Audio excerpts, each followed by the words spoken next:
reveals she had intimate relations with the promiscuous pastor. The truth is, for many years, I have not been well.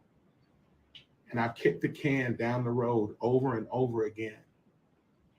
But some months ago, I began to re-engage in the process of healing and truth-telling about my own soul.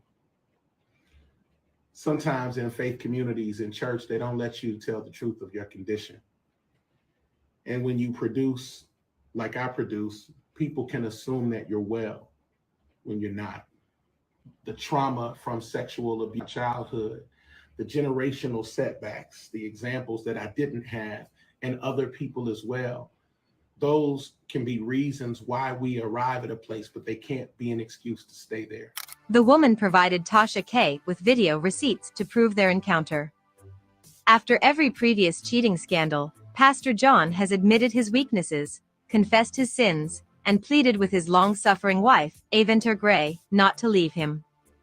In a video posted on Instagram last week, Pastor John again discusses his failings and vulnerability as a husband, father, and man of God, and reveals he was molested as a 4-year-old boy. He confessed and said, "I've been ashamed my whole life. I said to the Lord, if I'm going to be who I truly desire to be, I'm gonna need you to free me because my mind is cluttered with shame and pain and fear and guilt and I can't get free. So I'm taking the power back from the devil and I'm taking responsibility for my future. I'm tired of living a lie. I'm tired of lying and saying it's all good when it's not." A lot of people took to comment sections to talk about how pastors blame their upbringing or blame it on child molestation when they get caught. Do you think what the pastor said justifies his reason for actually cheating on his wife? Let's hear what you guys think in the comment section below. Join us same place.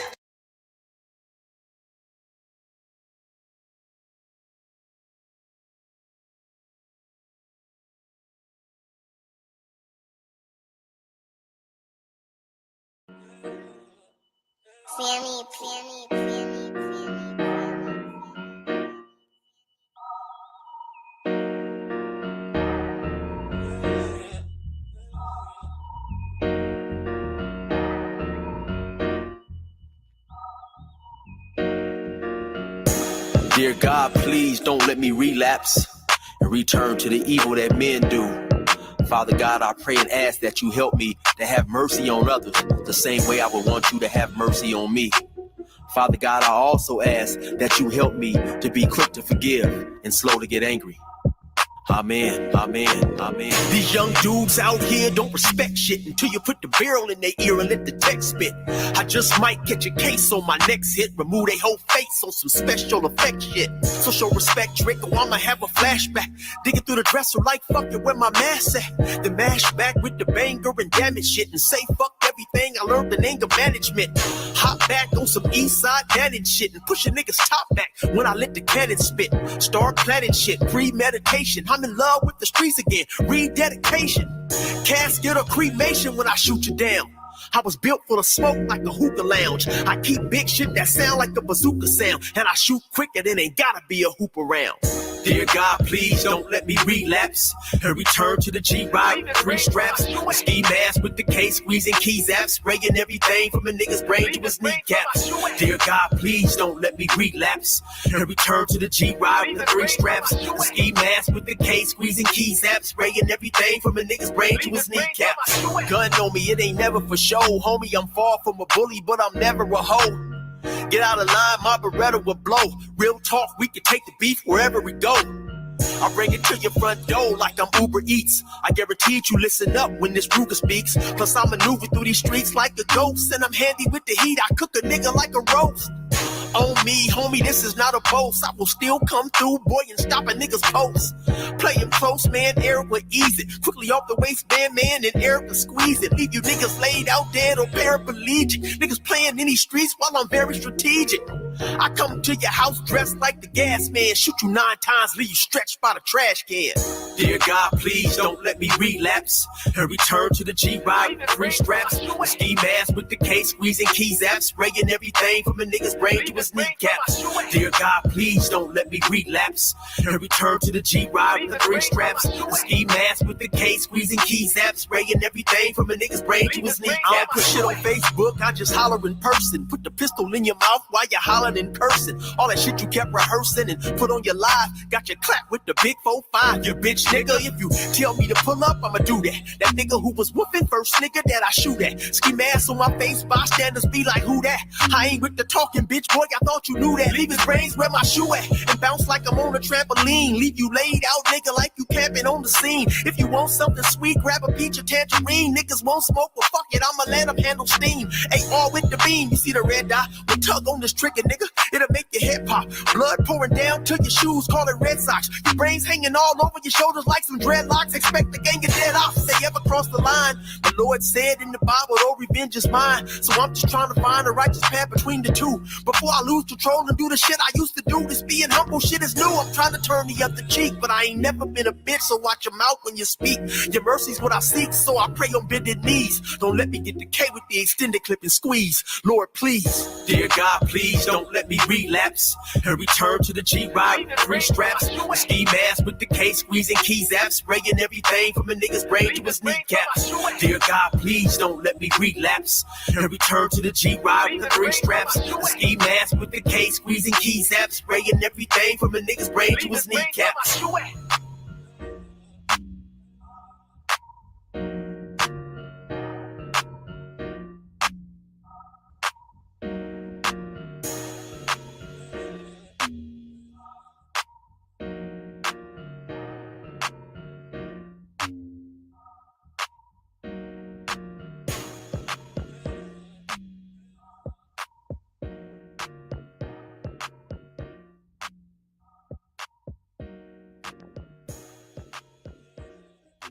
All right. That is my man, Brother Eric, better known as 16 to Life. Better known as 16 to Life. Oh, man, I got a little. It's start your business time.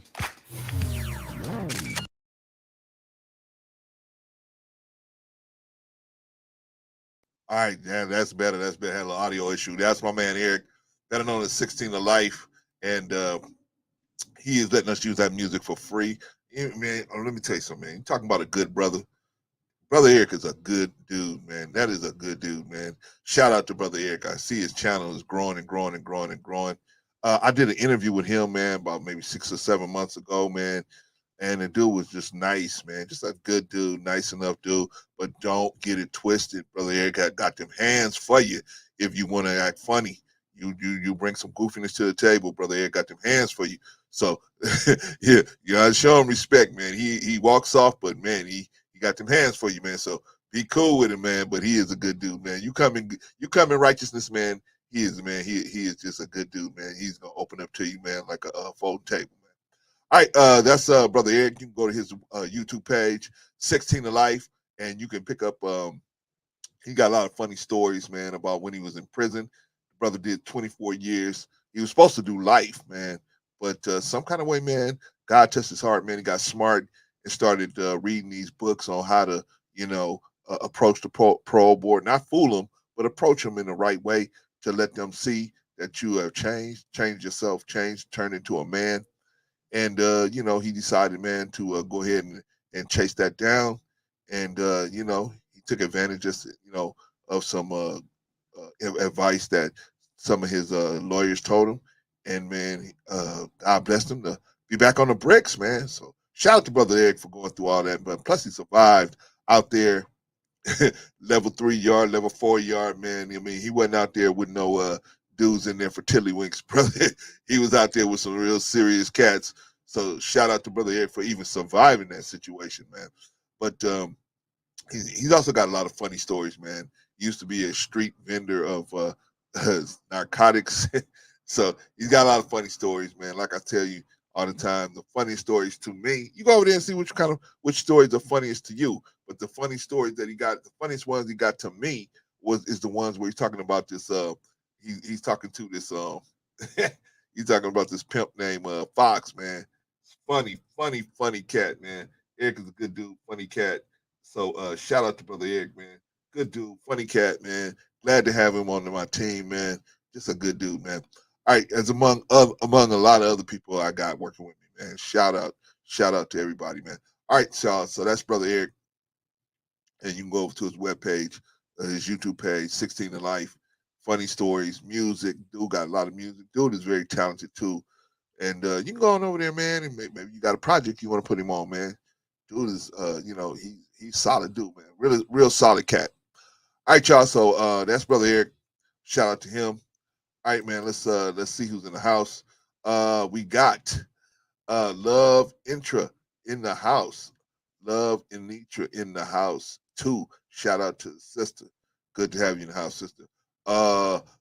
Who is this? I can't read it. Vaughn something. No, just kidding. Vaughn Bryant is in the house. Shout out to Vaughn Bryant, man. We wouldn't be even doing all of this, man, if it wasn't for Vaughn Bryant, man. Shout out to Vaughn Bryant. Very instrumental part of this situation, what we're doing here. Big Rick Slaps banging into this, man. Off top, chirp. Okay, let it out. Shout out to you, Big Riggs, man. Glad to have you in the building, my brother. Glad to have you in the building, my brother, Big Riggs, man. If you can help us, brother. We're trying to get these backpacks to these kids, man. If you can. I know you saying to yourself, I got one already, brother. See, I already got a child. I'm trying to make sure he got shoes on his feet. I get you, brother. I'm just saying, if you can help us, man, with anything you can spare to help us get these kids on these backpacks. People like Vaughn and Patrice, they will give all this money, man. I got to stop them. I have to stop these people because I need all of us to work together, brother. Just a little bit at a time, all of us a little bit at a time, man. So, Big Rigs, I'm sure you've seen where I broke everything down, but I'm going to do it again later in the show. But, yeah, man, I'm going to show you everything, brother. When we buy the backpacks, I'm going to show you the receipt. That way you can call down there and say, hey, is this for real? Is this a real company? You can call down there for yourself, investigate it all for yourself, see if we playing games with you.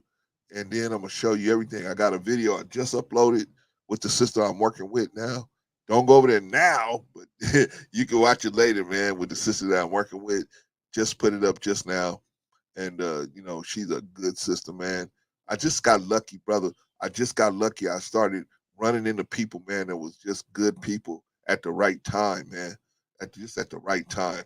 Shout out to you, man. But yeah, man, Big Rigs, man, if you can see a way to help us out with something, man, appreciate you. If not, we still love you, brother. We still love you, man. It don't mean nothing. I've been that person where I wanted to help, but just couldn't. Finances was jacked up, man. So I've been that person, man. But shout out to you, man. Glad to have you in the building. If you haven't already subscribed to Knowledge and Relationships, go on over to Knowledge and Relationships so you can see the hottest show in the town, and that is Easily Rigged with the brother Big Rig Slaps, and also the brother Be Easy, man. That's another dude that I got in touch with, man, and tell him that I need some help, man. But shout out to both of you brothers, man. They have a great show over there. It's called Easily Rigs. Now you got to be up late. You got to get up late. You know what I'm saying? You got to stay up late for it. But you know what I'm saying? Like, remember you, those of us older, I know you do, Big Rigs. That's why I'm telling you, brother. And that way you can go and discuss it with, your lovely lady or whoever you got to discuss it with, man. See if you can cut us something. If not, no problem. I've been that person that wanted to do it but just couldn't do it. So I understand, brother. We just asking. My job is just to ask, as I used to say in Muhammad's mosque. My job is just to ask. Hey, right? Yeah, man. But yeah, man. We trying to do everything. Like I said, man, I got lucky, man. I got blessed. I'm around some really good people, man. And so I we able to make a lot of stuff happen. You know what I mean? And so when I told the sister that we working with, she, when I've been telling her the whole time, yeah, man, we doing this fundraiser and everything. We're trying to raise money. And she's like, oh, okay, yeah. You know how people tell you, oh, yeah, okay. But when I told her a few minutes ago when we was talking, I said, hey, I said we raised like almost half the money, almost $1,400. She said, yeah. I said, yeah. We ain't playing out here. You thought we was just talking. No. We for real. Wait a minute, hold on. Big Rick slap. Pew, pew, pew, pew, pew, pew, pew, pew, pew, pew, pew, pew, pew, pew, pew, pew. Big Rick slaps just hit us with a cash app, brother. $20 mighty dollars, man. Big Rick, very generous, brother. Very generous, man. Shout out to you, man. We appreciate you. We appreciate you, Big Rigs. We appreciate you, man. Let me see. Now I got to break out the book, man, to see. I got to see, man, where we at. Where we at, Big Rigs? Because you done broke us off, man. I got to see where we at, man. I got to see where we at, man. While I'm bringing up my Excel book, man, because I got to put your name in the book, brother. Got to put your name in the book. Shout out to Big Rick Slaps, man. Go on over there, man. Like I was telling you, I'm going over there to Non-Generation C, Easily Rigged, man. That is absolutely the best show in town, man. If you get a chance to take a look at that, man, holy smokes, man. And you know what it is? It's young brothers, man, and they talking about this. You know, like I always say, man, Big Rigs and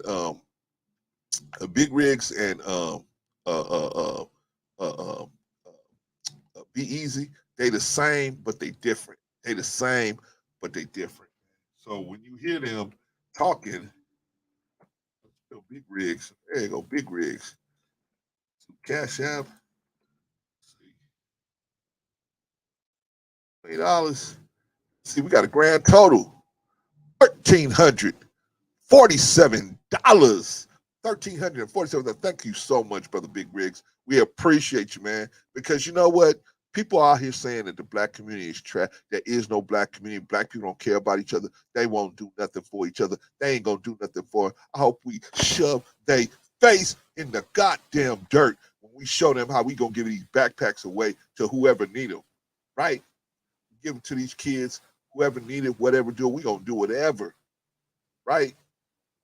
It's about charity. It's about charity. Make Vaughn, take it easy. See, man. Yeah, if I open up, I'm gonna tell y'all something, man. If I open up a loan sharking company, guess who I'm hiring? Von Bryant. But Von Bryant ain't gonna let you drop a penny on the floor, man. He ain't gonna let you drop a penny on the floor. Holy smokes. Easy, Vaughn. Easy. Let me let me fix the total for you, Vaughn. So I won't get no trouble. See, y'all thinking, man, I might get away. No, Vaughn's right there in Pasadena. He gonna come and get me, man, if I try to run with any of this money. All right, y'all. We got a grand total.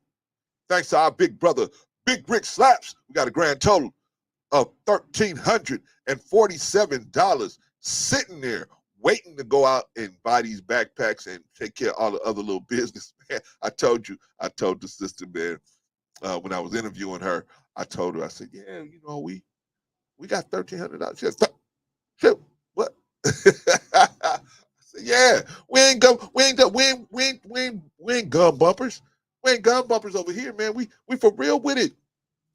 We with the business. We with the shiznit. We ain't you want somebody that's bumping gums? Go to these other sites that's bumping gums and got everybody on the channel.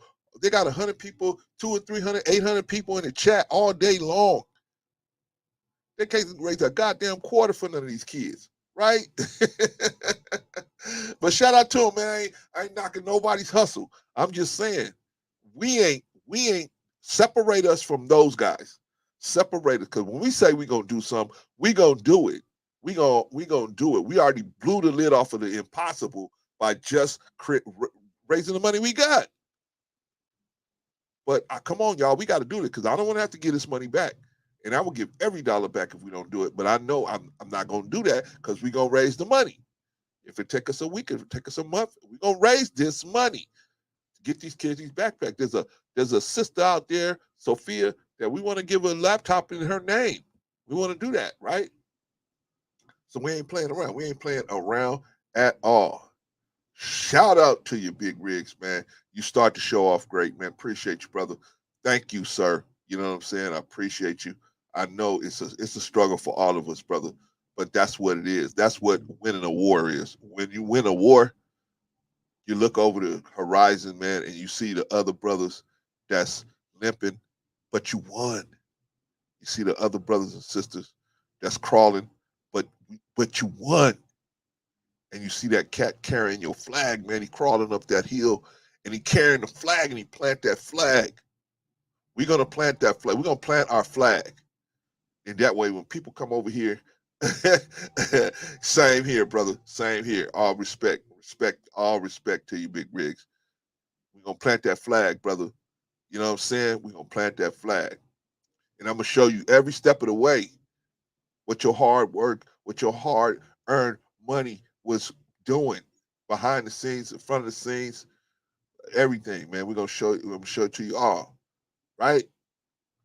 Shout out to all of y'all, man. But anyway, that's where we're at right now. Periodically through the show, if y'all don't mind, I'm gonna probably go through everything again just to make sure everything is legit. I just put Big Rig's name in the book. So let me save that. So I got it. We got a total of $1,347, man. We gonna inch our way up there, brother. We gonna inch our way up there. Thank you so much to everybody that gave. What I'm gonna do is start running down everybody who gave at the end of the show, man. That's what I'm gonna do. When I do the run, after I do the rundown, we're gonna thank everybody who gave every time, man. Every time. Appreciate everybody. Appreciate everybody. Shout out to the whole Let's Talk to Better Black Life community. Shout out to y'all, man. Shout out to everybody, man. Shout out to Knowledge and Relationship. Shout out to everybody, and shout out to our special sister, Sister Sophia.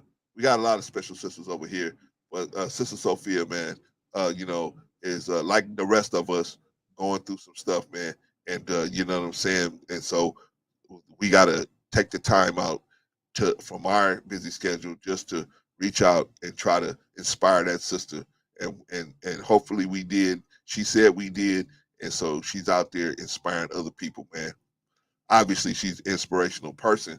Why would a person ask her to pray for them? She, you know what I'm saying? But she was so caught up with her thing, she didn't realize, wow, man, he must think a lot of me to ask me to pray for him, right? But see, like I said, she can't see herself because she blind because she got so much stuff going on. So you gotta have cats like Vaughn, cats like Bolo, cats, people like Patrice, even in myself. Maybe I played a little part in it. We gotta wipe all that stuff from her eyes so she can see. Oh, I am worthy. I am worthy. You know, I just, like anything else, I just haven't ran into the right people. But now you have ran into the right people, Sister Sophia. You have ran into the right people. Right? If the knuckleheads over at Knowledge and Relationship can't help you or they're busy, come on here to the knuckleheads at Let's Talk to Better Black Light. See if we're around. Right? See if we're around. And Bolo gave you his number, man. I know that was a big leap for him, right? Shout out to Bolo. Came over the other day, made his maiden voyage over here. Very strong performance. Very strong performance, man. Very strong performance. All right, y'all. Big Rigs, thank you for starting us off good, brother. All right, y'all. We got to get into it, man. We got a show to get into, man. We're 23 minutes in, and but I just want to thank everybody who has gave as much as everybody has gave, man. You know what I'm saying? But Big Rigs, let me just tell you, we got room for you in the $100 club, brother. We got room for you in the $100 club, man. If you can make it happen, we got room for you in the $100 club. Sister Annie, good to see you, sis. Good to see you, sis. We got room for y'all in the $100 club if you can make it. No, don't take your rent money. Don't take your car note money. No, I'm talking about if you got it. If you got it. And I know those of us with children, man. Clay, who are you talking about? This kid need everything. He just lost his jacket last week. Now you asking me for money? Yeah. Yeah, I'm asking. But you got to do, what's best what you can do. You know what's best you can do. So you do it. Shout out to Sister Annie. Glad to have you in the building. Glad to have you in the building. Sister Annie, I don't know if you know, but we giving away these backpacks to these kids. So if you have a minute, if whatever you can do. If you can't, I understand. But I'm always gonna be asking until we get this money. So shout out to you. Shout out to you. Glad to have you in the building, sis. All right, so let's move on. Let's see. Did I announce? Did I acknowledge OG Patrice? OG Patrice is in the house. Shout out to OG Patrice in the building. I gotta see Patrice and Vaughn, man. They got the kind of, and they got the money to do it. And so I gotta stop them, y'all. I gotta stop them. I can't be having them just drop all that money. I can't do it. You know what I'm saying? We gotta give the rest of y'all a chance to. Everybody got to get a chance to get behind the fight. You know, get behind, get a pistol. We're gonna give everybody a pistol. You choose whether you're gonna pull that trigger or not, and hit the duck, and so that we can make it, man. We can go across the hill, but we need everybody. We can't go across that hill by ourselves.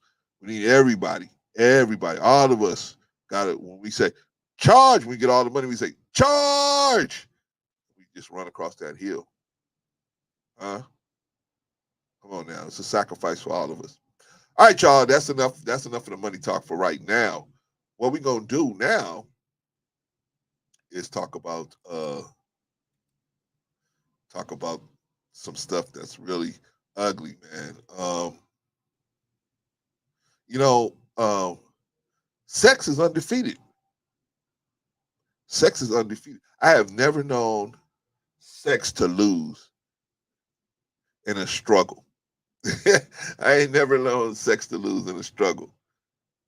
Yeah, you know what I'm saying? Where sex just was offered and, the opportunity for sex was there and you had somebody who wanted sex.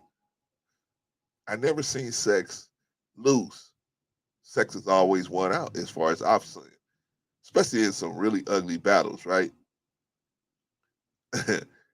there was a man. I know you do, Patrice. That's why I gotta stop your behind because this lady right here will give all the money, and I no, she's not gonna. You're not gonna do that. So anyway, Patrice do love the kids. I know that. We all know that, but everybody too. Round it off, number it off to $3. It would make $13.50. You're right. I believe. You know what, Vaughn? We're gonna get to 1,400 today. We're gonna get at least 1,400 today. We gonna get it. We gonna get it. Hold tight, Vaughn. Hold tight. We gonna get there. We gonna get there. All right, y'all. So sex has always been a thing, but why? Why do people make mistakes? The horrible mistakes they make of ruining their lives over the opportunity to have sex. Why? What happens? What happens? And I'm gonna explain to you what happens to men. As a woman, I can't really explain that. I can give you my theory on what's going on, but I can definitely tell you what's going on with men. Why men will risk their career, they will risk their household, they will risk their family life, they will risk their status in this community, they will risk their income, they will risk everything, their assets, they risk everything, put it all on the line. Why? Why will they do this just for having sex, just to have the opportunity to have sex? It's really, first of all, we got to understand that sex is natural. Sex is a natural desire, right? It's not an improper or immoral desire for sex. Sex is not an immoral desire. It becomes immoral and improper when it is done at the wrong time with the wrong people. You follow? If you want to have sex with your wife and you go home for lunch and you want to get it in, there's nothing wrong with that. There's nothing wrong with that. That's your wife, right? But if you try to proposition one of your coworkers for sex while you got a wife at home, there's an issue there. There's an issue there. Shout out to Chef Supino. Shout out to Chef Supino. Good to see. Good to see you, Chef Supino. Chef Supino is another one of our beloved donors out there, man, for the children. You know what, Chef? Man, Chef, I saw you. You are at $90, Chef. You're real close to the $100 club, brother. Real close. We want to get you into the $100 club, brother. We can get you in, but you can't go over $100, Chef. So your max right now is $10 that you can throw into the pot if you decide to do that. If you decide to do that. But yeah, we don't want people going over $100, man. That's the maximum I want a single person to do is $100. Because we all need it. Everybody needs to have a weapon in this war. Everybody. So if one of you guys give a whole bunch of money, then that's going to deprive the other people of the struggle that they need to go through. This is a character building moment for all of us. Okay. All right, but shout out to Chef, man. If you haven't already subscribed to Chef Shapino, go on over to subscribe to Chef Shapino, man. Good content over there, man. Good content over there. Very diverse content, man. And you know Chef, man. Chef is the cunning linguist of the Black YouTube sector, right? Chef said, does a $100 club come with some bottle service? No. What it comes with is, you know what you get with the $100 club? When you get in the $100 club, Chef Shapino, you get Brother Clarence says you're in the $100 club. That's what you get. That's what you get, man. That's what you get. No goodies. Maybe I'll try to think of something later on, man. After we get the backpacks together, I'm definitely going to acknowledge everyone. I'm definitely going to, $100 club or not, if you gave a penny, we're going to acknowledge everybody. Excuse me. Well, we're going to really thank the people that stepped up and, put in the $100 club, people in the $100 club. We appreciate y'all, all of y'all, man. No, Chef, we ain't got nothing. That's it. Well, we'll see. When we get a little excess, we might, I don't know, man. Maybe I'll give you some bottle rockets. Maybe send you a bottle rocket, Chef. Shout out to Chef Shapiro. All right, y'all. So, yeah, sex is undefeated. Sex is undefeated. So why though? Okay, I want y'all to take a look at something, and let's dissect this situation, and let's see. Let's see why dudes would be willing to risk everything to just do some weirdo stuff, man. I mean, just not weirdo, but just do a natural thing. But they, come on, y'all. Oh, you think that's me? No, but it just scares me though. Apparently, it doesn't scare him enough. Bandit 8077, a public works employee from Tennessee, makes himself at home. Dang, these chairs are nice. So how's it going? So far, so good. That's good. Oh, dang. Well, I was going to give you a hug. Well, let's Why talk don't you first. sit down before Ay. So the thing is, what makes, see, you know what, man, these creepy dudes, what makes them see is the creeps are like the vampires, man. They just can't see themselves. They can't see how creepy they look, right? To them, a big old dude like that, grown man going to hug a 13-year-old girl, to him it looks like, yeah, this is normal shit. This makes sense. Why is she nervous? Right? That's how they look, man. But that's what I'm saying. Their mentality is right. And I'm gonna explain where the mentality goes in just a minute. But these are special kind of Looney Tunes, man. My main Looney Tunes are the ones that's out there on Figueroa Street, that type of situation. But I wanted to show y'all something about how these dudes don't even see how creepy they look, man.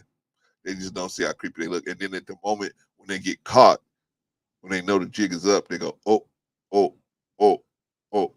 right? Okay. Before you give any hugs, we're going to have a little chat. What's going on? Not much, just thought I'd come hang out, be friends. So there's no friends who are your age on the internet? Yeah. Yeah. So why can't you talk to them? No, I know what you're doing. Don't go there, please. I know what you're doing. You talk about taking her out to buy sexy bras and panties and thongs. Okay. I had a feeling this was it. You had a feeling, what was it? This was a setup. We would be kissing and my hands would caress your sexy body. I made a mistake. I made a royal mistake. I wouldn't go to sleep with her. I promise I wouldn't. All right. Okay, so at this point, now, just a thought out there. Have you ever had that situation happen? We all have had this situation happen. Not this particular situation, but the situation where you've realized I'm barking up the wrong tree here. Holy smokes. I am barking up the wrong tree. How do I get out of here now? Right? How do I get out of here now? Right? You don't want to be that person. You don't want to be that person. But how do men get to this point? How do men get to this point? We're going to go into that. Just said in many cases, creep levels tend to be determined by attraction level of the woman, Greeks toward a man. Well, I'm going to give you my interpretation, brother. She said, "Oops upside your head, oops upside your head." Yeah, Patrice, but I'm gonna explain it. Patrice. I know you ain't gonna agree with me, but I'm gonna explain it anyway. I'm gonna explain it. All right, so let's get back to the dude. Yeah, right, Chef. That long walk back to the other side of the nightclub after she said no to dance. Yeah, but see, most dudes don't want to take that walk, right? That's a horrible walk, right? Ain't nobody even care, but ain't nobody even looking at you. But you feel like, damn, everybody's looking at me, right? You like walking through the whole thing, right? And you like, everybody's looking at me. Damn. But nobody's looking at you. Nobody cares, right? Nobody cares.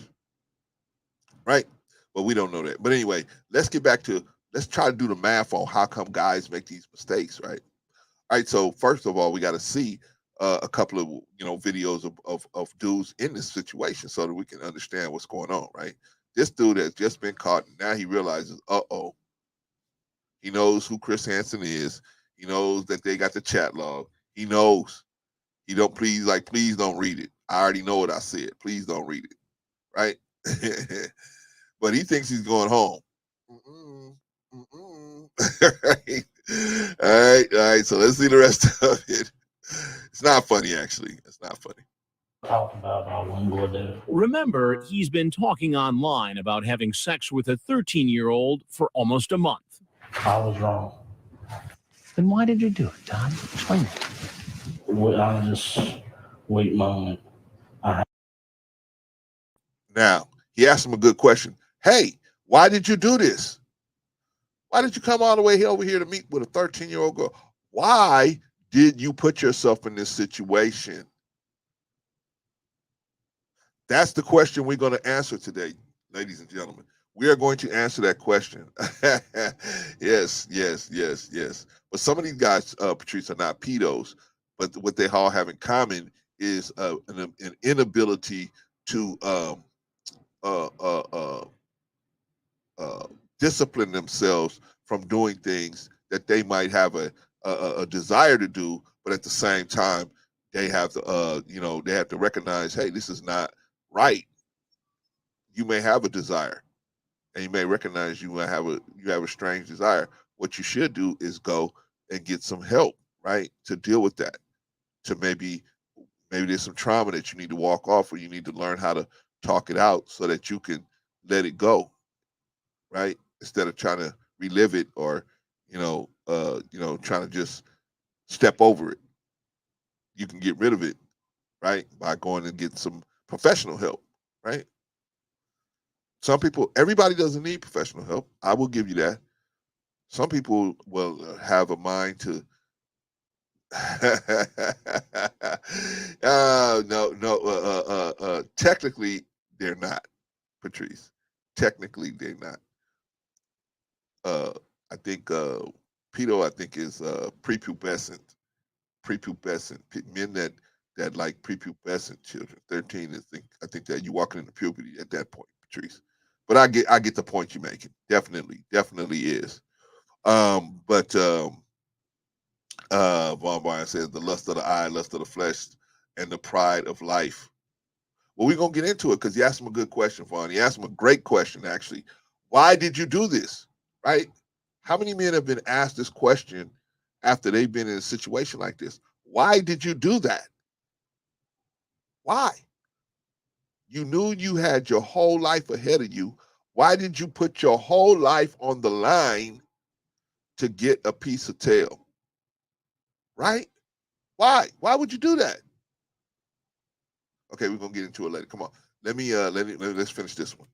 I had feeling something was wrong. Do you ever watch Dateline?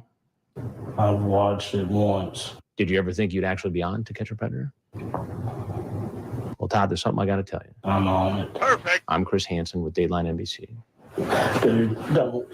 You can walk right out the door you came in. Leave me. Leave him. And just like he's seen on TV, law enforcement is outside waiting to arrest him. Sheriff's office, come on down. Come on down. Straight down, hands up. Get on your face. Get on your face right now. Hands out. Put them behind your back. Do not move. Help. Please.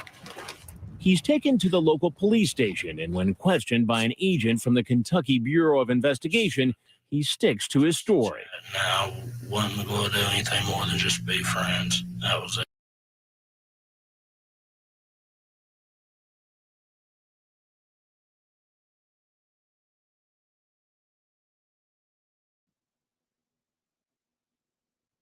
Rico, Yes, sir. what do you think about our friend here, man? What do you think's going on here? What the Catch the Predator shit is this? This is Catch the Predator. To Catch a Predator. Guy comes over. You know what happens is the detectives, they run ads in these little I know. I'm well aware of Catch the Predator. All right, so this guy responded to, the chick was hitting on him. I guess the little 13-year-old girl was hitting on him, right? Mhm. He had no choice but to respond, Rico. And so he responded to her. And Is this a play on Aries Spears and Tiffany Haddish? no, this is not a play on that. Okay, That was all right. really I was just ugly wondering because I know situation. they was in the news as of late. So I was Yeah, just that like, was. Did you see that, by the way? yeah, I did. I did. Yeah, it was. I mean, it wasn't too bad, but it was bad. It was It bad. was bad. It was bad. They should have. What they should have said. They should have did a lot more around it, I should say. All right, so I used to love this show. That was the crazy part about it. yeah.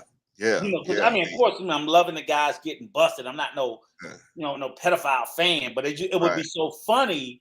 I mean, it's funny the way that the guy Chris Hansen always busted him.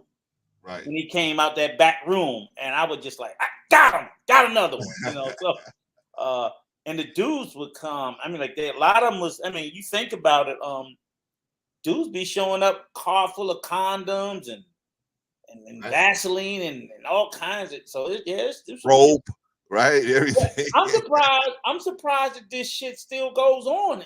This because Catch a Predator is 20, 30 years old. So I'm no, I got a video of they got a deputy chief commissioner. Yeah. Down there in Florida. Yeah, I got one. Yeah, got him last week. There was a big YouTuber that got jammed up too. Yes. Big fat black guy. I can't Yes. remember his name. And yes. he got busted. And I was like, EVP something, yeah. Yeah, and I'm like, I think out of Philadelphia or something. Yeah. And I'm like, how the fuck are people still getting caught doing this now? You know what? Because man, wait a minute. Hold on. That's gotta be real sickness. Go ahead. Hold on. Can I say if I got some money, man? Can I say we got some money? Yeah. You going to Maserati dealer? Sister Annie. Hey! Gave us some money. Pew pew pew pew. Pew pew pew pew pew pew. Pew pew pew pew pew pew pew. Yes. Do it for the babies. We're doing it for the babies. Sister Annie, thank you so much. Thank you so much. See, I know the kind of hearts of the people that come here. I know. That's why I keep asking you. Keep asking you. For the babies. For the babies. For the babies. Let's Rico, I'm gonna get a grand total for you. Just a minute. Hold on. Let me put yes, sir. Name in here. And then Cash App. $20. $20 mighty dollars. That give us a grand total of $1,367. All right. $1,367. Thank you, Sister Annie. Appreciate you. Hey, Rico. Rico, I interviewed the lady that's gonna be getting the kids. Right? I interviewed her, right? Oh, did you? Yeah. I saw your commercial at the parking lot. Oh, right. Figueroa. I see y'all doing Figueroa. Hey, y'all, tell me we need an accountant. I ain't seen Figueroa. We close, man. We about 10 blocks away, but but I interviewed her in her office today, right? I interviewed her office, so I'm telling her, yeah, so after I interviewed her, I was wrapping up everything. I said, yeah, we halfway there, man. We're trying to get our goal, And she was like, oh yeah, just let me know when you want to do something. I was like, she's like, yeah. I said, yeah, man, we getting there. We almost there. We already raised like $1,300 and something dollars. She said, what? I said, yeah, see, you thought we was bumping our gums. No, we ain't bumping our gums over here. We for real with it. Way off. We for real with it. No, she was like, it's coming. Everybody said, you thinking next year. Yeah, right. No. We work hard for them babies. Let's talk about Black Life Family, man. Let's talk about Black Life Family is with it. We make it happen. Hey, Clarence, as I have to tell our lovely chat, believe it or not, me and Clarence used to be a kid one time before. Believe it or not, we didn't come out the womb looking like this. Yeah, man. We used to be a pretty little baby. I was beautiful as Pretty Ricky over there at one time in my life, right? Well, tell him like I always tell him. I was pretty one time because my mama told me. Shout out to all of y'all, man. Everybody who gave and everybody who wants to give. And shout out to everybody, man. Even the haters, man. Shout out to y'all, man. Y'all pushing this thing forward. But you know what? I always think back to being one of those poor little rascals coming up. That's why when you say the babies, it's like they get me every time. And people like, well, I'm like, because I used to be one. Used to be one, man. I used to be one. You come from a family of hardship and struggle. It's like, nah, come on now. Yeah, right. Vaughn said he said you back in the Stone Age, Rico. Leave my daddy Fred and my mama Wilma alone. Vaughn said your Social Security number's on a rock, man. Shout out to you. What you talking about, Vaughn? You too, right? Right. Well, Brian, we was behind you. All right, y'all. Hey, Spencer, thank you so much. Thank Big Rick Slaps also gave earlier before you got here, Rico. Shout out to those two people. They're the people of the day. Appreciate y'all. Shout out to y'all, man. Appreciate you. All right, y'all. We got to get back to business here. Okay, the other business rather. Okay, so why do men do this, Rico? Why do men? Shout out Sister Jill. I think did you shout her out? Oh, I didn't shout out Jill. I didn't see her come in. There you go. Shout out to Sister Jill. Jill, shout out to you. Jill also gave handsomely. Thank you, Sister Jill. Appreciate you. Yes. Appreciate you. And all of y'all, don't think we gonna keep the door closed if y'all want to come into the $100 club. If you want to get in the $100 club, go ahead and push it to the $100 club if you can. If you can, right? Oh, but Clarence, what do we get when we get in the $100 club? You get that Brother Clarence said you in the $100 club. And we're gonna shout you out for the rest of the year. We're gonna shout you out for the rest of the year. Yes, and you was wonderful, Sister Jill. And you know what? I'm gonna shoot Bro Clarence some pictures and some videos because I keep saying it to share because I don't know how to put it up. But I do want to share a couple of pictures from the trip so you guys can see me doing the dinner in the sky and all the other kind of crazy stuff that I was over there doing. Beautiful, great times at the beach. But thank you for asking, sister. It's wonderful. I guess I'm happy to be home. If you haven't already subscribed to Jill's Chocolate Boutique, go on over to Jill's Chocolate Boutique and subscribe and check out the content and see if it's the kind of content you are down with. All right, thank you, Jill. Appreciate you. Glad to have you in the building, sis. All right, Rico, don't answer this, but I want you to think about it. Why do guys do this? Why? Don't answer that. Don't answer that because we got another video we got to watch real quick. Okay, let me I ain't got an answer for it. I do. I got a couple of them. He tells the officer he's worried about being on Dateline. You're probably going to appear on their show at some time. And part of the reason is they use that as a deterrent for other people to not get themselves in this situation. Well, I should have just stayed away.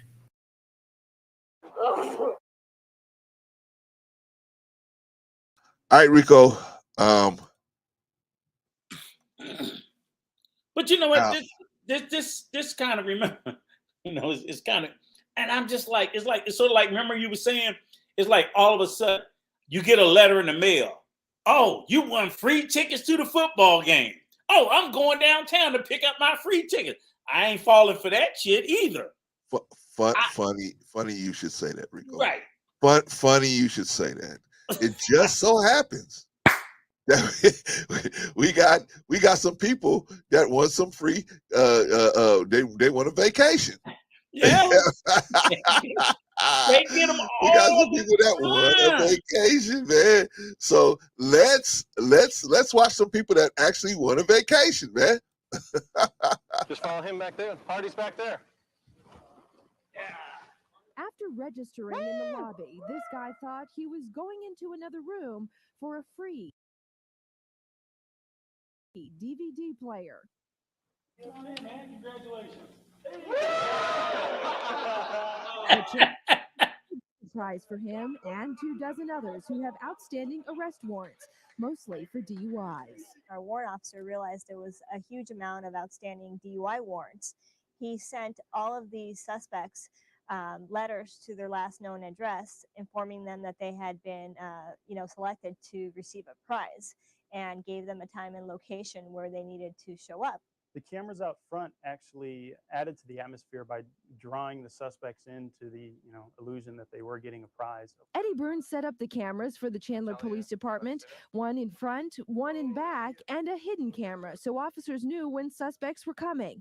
When they first showed up in the lobby of the Chandler Center for the Arts, those with warrants registered at this table, and all these workers here are actually police officers. They had their identity confirmed. They were escorted to the back by undercover officers, and they were taken into arrest.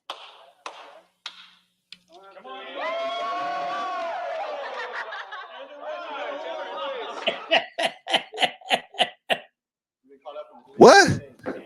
You did not get a DVD player? They done gave the ID at the front desk and everything. Look at it. What? No, it's not a joke. No, ain't no joke. What for? You have a warrant for your arrest. The officer or detective. I don't understand why. Did you have a ticket that you haven't taken care of? Well, they were pretty long. Yeah, I think Hey, so, let's but play I it don't to think you. it went this. We're Oh gonna my take care of it god. now. Some people were upset, others disappointed, but all seemed surprised. After they were cuffed, the suspects were loaded into a van and taken to jail. After police officers closed up shop and locked the door, 2 more people showed up hanging on the door, insisting they be allowed to claim their prize. And they were arrested too. If anybody has warrants, take care of them.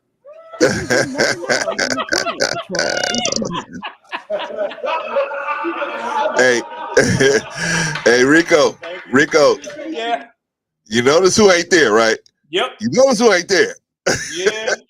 Yeah. We know we don't get no free shit. Yeah, we don't get no free like, nah. I've seen them, but I think that says Chandler, and maybe Patrice can confirm. That might be where she, not where she is, but her state. I think that might be Arizona. It might be. And but, then they're gonna have a high propensity. And I'm not saying we are not there, because we are there. Yeah, we are there. We everywhere, brother. I've seen them get us too. Cause I know out here in Maryland they did a big thing, and they got a bunch of them on child support.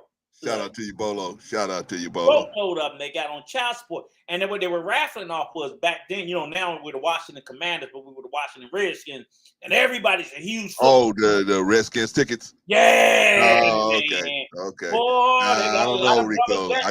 I think we got the message at this point, man. We kind of getting the message. They got a lot of brothers that day. Or even only smart people in Arizona. Only smart brothers and sisters in Arizona. Yeah. But they were getting free tickets. Showed up. They were put them bracelets on everybody. It's like Maxwell Smart. Remember Get Smart? Yeah. The old giving away the CD. Yeah, you're not gonna get me with that one, right? Okay, Rico. I got one more video, and then we can. These are all old, right? Most of them are. Okay. But I got one that's really sad, man. It's a police officer that got caught, like I think last week. Then it ain't sad. Then it's good. I mean, it's sad that the fact that this person Yeah, Okay, for but his it's good that family, he man. got caught. His Yeah. family, man, and you know what I mean? Because you know, when you get caught up in something like this, man, it has so many different victims, man. Like your whole I family, know. man. You know, I know. so it's And a you sad only think about situation. all the people who got away with it, ain't nobody heard about. Oh, so that was OG. That Chandler is Arizona. I thought so. Okay, thank you. I wasn't sure, but go ahead. Right. And Vaughn, I know to Catch a Predator, they convicted a lot of those guys. A lot of those guys got off, but they convicted a lot of those guys. Because they ran that bad boy. Woo! That had to run maybe about 6, 7, maybe I don't know how many years it ran. And they was cleaning up. They were going like all over the country. They were going everywhere. Yeah. And I'm like, for it being so popular, I'm like, how these fools keep getting caught? How being so popular? How are they getting caught? They go to these towns that they feel like never heard of them, right? Nah, they would. Well, yeah, I don't know. And some of them dudes, They had TVs, so I'm like, I but don't get it. but they feel like, hey, I'm gonna be the one to get away, right? Just like them cats on Figueroa, right? I'm gonna be the one to get away. Oops, right? Woo! Okay. Right? Oh my god! Oh my god! Okay, so this dude. Now we're gonna ask yourself a question, and unfortunately, this guy passed away. Unfortunately for his family, but this guy was a cancer research doctor, man, making 6 figures. One of your high value men, right? 6 figures. Family, married, daughters, everything beautiful. Matter of fact, he was like in charge. So you know he was making probably high 6 figures, almost in the 2s, right? Maybe even up in the 2s, right? And here he is risking everything to get with an underage chick. All right, so let's see what he went through. In a prominent San Francisco physician drink. I can't. Oh, jeez. Yeah, so there probably was a lot of traffic, huh? Do you have a towel? As the doctor looks for a towel, he spots Dateline's camera crew. I gotta take off. It got tight. I gotta go. I'll be back. I gotta go. That could be the doctor. But if there was a list of the most respected members of the community, a cancer research doctor would probably be near the top. How are you? Good, how are you? Could it be? So, not bad of a drive? Married and a prominent San Francisco physician. Yeah, It's hard to believe that someone of his stature would show up to meet a girl who said she was 13 and then follow her into the backyard where she invites him to go in her hot tub. Pour me a drink. I'm actually going to put on my suit, so maybe we can get in the hot tub. To a drink. I can't. Oh, jeez. You know what? Okay, Rico. Go ahead. It's kind of weird. I know a lot of these dudes got some serious time too. Yeah. And they should have. Yeah. I ain't got no sympathy about it all. Some got less, some got more. It just ran the gamut. Yeah. Horrible. Okay, so here's the thing, Rico. Well, did you see where he had to make that phone call? Oh yeah. You have to call you got to call your wife and say, hey. Shit, you better call your lawyer. I wouldn't be calling my wife. I'll call my lawyer. I laugh for them calls. Rico. These guys are scared out of their minds. They're not even thinking. They're not thinking right, and they're so embarrassed they don't even want to call their lawyer because everybody thinks they're A1. They think they're solid cats. Well, this guy in particular, he lost an immeasurable amount because he done lost the job, he done lost the respect, he done lost the income, he done lost his wife. It's really weird because you have guys like people get jammed up.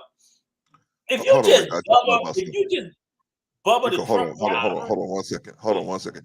Vaughn, if you could put Bolo's page out there for me, man. Yeah, put his channel out there for me, man. I forgot. Shout out to Brother Bolo and New Growth.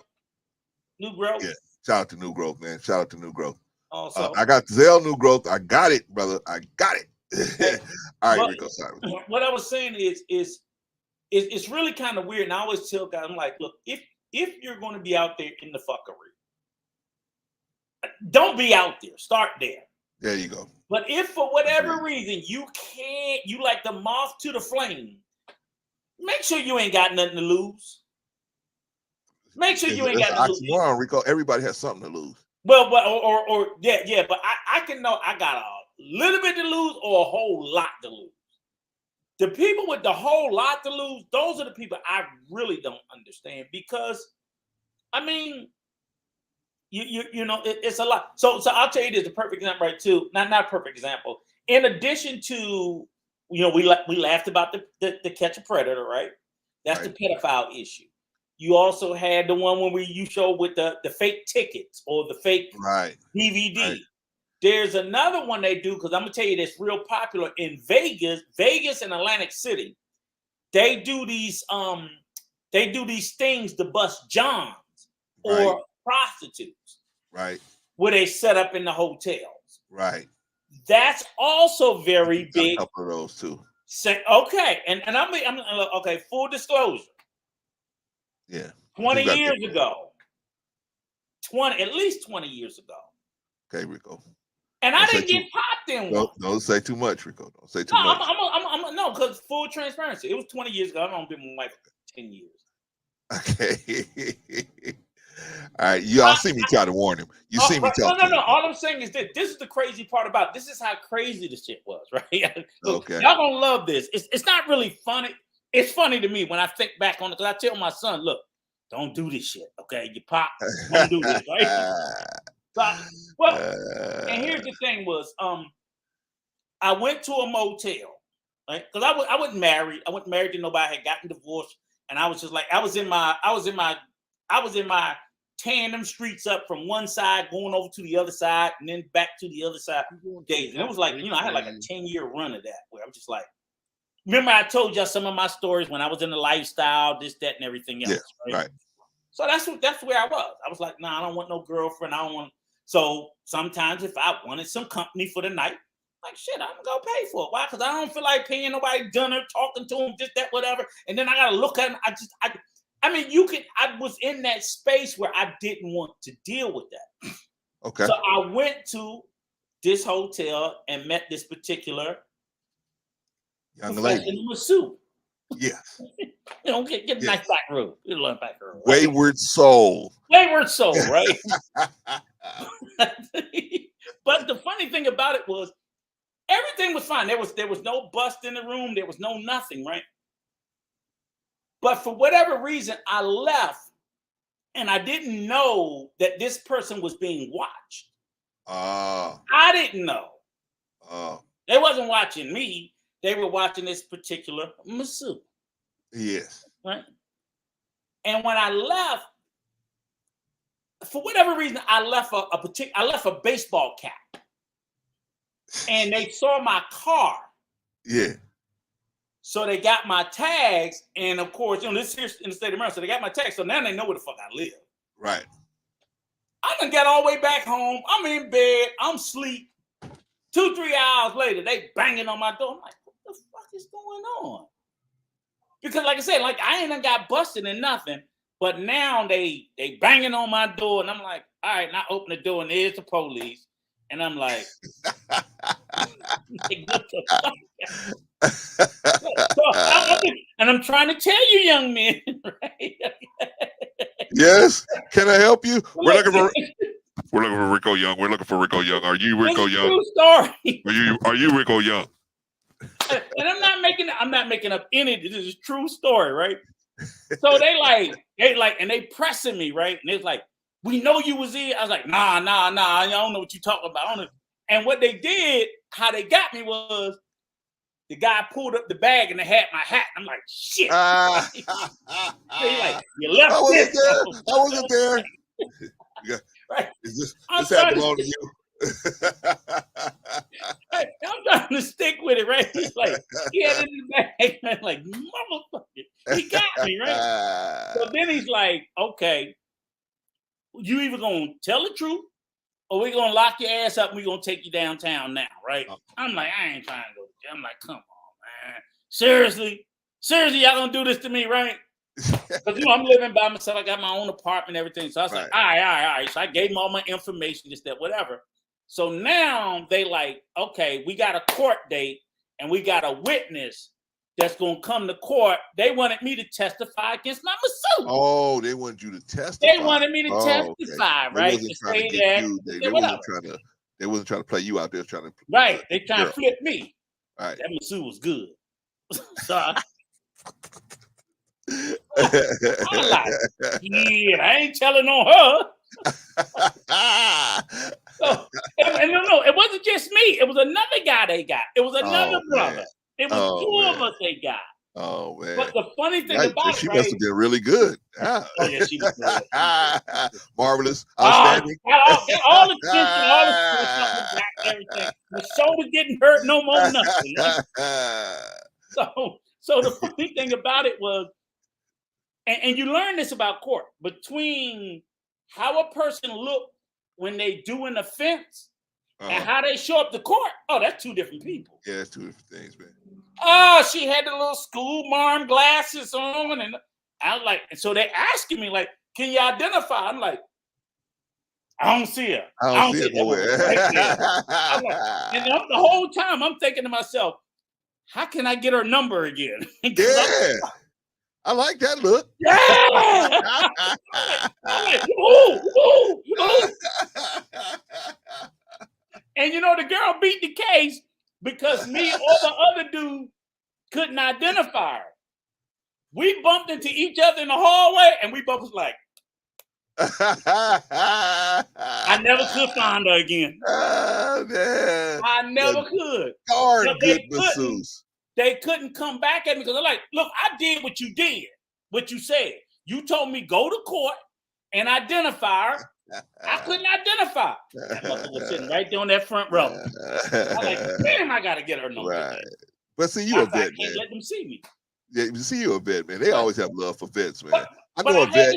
I had to take off from work, and I had to do everything that they said I had to do, but they couldn't make me identify her. Right. I just said, Right. I don't see her. They just told you to go to court, right? Yeah, they said go to court. Yeah, They figuring like, right. oh, you gonna pick her out? Yeah. Like, not that fine, motherfucker. You ain't going to jail behind me. I don't see her, but the girl in the glasses, can I ask for her number? She's a keeper. Yeah. See now I knew somebody. I know this. So the only reason why I told that story is knowing, that's the one sting that I came to close. So I never got caught in any of the John stings. Yeah, man. Yeah. But I know that they do those, and I know they even do them here frequently. Yeah. And they do them in DC. They do them in Vegas all the time. They do them in Atlantic City all the They do time. them out here in LA too. Yeah. Huh?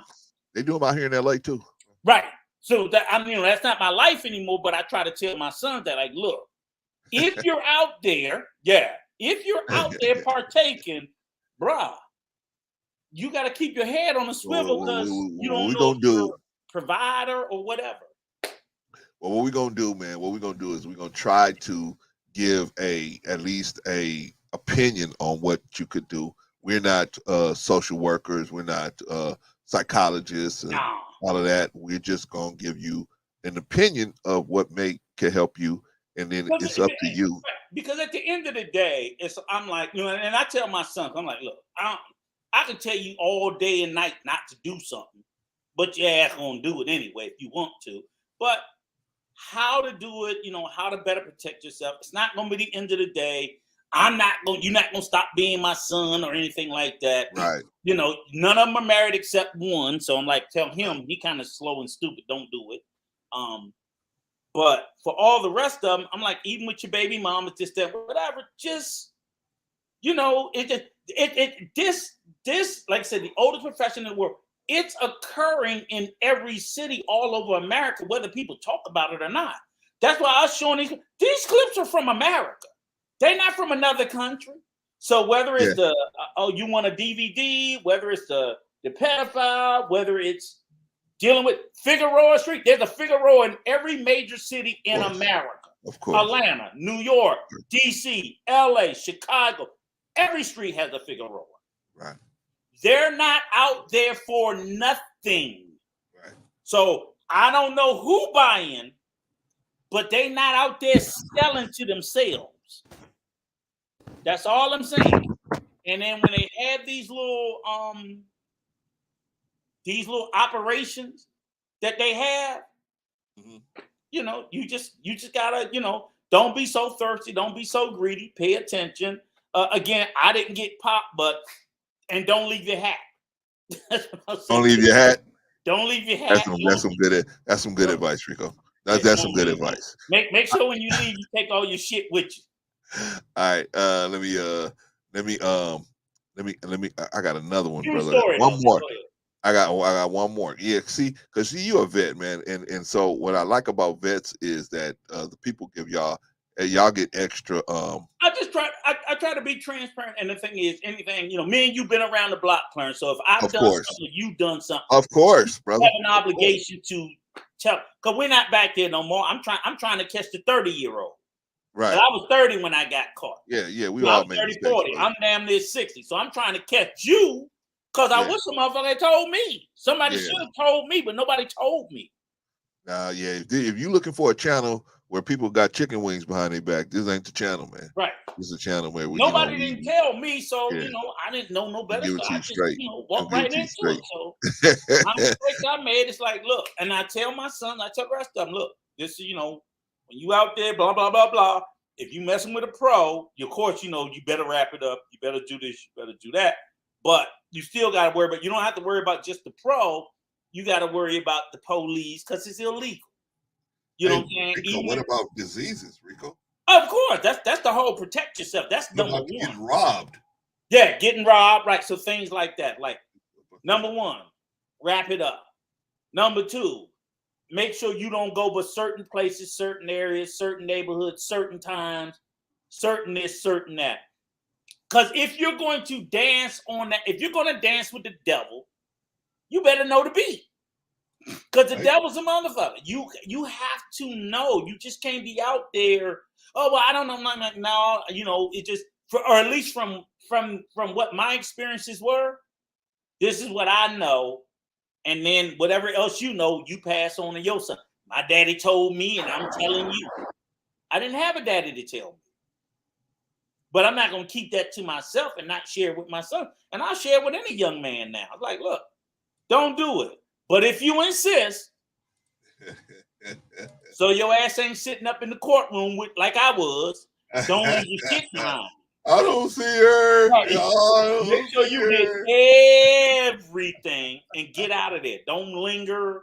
Don't dawdle. You know, I tell people, don't dawdle. Standing around talking. Now stop all that talking. Finish your business and get the fuck out of there. Get in your car. Go a different way home than the way you came. Okay, so this is following you. This is a situation where they made fun of it, but this is actually George from Seinfeld is going to get robbed here. All right, so but you see how it all start out.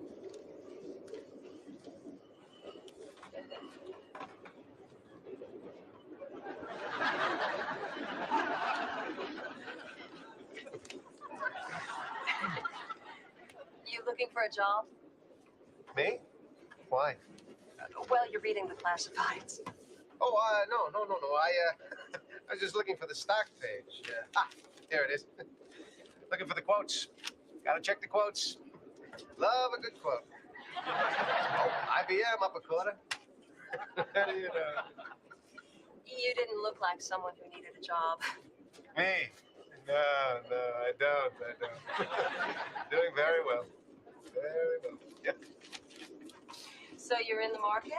Oh, yeah, I'm in the market. Which market? Which market? The big one. The big market, the big boy. Bull market, bear market, you name the market, I'm there. So do you work for one of the big brokerage houses? They wish. I hate the big brokerage houses. Hate them with a passion. Big brokerage houses killed my father. Really? Well, they hurt him bad. Really hurt his feelings. It's a long story. I don't like to talk about it, but All right, Rico. So he meets this chick on the train, right? Mm-hmm. And he has this nice suit on, and she thinks he's a successful guy, right? Yeah. He looks at her, and he thinks, I think she said she works for some firm or something like that, right? Mm-hmm. Nice enough, right? Nice enough She flirted with him. conversation. He'd a lick of the day. But he don't know it, right? He don't see it, right? He don't see it coming. Just like a lot of them dudes, man, that go to them. Now, He's too here's where they infatuated mess with up. himself. That's what Well, it is. You fall well, in love with yourself, so you think you're better than what you are. well, he thinks that, wow, you know, she's paying attention to me. She must really like me. Mhm. We don't realize, man, how men are ugly dudes. We are ugly dudes, man. You got to say to yourself, now, why is this girl looking at me? What's going on, man? You got to take another look at yourself, But man. then look, it ain't right. I know that sometimes we act like we don't have mirrors in the house. Right? We don't, like you should. And here's the thing, right? Here's the funny thing, the part about it, right?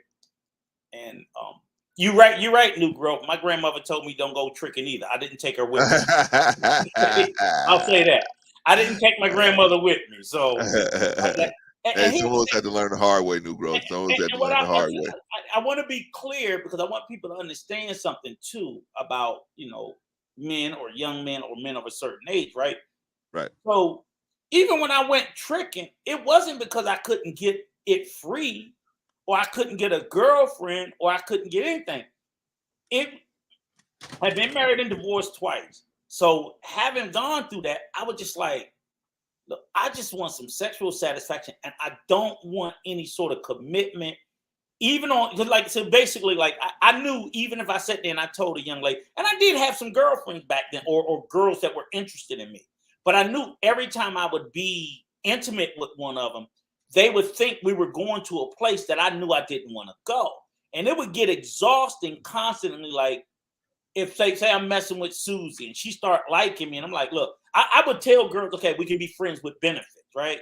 And you hoping they can deal with it, but as a man, sometimes they can, but if they really like you, they gonna like you. So now it's like, okay, I done slept with her, now she catching feelings, and I got to deal with all this fucking headache. As opposed with a pro, pay as you go. So when people sit there, and that's why I don't blame guys for dealing with pro. Every guy that deals with a pro isn't, oh, he can't get somebody else. Sometimes it's just a matter of simple convenience that in the dating world, I do understand this much from you guys. And maybe this is why so many guys are so jilted and jaded from the manosphere and all that. You don't understand the dating. I'm like, yeah, but y'all just go pay for a pro and knock it off. And you don't have to deal with all this crap. If instead of punching above your weight, pay above your weight and shut up. Because if you can't, if you're out there, you sit there and you like somebody, you have to talk to them and you have to treat them with decency. And I understood that always, whether I was a single guy, trying to be a playboy or not. You become intimate or close with somebody, they're going to catch feeling. So if you don't want to do that, and every time I ever told somebody we just going to be friends with benefits, it got messy for me a couple of times where I went into a thing, we're going to be friends with benefit, and I was the sucker that caught feelings. I didn't know this shit was going to be this good. Ooh, I think I love her. Right? And she's like, nah, she hit me with the Heisman. Nah, nigga, you said friend with benefit. And she hit me with the Heisman. So it can go, you know what I'm saying? So sometimes to avoid, I'm pretty Rico. People would be with a pro because you know what? It's like, okay, I'm gonna protect myself because I know ain't nothing real about this. I know I gotta pay as I go, and that's it. And I'm like, okay, I get this. I'm good. I don't even have to trip because it is what it is. So you have like a lot of that done. That's not anything that I recommend anybody do on a regular. I do not recommend it. I do not. But again, at that same point in time, I was also in a lifestyle doing those 10 years too. So whenever I wasn't catching a date with a couple or going to a party, that's another thing. I ain't looking for no girlfriend. Just fill me in between till the next party. See, now this is what I want to talk about, because when you get your flame lit like that, hard to put it out, right? Yeah. Even when there's nobody there, that's that's one of the problems. There's nobody there, but you still at 100. You still 100 miles of running, right? So now you got to find somebody to plug in there, right? And so it's, hey, this person, all I gotta do is plunk down $50, $100, whatever, and plug them right in. They'll take care of the business, and then I'm on my way, right? And if it's somebody that I got a relationship with, day one, that'll be, oh, I'm good, no problem. But each time you do it, now they're getting more and more emotionally connected. Right. Or you're getting more emotionally connected. Right. So it and then how do you know that, Rico? How do you know? For the young guys that's out there, how do you know when somebody's getting more and more emotionally? The regularity. If you keep going back to the same person. So like when I was in the lifestyle, right? It was two things that kept you out of it in lifestyle. One, you were dealing with people that were already in a commitment, so you could never get plugged in with them. It's like you had to understand that. I'm just using your wife for the night, and that's it. And she, be honest with you, I know she, or better yet, she using me. Right. Vice versa. The funny thing about it is, if you've ever been in a lifestyle, and I tell dudes like this, so I'm like, I would tell the guys like, you always say you don't know how a woman feel. Get into the lifestyle as a single man, because they're gonna make you a bitch. You gonna get used, and it's like it just you just are. You are there. You the bull to service, and they actually use terms like that. Okay. They're literally terminology in the lifestyle where they'll call you a black bull. What does the bull do? You go hump all the cows. Well, Rico, we're gonna get to it later, but I want you to talk about how you actually walk away from that lifestyle, how you actually get out of that lifestyle. You get exhausted. It breeds exhaustion. It breeds to a point where it's just like, you become emotionally drained, empty. I've known some people who never do.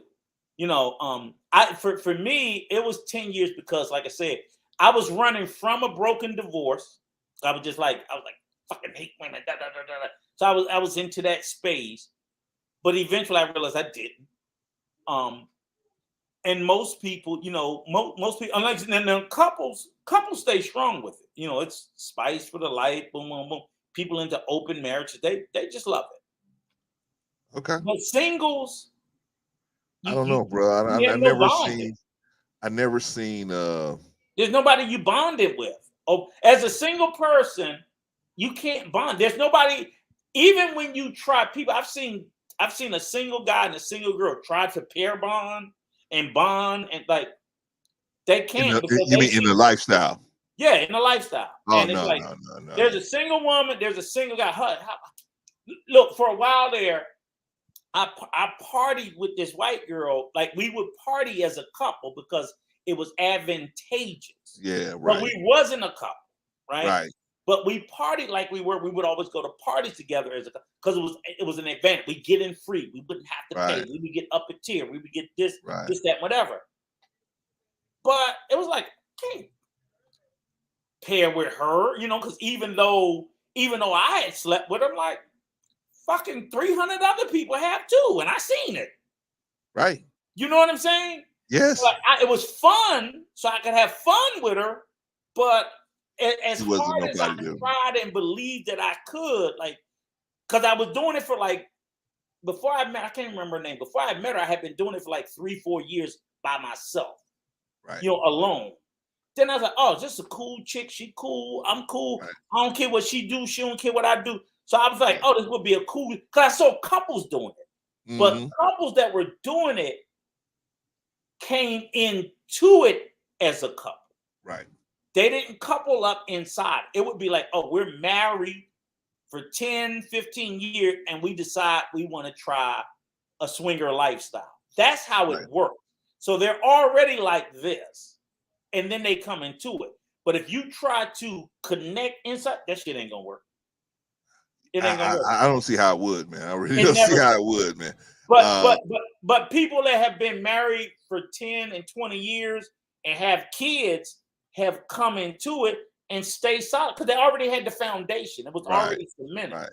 I believe it's say, probably. Hey, try something different. I think it would still be hard at that point, but I mean, at least you have a better chance of being solid. It is hard. I've seen, I mean, they have a breakup rate the same as everybody else, 50-50, but no higher, no less. It's not like a lot of dudes who come into it with a wife, they cool with it. Okay. They cool with it. I'm just telling you firsthand. It's like, I'd be like, I don't know if I could do it, but I can do it since I'm in here as a single. Fuck it. I can be selfish.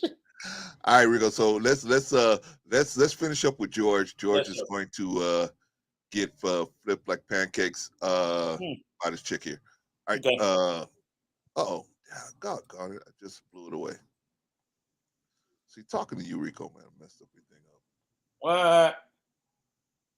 Let me see. Where George gets robbed.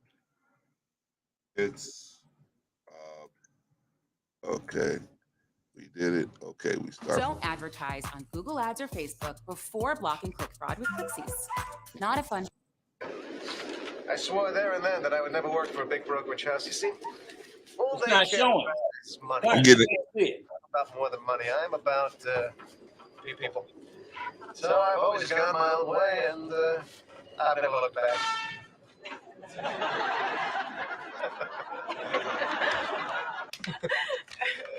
Well, this is where I get off. Oh, yeah, you do? Yeah. Hey, why don't you? Oh, nothing. What? Well, I was going to say, why don't you get off with me? But you're obviously very busy on your way to some important meeting or something.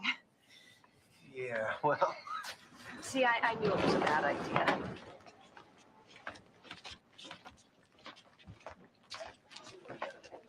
Hey, what's another million, give or take? I get off with it where I'm so stuck. Just wait a second. Don't stop the train! Don't stop the train!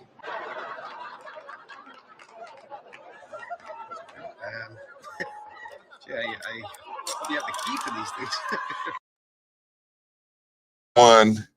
This is one I'm gonna tell you, young guys, man. Never ever get yourself handcuffed. Never ever do that. Unless it's your girl, you know this girl, you know her family and all of that. Never. And I would still look at, be on the lookout even at that point. Definitely not do both hands, man. But somebody you just met handcuffs you to the bed. Ay. Holy smokes. Holy smokes. Okay, let's see how this thing works out for George. Not looking too good. Oh, don't worry, I do. You know, my mother used to walk around our apartment in her bra and panties. She didn't look anything like you. She was really disgusting, really bad. You know, if you can imagine an uglier, fatter version of Shirley Booth. Remember Shirley Booth and Hazel? Really embarrassing because, I had the only mother in the whole neighborhood who was worse looking than Hazel. You can imagine the taunts I would hear. Like what? Like, hey, your mother's uglier than Hazel, or Hazel really puts your mother to shame. Yeah.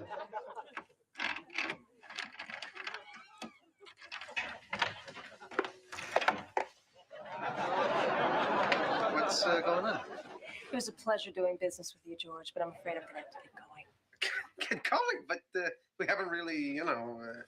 What the Clarence in Wonderland? I wasted my whole morning on you for $8?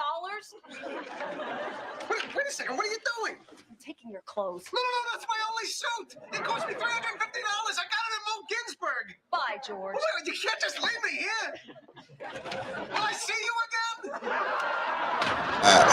Yeah, that's how dumb dudes are, right? Will I see you again? Right? All right, man. All right, y'all. So basically what we wanted to talk about today is why dudes risk this, right? Why do dudes, it's, in particular, women do too. Shout out to Jake Takashi. Women do too. Women do risk this, but why do men do this? Why in particular we're talking about men? Why do they do this? Jay. Get fucked over? I mean, why do they risk? I mean, Jay, man, I don't know if you were watching from the beginning. Man. I did watch it. I've seen Seinfeld when I was a kid. Unfortunately, I mean, but no. I'm talking about when we were showing the pastor that messed up with his wife again and again and again. Some of these guys to catch a predator, and you know, and the thing is, why do they do this stuff, man? When they know they have to put their whole everything basically on the line to get off what they're trying to get off, why do they do it? And we're trying to ask the question: why do you talking think? about like when they're already stabilized and they have everything, and they have like more stuff on their. Okay, and I don't know. Okay, the pastor and stuff. That's I won't lie. That's kind of wild to me. But because, you know, if you're Catholic and all that and priest and shit, like that's just kind of crazy. Like I think that's a whole rabbit hole we don't have to go down. But that I hear that, and it's just greed and lust. And I think lust, like you said, there's no such thing as love to me. I think there's more lust than there is love, because you're lusting after something that you can't have, and it's like unattainable. You want the unattainable, and you want more, and you're low. No, you're letting the greed fester in you, and you're letting it worse to the point where moral compass doesn't exist anymore. At that point, it goes out the fucking window into a trash can. And then the main thing that's like really driving you is your lust. At that point, I didn't have that. I want that. I've got the means to get it now. So let me just go for it, even though I have everything that I could need in a relationship, maybe with a lady right now, and I'm willing to compromise that because my lust is out of control, and I just need to. I can't remember my own words. You know, relieve that thoroughly. I'm gonna give you. Oh, go ahead, Jay. Go ahead. No. I'm going to end it in a second. So the thing is, for me, can you being in control of one's actions and one's urges is a thing, and which is so funny that yo, brother Clarence, it's so funny you make a topic about this, even though I plugged up on it when I was at work. I actually watched a video of cinema therapy. It's made on a separate channel now. And he literally did a skit of Homer Simpson. She possibly fall in love with someone outside the spouse. He literally broke it down because he is a therapist. He is a marriage counselor, and he's a actual therapist. And the thing is, when he broke it down, I was like, the thing is, we had one man that realized that he noticed that his woman was hot in his workplace.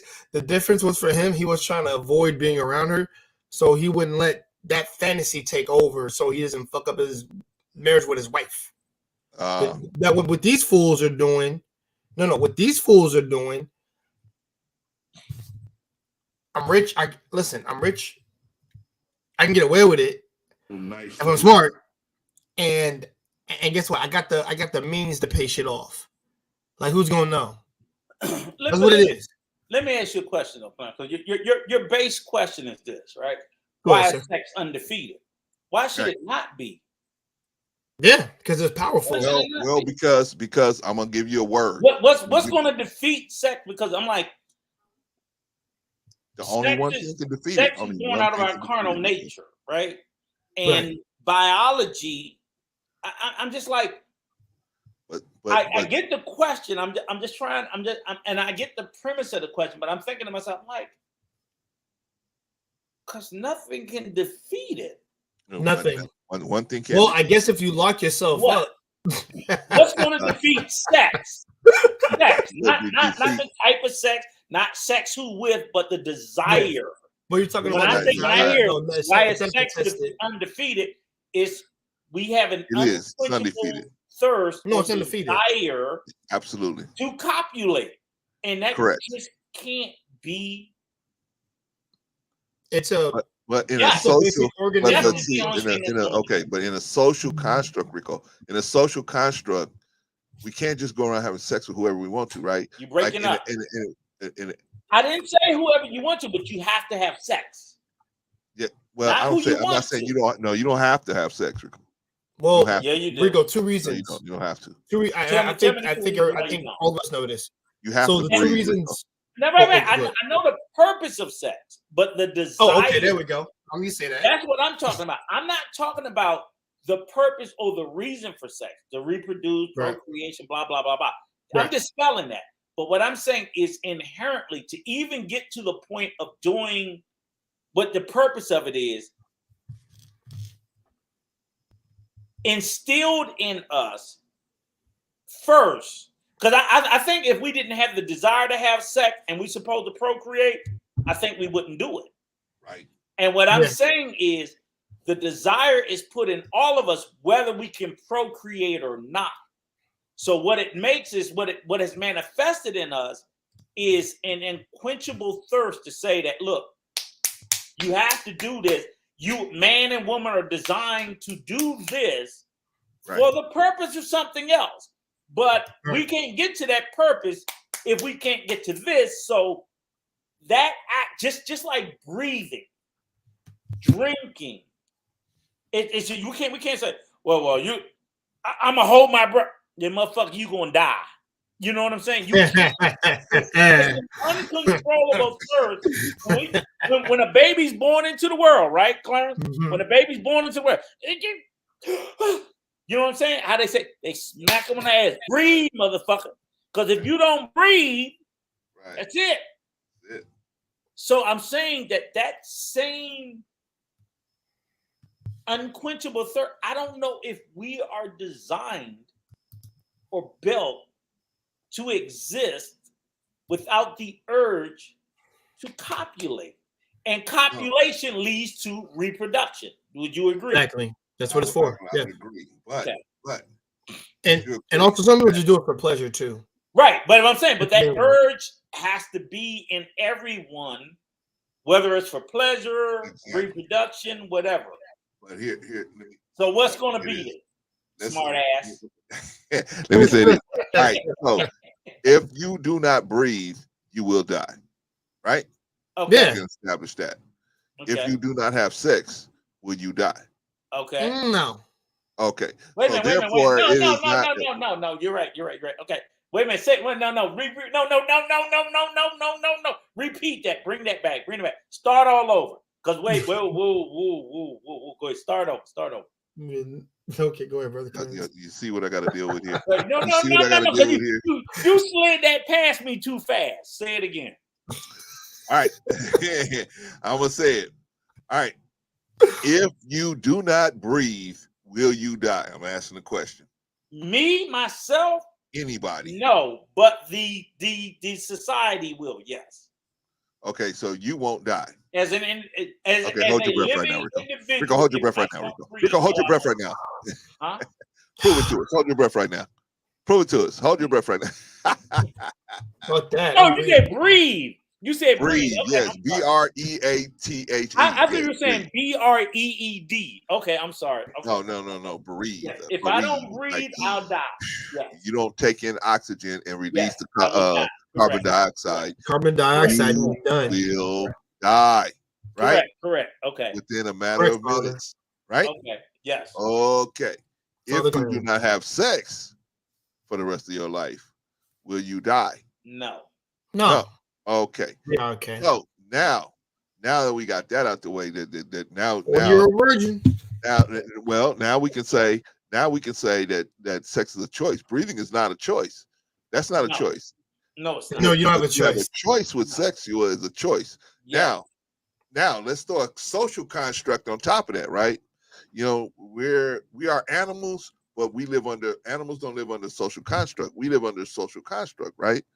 There's a right time to do things and a wrong time to do things, right? So animals, the right time is now. I'm here, you here.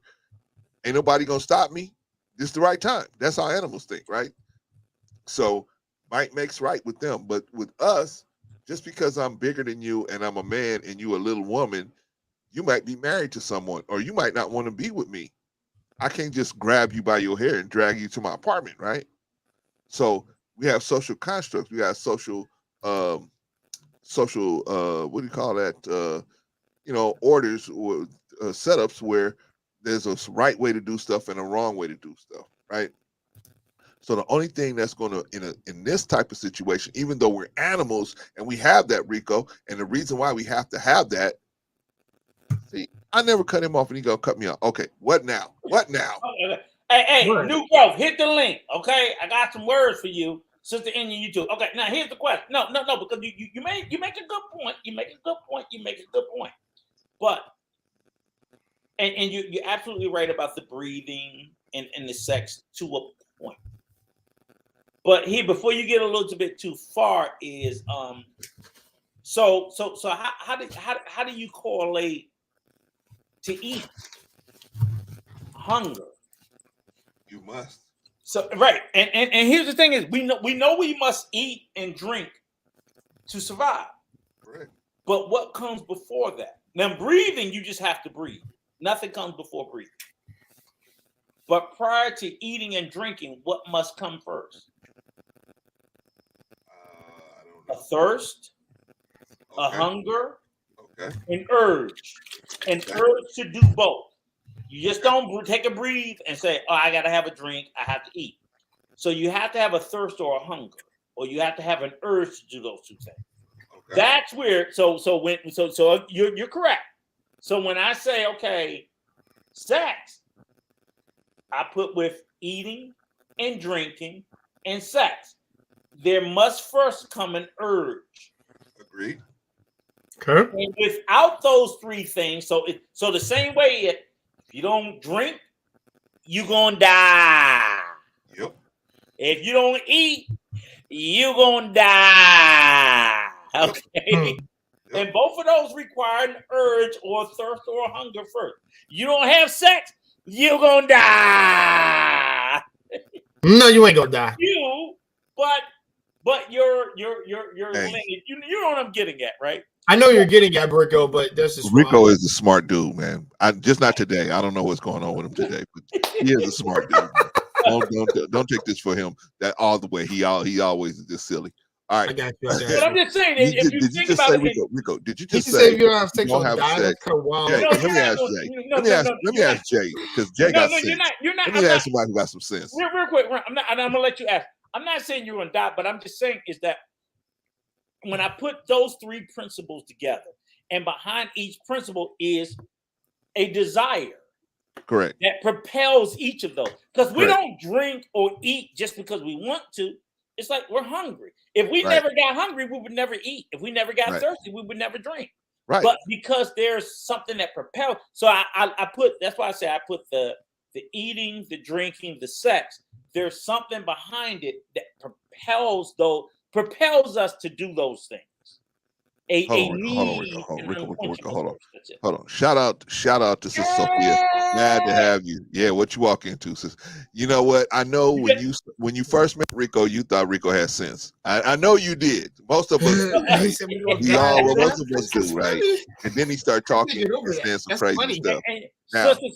Sister Sophia, hit the link. I need your help to come up here to help me explain this to these two guys. Don't. Here's the back. Come and get it.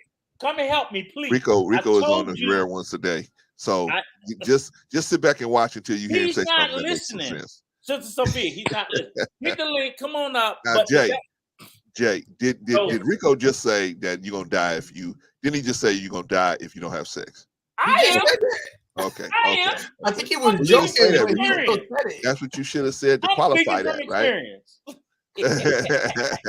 So yeah, it is your fault. No, you can't just. Yeah, you can't just leave. I'll be honest. There's been no study that says if you don't have sex, you'll die. Sophia, you welcome to come up here at any moment. You welcome to come I'm here not teasing. I need some help. Come on.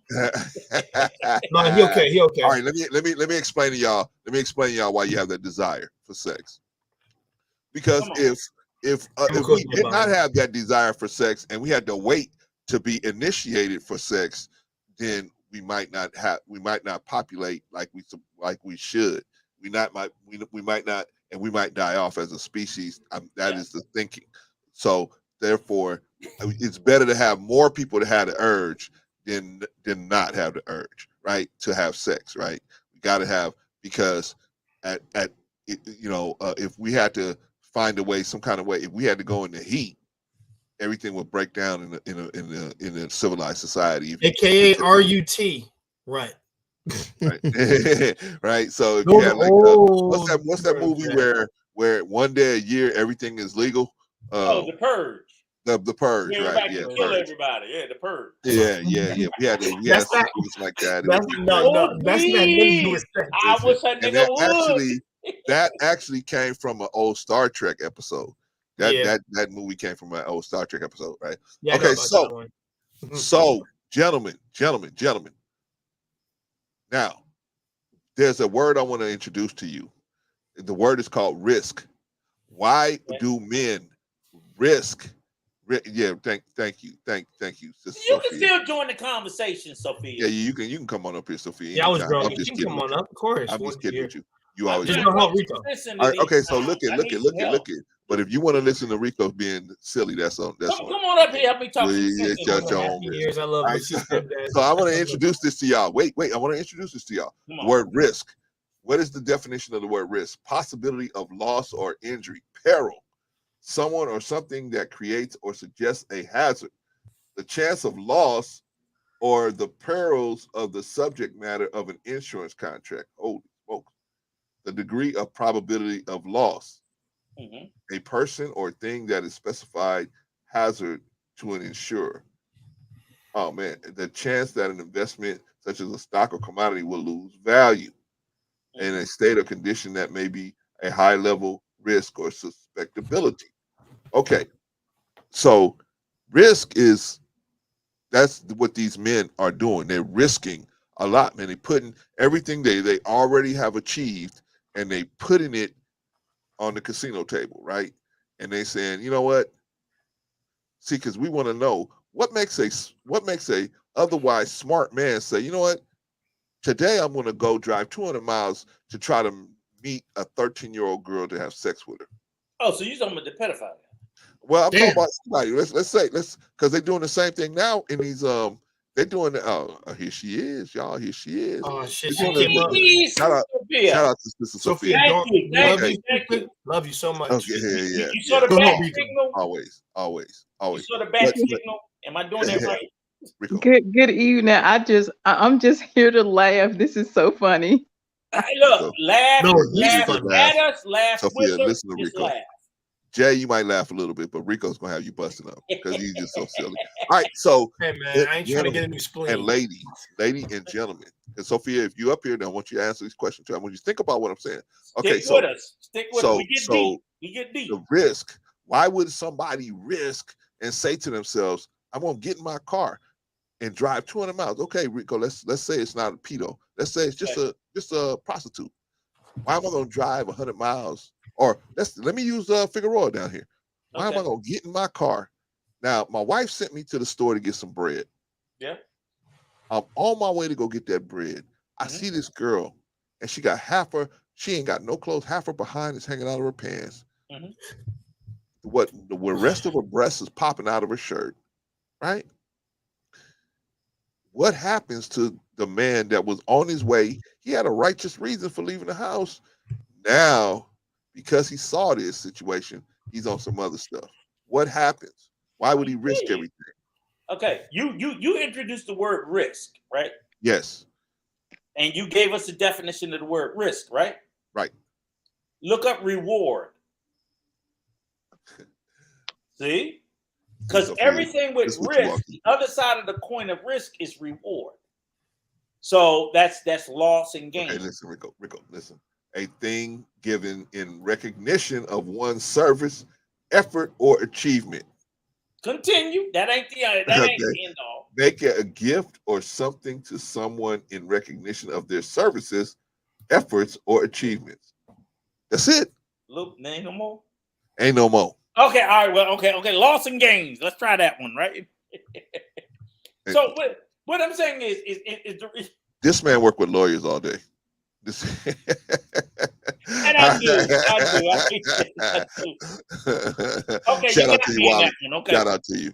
But what I'm saying is the reason you asked specifically, why would people risk things? Yeah. Why are they gonna risk it, Rico? Because like it's gambling. So that's why I should have asked you the term of gambling, right? So do you gamble, Jay? Do you gamble at all? Sophia, you gamble? You a gambler? Used to be, I'm reformed now. See, No, I okay, don't. you remind me Yeah, of I my don't sister and gamble. my mama.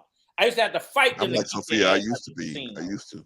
Like, Sports. well, I'll say this: like friendly. If you mean like just friendly gambling with the guys every once in a blue moon, but I guess that's more friendly. But not like go to Vegas and get You don't do stupid and casinos. nah. But I hate gambling.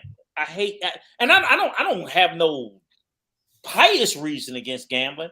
I hate I do. gambling because I'm the ultimate loser. I always lose.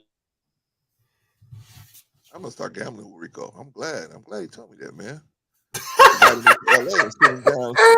Invite him out here and sit him down in the. I'm gonna get money from him. Rico, Yo, brother, come on that's over like, here, man. Let's play some poker.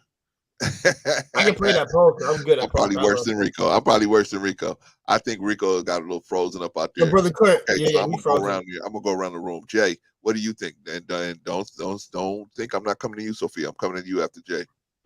All right, what's the question? My Do I question gamble? is, why would a man you especially now when you got TV and internet and you can see all these things going on all over the place, there's a good chance you can get caught up in one of these things and stuff. Yet these guys will still try to hook up with these prostitutes and risk everything, right? And risk everything. Struggle Why would screaming. they? Huh? No, you're You good. were. Am I struggle You're screaming? good now. You were. You're good now. Okay, I'm now. sorry. No, But- You're fine now. the only who reason I you was got? You got Time Warner? No, you got. Bro, it's Spectrum you now. got. Man, I pay my bill. Okay, you got Spectrum. The only reason Thank you, all Lord, I for was cutting Rico off because I know he was gonna say something crazy. Thank I you. used to love Time Warner. I Dead really ass. wasn't. The only thing I was saying was that in the gambling aspect is risk reward. So it's like right. And, you know, I play the lottery. I play the lottery. I pray to God every time I'm gonna hit. Never do. Okay. But as far as like I don't understand the structure of gambling, this, that, whatever. So I don't go because I'm like, okay, I'm walking in. I'm the ultimate sucker. I'm the guy they beg to come in to lose all their money. So I don't. And I spent decades fighting with my mom, my sister, and all my family members who are chronic gamblers. And that's probably what dispelled me against gambling, just watching them just lose everything. They didn't have shit to lose. And they lost what they didn't have to lose, and they didn't have shit to lose. And that's the typical gambling addict. And I just never liked it. So when I say the risk reward, you asked in particular about why do they go? Why do they go out and they do it?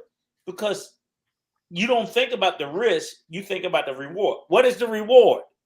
The cookies, the little nookie that you're trying to get. So remember we were talking about thirst, hunger, sexual desire, sex, desire, the urge. That's what they're going on. So whether they go down to Figueroa or wherever, they're thinking what's going to be the reward and not what's going to be the risk of loss. And the thirst for that reward, chasing after that reward, is the same thirst that you have to drink or to eat. As a man, I don't know if it afflicts women the same way. Yeah, I'm glad Sophia's up here. Right. And again, Sophia, you can tell me, I don't know if it afflicts women the same way, but for men, when I was out there thirsting for whatever I was thirsting for, shit, it could have been water, it could have been food, it could have been tail. That desire and that hunger was equal. And I give a damn about that risk. You know what I'm saying? What's the risk if I don't drink? Death. Well, Rico. So now that's the good thing. So we're gonna get to that because we have to be able to discipline ourselves in a social construct here. Got to be able to discipline ourselves. So we can't do anything too much because if we do, we put ourselves in a bad situation. Typically, all right, Jay, we're gonna go to you, and then we're gonna go to Sister Sophia. Did you still remember the question, Jay? All right. All right, I'm here now. You said why did they risk it? It's a gamble. It's literally, And also, it's more so they're thinking, I have to say this. Pardon my French. Like I said, I'm sorry, guys. I'm trying to refrain from saying so many bad words. I'm trying to refrain. You get that. Hey, man, this is part of the healing. But it is. Not from being hurt myself, but part of the healing and being better. Motherfuckers thinking with their dick. I had to be so raw with it. You're thinking more with your dick instead of your brain. And that mean? It means you're relying, you're going off that impulse and nothing else, and not using reasoning and logic to that. Because that's why I said earlier, logic goes off the fucking window when that happens. And it's like, if you I'll say this, if you do have it all, I shouldn't need anything else. I'm good. As long as I got my wife, I'm fucking good. That shouldn't be a problem. Right. But if you're, God, I'm tired of bringing these people up because I'm tired of giving them fucking credit. The Rebel guys just says, well, the guys that you listen to, F and F, they say, well, it's like taking a piss more often than not, and I can't remember phrasing that. That's bullshit. Because you should know when to hold it in and when not to. That's dumb as fuck. That's an excuse. That's a bullshit excuse. We all know it's bullshit. Nothing could compel me to have sex with other women because I have my girl with me at my house waiting for me. All I gotta do is hurry back the fuck home. Is all it is. I'll be good. Like I said, read a book, do something to diverge the urge or whatever. And I think, I'll be honest, one of the first things I think I had to learn that my dad always taught me is not to think with my utensil, but think with my morals and my brain. And I think, I'll be honest, I think a lot of the input of a conscious put into me helped me steer away from that to have like a high number or a big number more often than not. And I told him, and then I said, if I thought about it, I'm like, thank God I ain't do all that. Thank goodness I ain't do all that shit. Otherwise, I'd have felt, damn, Mr. Brother Vaughn, how you doing? But like I said, I'd have felt very icky, to be honest, if I'm going to be real. And also, I wouldn't be upholding the values that my grandmother and my father set up for me. So it's just like, no. They said when you do it with someone, funny be you direct, but you with someone that that's the person you should be attached to, that you're willing to be married to. And you should hold that very near and dear to you because it's something that they get played away. Funny enough, my grandmother told me her story where it's like, your grandfather, that's the only man I tied myself to. That's why she explained it. No said. And it's just like, and my father said that, and my father, he's only been like one woman before he found my mom. That's one. It's two. That's not a lot. Maybe he's lying, but he did. I said maybe. I don't call my father a liar, but hey, maybe, listen, maybe he did fool around, maybe, and then he finally decided to wise up and then stick to that lady. And maybe he did it for my own good. Like, son, I don't want you doing what the hell I was doing because it's violent. So, but at least I took responsibility, and I married your mother, and I made things right. At least there. After that, it was working hard. But other impulsive other ladies, yeah, look at them, but they're not your mother. That's the difference. Your mother I love. These are just, he said it, freaks on the street. That's an old school. Now he old school. If you said that, it's freaks on the street. That's what he said. I laughed when he said that, but he, like I said, he never went on that impulse. He never cheated. He never followed those urges. And the thing is, just because like I said, he's willing to man up and settle down with a woman like you wanted to. And then he told me, like, some of these guys, they just have weak control and weak pre-adolescent mentality is what he said. Because like I said, they're not thinking. It's just it was the wave of the the boyhood just to freaking go out, find a cute girl, a cute dime, and then just freaking, play with her, do what you gotta do with her, and all that, and then give receipt props for your boys. He told me all that shit, and then he's like, "Yo, like I said, that mentality is fucking dangerous." Yeah, and it was stupid. Yeah. So that's why I said I think the risk now is just more so now people, they don't care anymore. Like I said, I've got money, I can get away with it. I think that's their mentality, and also, like I said, they're actually, I'll say this, they're weak and pathetic for it. And the reason why I'm saying weak and pathetic for it is because they're following those urges instead of fighting back against it and actually trying to set up a boundary and not setting up boundaries. of what they should hold near and dear to them instead of just following it in general. But that's it. I think I hit it on the head when it came to that. And also you can thank my father. Like he said, All man, right. on the street. That's what he said. Oh, okay. All right. We're gonna remember that, brother. All right. Thank you, Brother Jay. Sister Sophia, you still with us? I'm still here. All Good right. evening, everybody. We need Straighten these young boys out for me, Sophia. Straighten them out. my sister. Me? You know what? You. I was the classic definition of a preacher's daughter. Okay.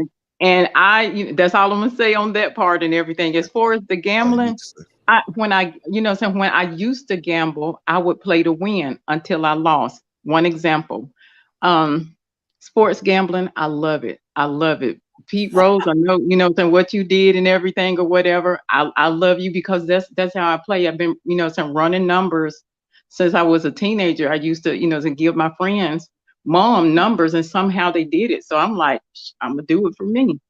It was one time when the Titans and the Rams played, $10,000 bet and everything. And the people who I don't like anymore lost. And so I was like, y'all guys, come on. Saying $10,000, I'm a mama. This what the guys said after I said that. They said, well, you knew your black ASS was a mama when you came up, wanted to play with the boys. You play to win, we do too. Yeah. It hurt me. I had to pay it. I stopped doing it. You ran numbers. You can play to win, but understand that when you lose, you still got to deal with the consequences. As far as sex, example number 2. Preacher's daughter, fun. And I was messing with a guy who was a referee and everything. Thought since we were older, it would be okay. Had no idea that the guy was, full blown herpes. Oh, okay. And yeah, so so I thought I had it, so I thought I had it. I don't deal with stuff well and everything. And I found, and I just, screen told the doctors and everything. And then I said, I went to his apartment and, I did what the women did. He was like, babe, let me go to my car, so I'm gonna run downstairs. I'll be right back. Y'all, for me to be blind in one eye, I'm gonna tell you what I did. I was worse than a fly and a roach put together. I'm up here looking, tearing up everything. I was, CIA for real and everything. Found his bottle of medication. So I'm up here rolling in the floor at the doctor's office, and really I wasn't. She said a fly and a roach. Roaches look at everything. They know how to follow when you put that bite on. But this is what I was doing. I was taking medication. Went to a doctor and they was like, look, I'm not gonna give you medication. You got to get tested. I was like, ain't y'all gonna put that on paper? Long story short, I didn't have it. Right. And I was like, I still want to take the medication. I'll pay for it. They was like, let's just do another test. So I went another year. I didn't have it. Now, see, when you go through some ish like that, and you was like, yeah, if I die today, I'm gonna give the Lord a high five. I done enjoyed life and everything. It's gonna be something that wake you up. But see, the thing is, I would say about that, Sister Sophia, and again, that's something we need to speak about, like in our community too. Not even in our community, but the totality is herpes is wildly more common than people expect or believe. Yeah, very much so. Wildly, like basically. But the thing of it is if I know that I have it, I bet you I'm not gonna sleep with somebody because you have to stop. I'm not correcting you, brother Rico. I'm just saying for me, that's why I was abstinent and celibate, because for me, you know what I'm saying, when you're dealing with entertainers, CEOs, producers, ball players, and you know what I'm saying, even the referees and stuff like that. Your risk is way higher than what you know what I'm saying? And I never give names. I would, you know what I'm saying, even if I see them or whatever, I'm like, I'm a lesser than. I just, you know what I'm saying, roll with the flow or whatever. But if I see them and they smile, I have like the idiot's nose turn up and everything or whatever. I'm like, shoot, that was like, you know what I'm saying, about 5 to 7 years ago. I don't know you. But you Keep know, it going, Sophia, keep it going. the only reason why I brought that up is because of the fact that I think too often, right? Like, Mm-hmm. in our community, like we'll hear about something and then we stigmatize it, right? And I remember, like, say, I'm like, you said you were in your 50s, right? I'm right around the corner from 60. So I remember when the herpes thing first came out, that was blowed up like AIDS. People treated it the same way, right? And to be honest with you, I was in high school. Hell, shit, we thought it was. That was AIDS before AIDS. We thought, ooh, you know, it was a great thing. And then we come to find out, you know, it's, you know, and it was treated that way because at that time, that was where the science was. And it's still prevalent, but now it's, and I'm not trying to be dismissive about it, but it's just like, as I've gotten older and I realized that, like, oh, it's prevalent, as they say, like 1 out of 4, like the 4 of us on here, 1 of us got it. I'm not saying 1 of us, none of us probably got it, but it's saying 1 out of 4 of all people worldwide. I work for a pharmaceutical. So we study, like, and we're working on the COVID. We're working on freaking everything. A large, major, multinational pharmaceutical. I'm not gonna name them. And what I'm sitting there saying is that's what science is. So even like now, remember HIV when that came about in the 80s with Reagan, it was a death sentence. People now get HIV. It's destigmatized to the point where, like, no, you still don't want it. Absolutely fucking not. But we're constantly every year working on trying to destigmatize them because they're coming up with not cures, not preventatives, but ways of treating these things. Exactly. Those commercials are everywhere. You was like, dog, my program ain't came on yet because they got their, you know what I'm saying, commercial, and they just, you know, having fun and smiling. I was like, you know what, y'all do y'all thing. Yeah, I'm against telling people to be reckless, not be protected, not do this, not do that. I'm like, no, that's not the point. The point I'm trying to stress is that whether you, like you said, the guy you was with, and he didn't tell you he had full-blown herpes, and, you know, maybe you were protected or unprotected, whatever, and you wouldn't, like, I'm just saying, it's like I try to be like, look, whether you willingly go into something or unconsciously go into something, don't necessarily, I don't want our people to take everything on like with a scarlet letter. I don't want you to sit there and like put more weight on your shoulder, like, oh, I'm bad. I'm like, no, that's bullshit. Because when we talk about herpes, I'm like, sister, if you do got it, if you walk into a room, half the motherfuckers in there got it. I just want us to sit there, and I don't know if they got it, but to know that the likelihood of it being that great is that science says probably every 3 people you bump into has herpes of a form. It's whether it's oral, whether it's vaginal, whether it's anal, whether it's a cold sore, whatever. You get a cold sore on your lip, and white people keep cold sores on their fucking lips. They got herpes. Wow. That's And yet we're so free. Yet we're so free to just, go out here and do all willy-nilly. Right. So what I'm saying is, with the judgment, when people like, oh, you're like, you got herpes, I'm like, motherfucker, you got a cold sore on your lip. You got herpes too. And you know what? My daughters had to tell me, Mom, it's okay. The information that you're sharing, my daughters, when, you know, so I was crying and boohooing, they was like, Mom, it's okay, and everything. And the thing of it is that I was like, so I'm telling y'all because I don't want you to repeat Mama's footsteps. You're gonna always love me, but this is what I want you to do. I want But you you to know what? love you. If I could just say this real quickly, and these are the consequences that we have to suffer behind our actions, and to be frankly and to be honest, when I was younger, I was very promiscuous. You know what I'm saying? Because I always felt like I had to prove myself, because of some things I went through as a child. You see what I'm saying? But man, thank God that he brought me through all of those years, because even though I thought I was ready to settle down and be monogamous. You know, when I look back on it, I really wasn't.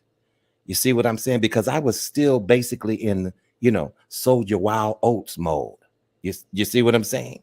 And thank God that he kept me the way that he did, you know. But it is this is something that's very sick, very serious, because a lot of people don't know how to deal with being in control of their urges. You see what I'm saying? That's why you have pedos, and that's why you have people who are graping people. That's why you have people who are can't let the pornography go. That's why you have people who are doing so many different things, right? You know, it's because we've gotten to a place. First of all, the sex has definitely become perverted.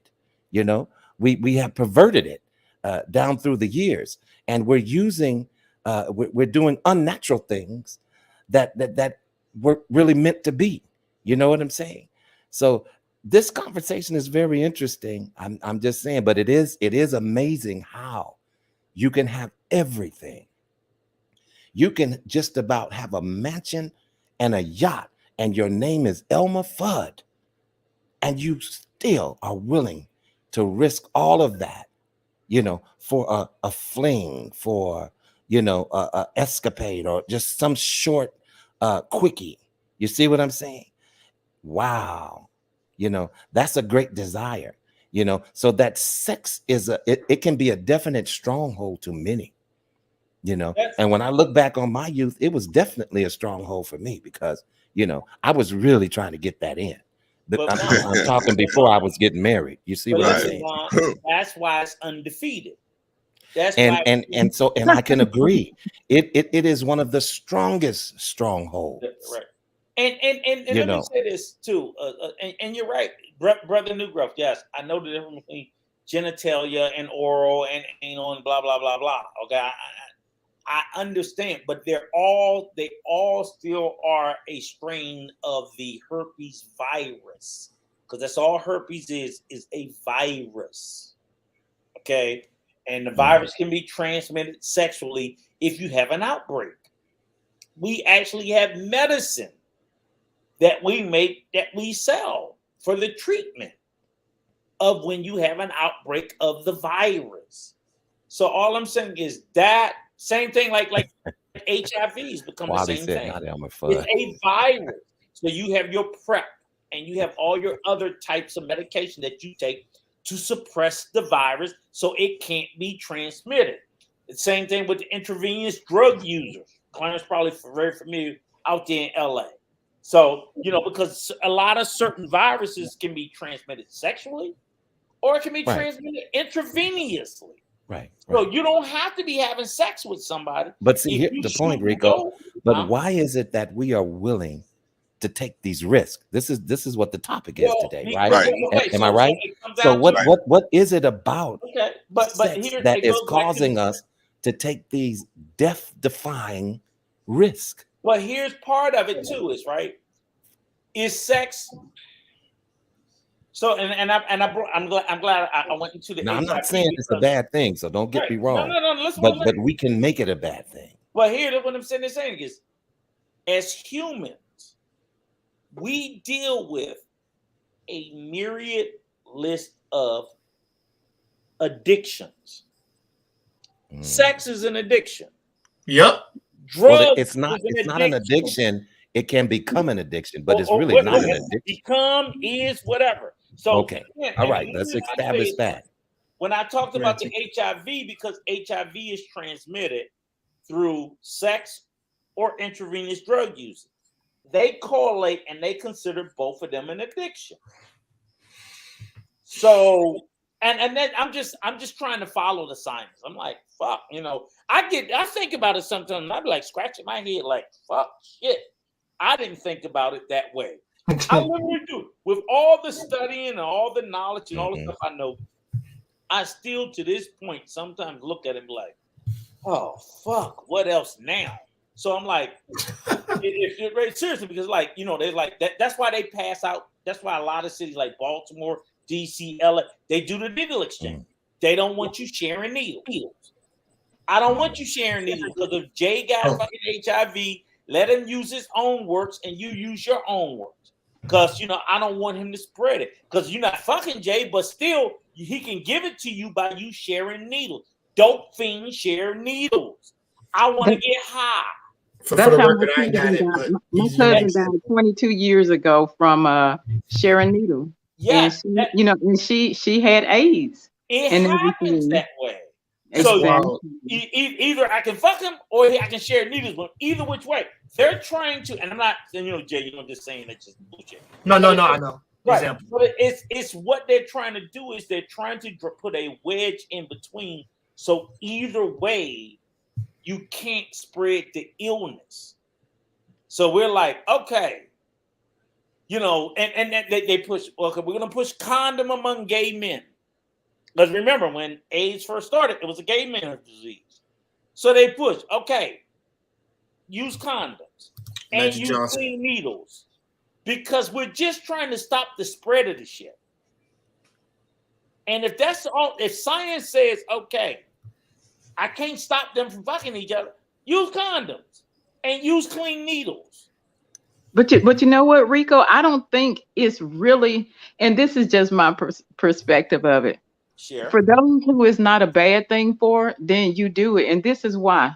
You got some animals that eat grass, and you got some animals that will eat meat, me, you, anything or whatever. So some people have, you know, what I'm saying they have that high sex drive and everything. My thing is, you know, saying, you know, hey, do your thing or whatever. Everybody ain't alike. So you have, you know, say if people you have now you have vegan, now you have this and you have that and you have that. My thing is, you know what I'm saying, if you can say, well, I can choose what I eat or I can choose what I think if I'm a, you know, say a liberal or a Democrat, then it should be able to be applied to sex too. You know, so some people have, you know, saying really, really big. Eric Amen. Benet. Eric Benet had a big Usher.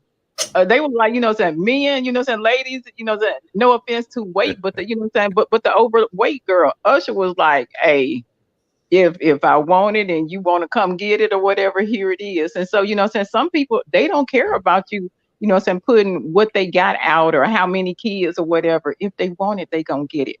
If you want your vegan salad, then you go and eat it and everything. As long as you ain't doing it because, oh my goodness, long as it ain't on the news, you keep eating your vegan salad. You keep, you know what I'm saying, screw it, it's so many billion of people here or whatever, you know what I'm saying? And everybody, it's just like I used to tell M3 and you know what I'm saying, the Harrises, everybody can't be you.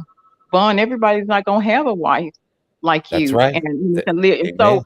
so they can't take your blessings and you know what I'm saying, lather themselves up in that. That's Exactly. yours. That's Yeah. yours and everything. They're gonna have to figure it out or just do their things or you know what I'm saying, go ahead and get your passport or whatever Yeah. you want to do. Do it. Do But it. you If you know what want I to be with but a you know man, what I if you say want to be also. with a cow, if you want, well, you know what? That's kind Yeah. of gross. That's gross. We don't need no cow people running We around don't and need everything. the bestiality. It's funny though. Easy, Let's leave Sophia. that over there. Easy, Sophia. Y'all Let's leave that people. over there. Easy. But Easy. let me say this if I could. Let me say this if I could. I think a great aspect of this conversation has to do with self-control, and we are just simply not taught Bingo. self-control. And I know as a young man growing up without a father, you know, I wasn't taught any self-control. I had to learn it on my own. You see what I'm saying? You know, there's some red flags that should Well, absolutely that's not a slow bad you thing. down. Look at the You man see you what I'm saying? became. But we It's look some past them. Vaughn, it's some people that got mom and daddy in the house and this is what they learn how to do, cuss and fight. So you good. You know what I'm saying? Somebody prayer and God had you. Oh Somebody yeah, prayed well, and God yeah, had me yeah, or yeah, whatever. So, yeah. you I know, would agree. I would agree. It's just what I'm noticing is, you know, the lack of self control, and this is something that we should all master about our lives. You know, whether it comes to food, whether it comes to smoking, whether it comes to, you know, cursing, whether it comes to, we still have to have a merit of self control. And what happens simply is we've become a people that are out of control. I mean, look at the news. Look how out of control we have become. you know, and sex is just one issue where the society has become out of control, because, you know, sex sells. You know, everything is based around sex. You know, every message is subliminally giving you a sex along with it. You know, you can barely sell a car. You can't even sell some sneakers without sex behind it. You see what I'm saying? Now, sex is not a bad thing. Don't get me wrong. You know, God created that for us to enjoy. You see what I'm saying? But when you misuse a thing, then that's where the problem comes in. And we are misusing the thing. We are putting things in places that they should not go in. But Vaughn, let me ask I'm you a gonna leave question. that there. Let me ask you a question, Vaughn. Vaughn, no, don't go nowhere because I But got but Brother Rico, you know it. You know it's the truth. Yeah, no, I know this is true. I know it's true because what you said just kind of like it piqued my interest because I was on the screen earlier before I came here today, and the brother was it was weird. I mean, because you hit right in the vein. The vein that you hit in, the brother was asking about like he basically did a stream, and he was like, you know, like young black men are a problem because and basically he wasn't really talking about young. He was talking about basically like, I don't know if you guys heard about the story about the situation just happened the other day in Memphis. Yeah, I know about the thing in Memphis. Pete told me. Memphis, Tennessee, and then you have these young and we were talking about. I was like, I don't know where these young black men and got to this space where they're so angry and they're picking up guns, and of course it turned into a pro-gun anti, and I'm anti-guns. I tell everybody, like, look, man, I don't give a shit. Because if we didn't have all these guns, we couldn't be running around just shooting up and killing nobody. Exactly. That's what I'm saying. And my problem with it is the fact that I'm like, and then everybody like, oh, you need more black gun owners. I'm like, yeah, but black people with guns kill other black people. We're not killing fucking white people. We're killing each other. And it's driving me crazy. It really is. You're right. You're right. I'm I like, would get rid of guns personally. We kill us. Hold on. Shout out to Von Eric. Shout out to Von Eric. And the only reason why Thank you, Rico. It was like you motherfuckers keep you want to get rid of. Oh man, fuck this. We got too many guns. I'm tired of it. Rico. Yeah. Rico. We're not talking about guns today. No, but all I'm saying is we were talking this ties back into what Vaughn was saying. That was the reason why I was saying out of controlness. Thank you. Out of controlness. And yeah, I'm like, that they're part. out of control Is that a word, in a though? lot of spaces. No, out of control. And I know. I just added to this. Whatever you want to call it, right? But it's just like, fuck. We can't. And I get so I'm crying and dying inside because I'm like, God damn, what is wrong with us? When are we going? So yes, and I agree with you, brother Negro. Like, yes, out of control desire for sex is some sort of, but it's like, but I don't think fucking having more guns is the answer. It's making the problem worse. We're talking about sex, not guns, right? Well, I don't know. Maybe well, wait. Maybe some people like guns with their sex. I'm just saying. I don't know. The crazy thing is, please don't put it on Facebook Live and you know what I'm saying, this and that and everything, because that's the sickening part. That's the sickening. And they're doing these fucking manifestos. Thank you, Sophie. That's what I'm sitting there saying. Because you know what it is? The gun is, you know what the gun is? Is a replacement for a fucking male phallus. They've said that repeatedly. Am I making that up, Sophia? You're not making it up at all. Okay. So you're not making it up at all. You motherfuckers who gotta have more guns, that is tied into sex. It's for you little short dick motherfuckers that need more guns to make yourself feel bigger and badder. I'm thinking Facebook and everybody is going to take a major hit. They're going to take a major hit because this has to stop. It's going to take with the lady and with the billionaire lady and everything being in Memphis and the guy that did that or whatever. See, I don't wish death on anybody or pain or suffering, but sometimes it takes that in order to, because that black man gonna be blacker than what he is. Somebody rich I'm gonna tell you something. Mhm. That green piece of paper with that white man on it, gonna make sure that black boy gonna have Everybody that black man killed in Memphis, Negro, was black. Everybody he killed was black. I tell you the worst part. I don't know what it is about Memphis, but they used to have the Baptist convention there. When that black when that black male turned around and shot that black lady in the back of her head and threw the baby in the Mississippi River. That baby was like hours or days old, and he had no remorse in jail. All I want is somebody to explain to me. No one can explain it. Am I going to turn on the TV tomorrow and explain to me why? That's not going to happen because media. I just told you that green piece of paper got a lot of power behind it. And you know it can't pick up weight. It can't about to destroy money then at that point. Let me say it for the black community.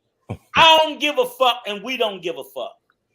Don't come to me crying no more about fuck this shit. Fuck them. I'm with everybody. Fuck the victim Olympics. Fuck them. I will say on the sex part, don't be 33 years old and have 38 kids. That's the only thing. And I understand back in the day people had a lot of children, but when your baby when your baby mama getting $2.48 a month because you got 38 kids and you 33 years old, you gotta love yourself and save yourself. Crystal clear. Fuck the victim Olympics. I can go out and buy me 35 guns tomorrow. That's not gonna save near little black motherfucker from getting shot up today or tomorrow. Fuck the victim Olympics. The only thing that's gonna stop the killing is the tools to kill people with. It's just that simple. If we had a problem with too many people stabbing motherfuckers with swords, take away the swords. That's it. Okay. That's not that hard to understand. Rico, this is the topic today. You can go off on guns another day. Today is the topic. The topic is why are men risking everything? Right? Right. No, I was gonna say something. Okay. So look, y'all. Let's do Jay, Wally. Okay. Bro. Okay. Oh no, I was gonna make it quick because I know Wally got to go next or whatever. But I was gonna say something after what Rico's saying. Rico will have a stream for that. I'm gonna drop down because y'all have such interesting aspects of everything. Sophia, I need your help. Let me get my house coat back on and get back to washing the dishes then. Do you gotta go or you want to go? Which is it? No, I just want anybody who want to pop up. I want to hear their experts. We good. We got room. Everybody opinion matters. Clarence, don't let her go. You stay with her. What I'm gonna do, Rico? Don't let sister go. I need her as backup. Wait. Sister Sophia, if you gotta go, you gotta go. But if you don't have to go, you can stay. You can stay if you want to. So it's up to you. It's up to you. I mean, we just you got a choice. You know that. A few dishes and a banana I need to eat before it's too bad. That's the only thing I got in my place. Sophia, do you okay? What you do? Do you? Rico's just playing with you. If you gotta go, you gotta go. So, but if you want to come back, all you gotta do is hit the link. You know, I'm gonna pull you right back up. So it's up to you. Yes, sir. I love y'all. And who I choose to be. Love y'all. Love you too, sis. Take care of yourself here. All right. Lord have mercy. What am I gonna do with Rico, man? What am I gonna do with Rico? Invite Hey man, when we do it for Rico, I'm gonna play him some Sonic music probably. Yeah, man.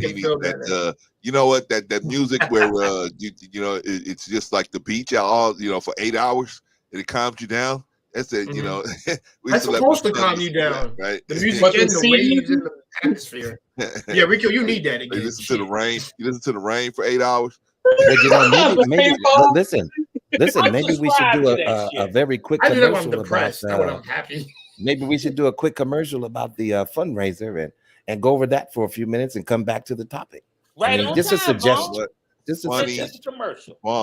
Funny you should ask that. I think Okay. I just got a video about that situation. So let's watch the video that let's do it. We made about that situation. Let's do it. I want to say fuck Wally. There we go. Get these backpacks away, but I want y'all to meet her for yourself. She's a sweetheart.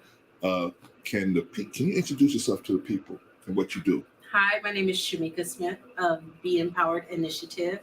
I recently started this organization in order to help my community, South Los Angeles, with employment services. We are now offering services to help those in need of pre-employment development, skill building, even job placements. Also, with if you need help finding certain credentials in order to be in particular fields, we can assist you with that also. I also started a program for business entrepreneurship, helping those between the ages of 16 all the way until adulthood to establish new businesses in our community and to help existing businesses. So basically, yeah, that's my organization. All right, I'm back here with our good friend Shamika, and I'm asking her, what makes you think you qualify to work on a project like giving these backpacks away and a laptop, et cetera, et cetera? Well, what makes me qualified is I do have a few partnerships where I work with individuals that have organizations targeted specifically for kids of from the age ranges of infants to high school.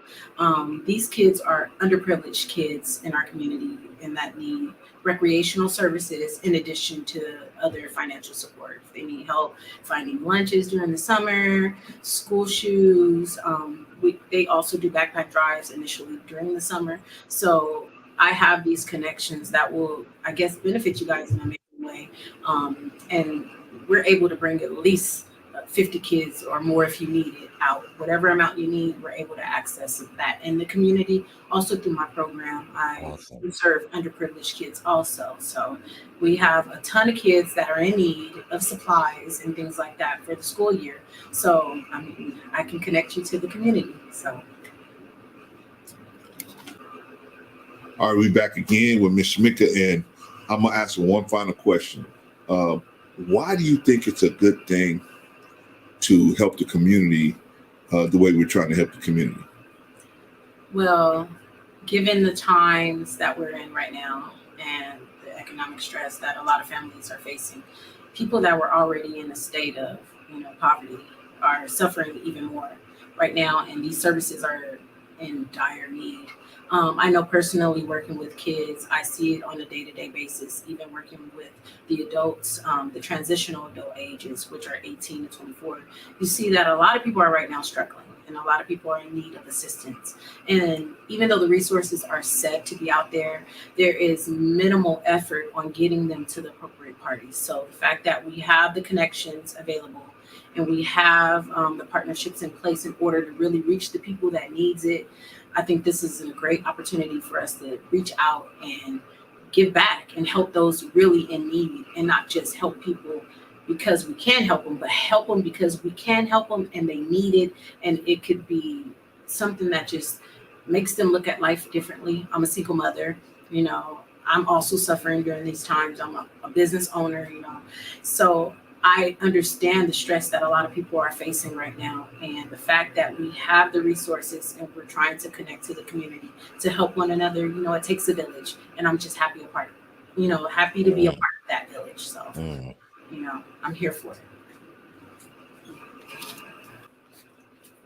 Okay, y'all. I'm showing you this is Miss Shamika. She is here. She's gonna help us bringing in the kids, bringing in, setting up, doing the tables and all of the doing everything outside, the logistics that I was talking about the other day. This is the lady. Clarence, we thought you was making this up. No, this is the person. This is her office. You see her office, and she's a good person, man. We're lucky to have her. Any final words? That's it. No.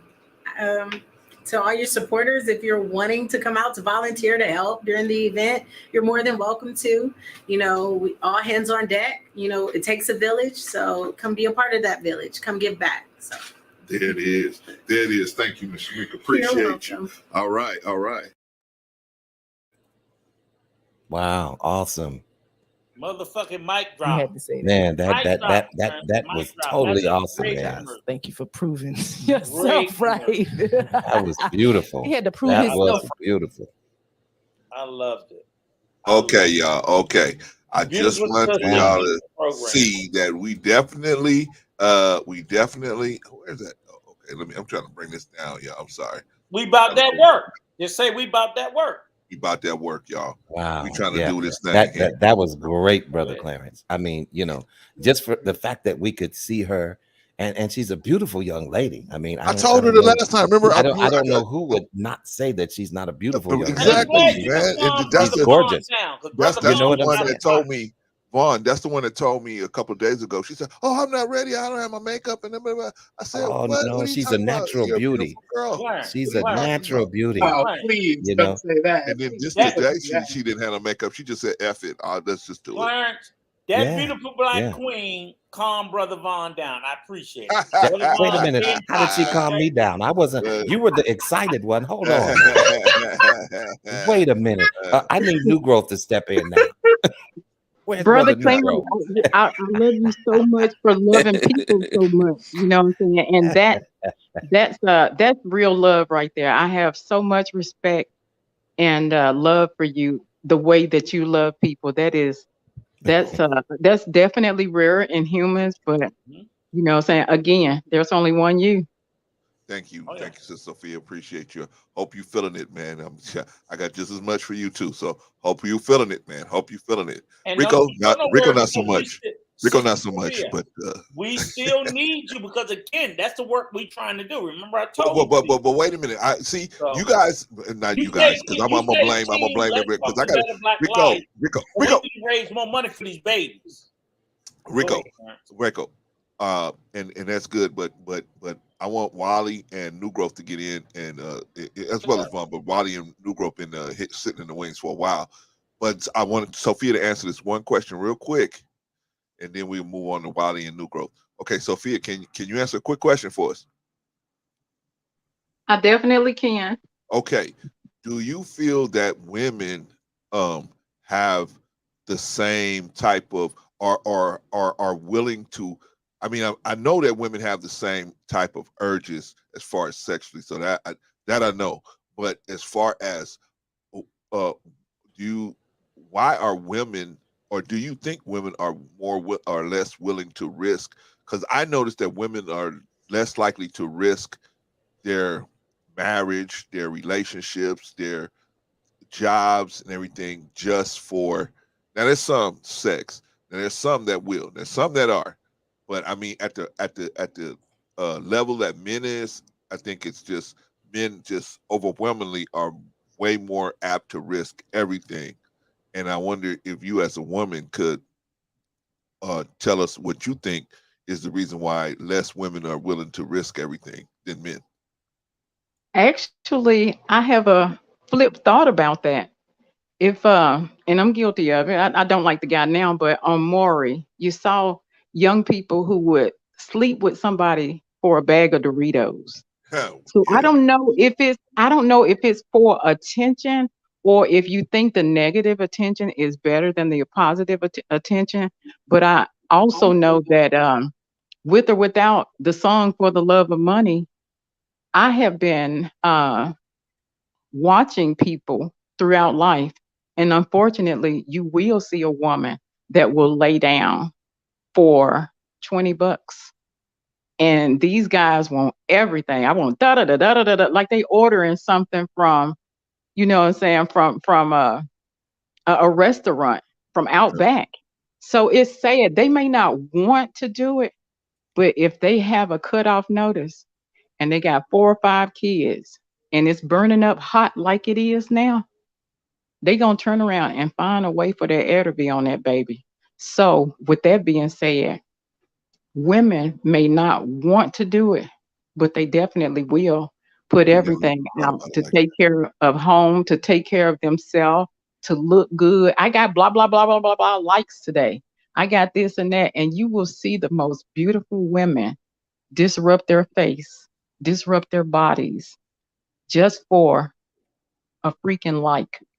And I'm like, you can't make that make sense. You can't make that, you know what I'm saying? Guys have, you know what I'm saying? They may have a body count, but you know what? Now women want it.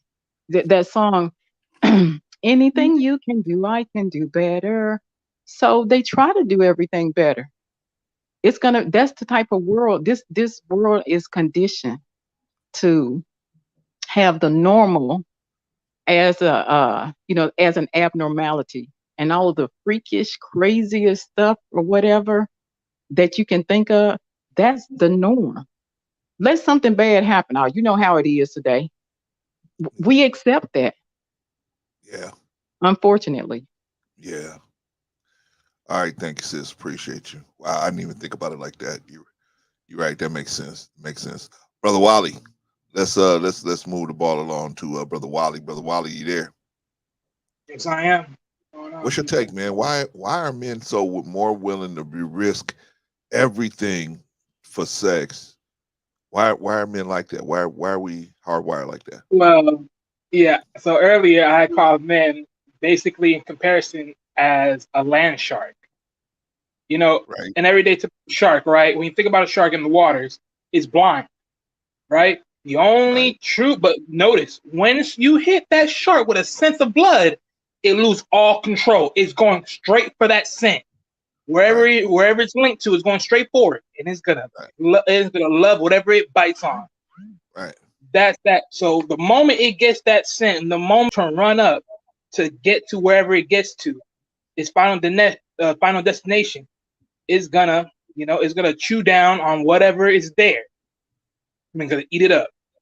So in this case, to a man, and on land, a man is basically like a shark. But how I'm gonna equate this is basically it's like this: what do a man truly control?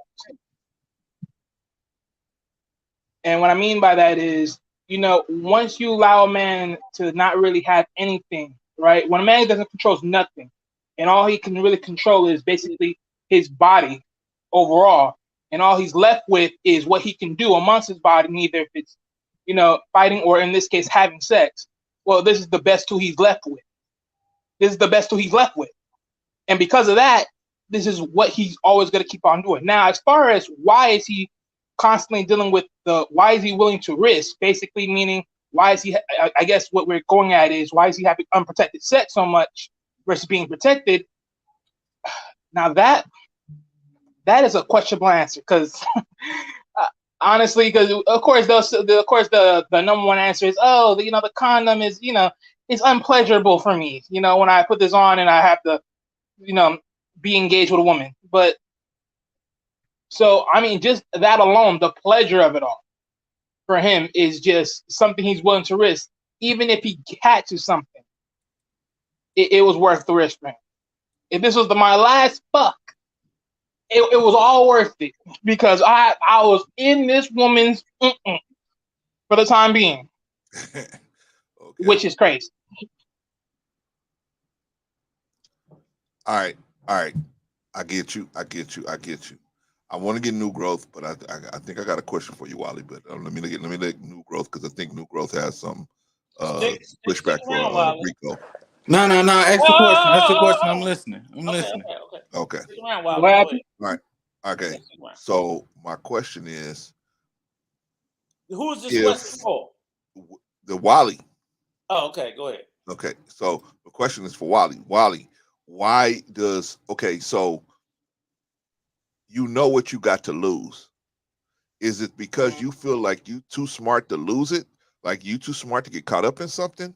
Not you personally, but I'm saying the guys that's out there right now paying for love, do they think they're the ones that's gonna get away?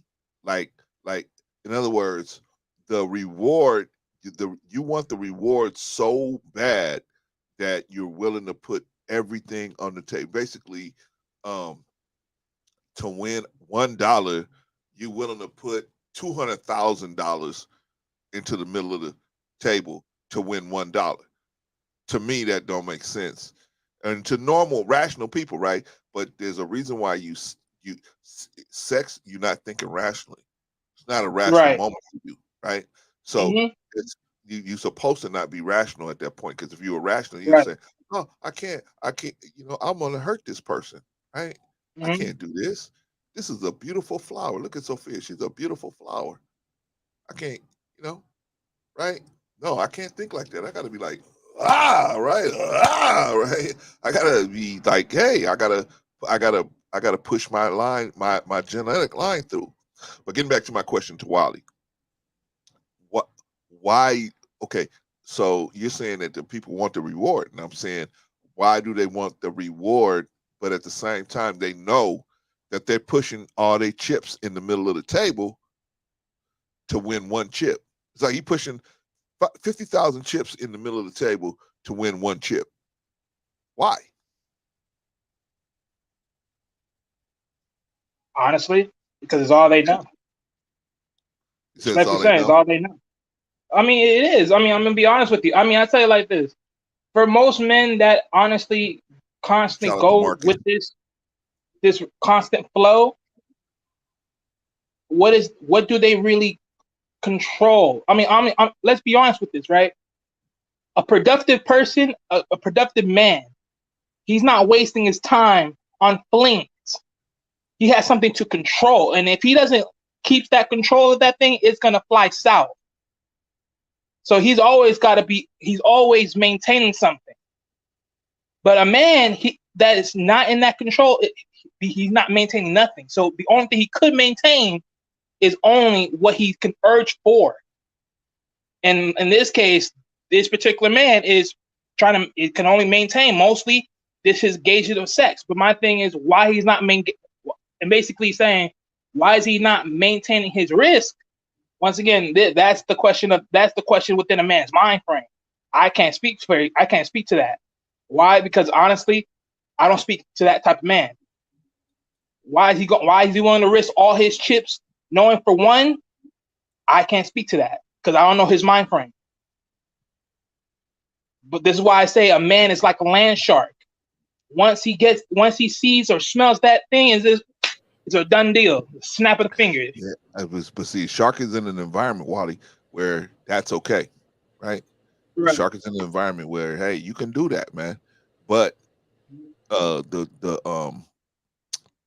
we in a social construct. There's certain things, even though we want to do them, right? It's just unacceptable, right? But I'll get back to you, Wally. I'm gonna get back to you, brother. Let me move the ball over to New Growth real quick, man. I'm gonna get back to you, brother. Don't worry. Don't go nowhere. All right, New Growth. I know you had some pushback for Rico, man. So what's going on, or not, or me, or whoever. So what's going on with you, brother? I don't know how to work this. I got the Zelle, brother, but I don't know how to work it. I don't know what to give you or nothing like that. So let me I just sent it. I sent it to your email, right? So when you check your email and you go there and it'll go. Tell me what to do. Go to it'll tell you from what to do. Yeah. Okay. But I 3 seconds. 3, I had no 2, pushback. 1. Oh wow! Wait a minute. I don't have no pushback. Why you gonna do the brother like that, Rico? Misogynist. I didn't know you used to be a misogynist, Rico. I know he been biting the bit. Come on, goddammit. So ahead. I respect it all now. So. But I don't really have no pushback. I just wonder how we got on guns. I mean, well, that was Rico. You know, Rico likes to slide and move and curve and you know how Rico does. If he ain't making no sense on one, you know how Rico does. Right. Like the Republicans, you know, the Republicans do that all the time. Yeah, you got that from the mothership. I'm gonna fall back for 30 seconds, and I'm gonna let you put foots in my ass for 30 seconds. No, we're not gonna do that. It ain't that No. No, seriously, because it never was about guns. It never was. It just kind of fell into that, right? It fell into it because I was fighting with people. It was right. All seriousness, New Growth, and I want because I want to know your perspective. I'm trying to figure out, like you know, we're from the DMV, right? And I'm like, okay, it's a bunch of niggas running around shooting up everybody. So my whole point was, just literally, that's all I'm saying. It's like, okay, I open my eyes to my like, oh, Von Eric shooting up everybody, Wally shooting up everybody, Clarence shooting up everybody. I'm like, damn, why these niggas shooting up everybody? And I'm trying to figure out how to stop it.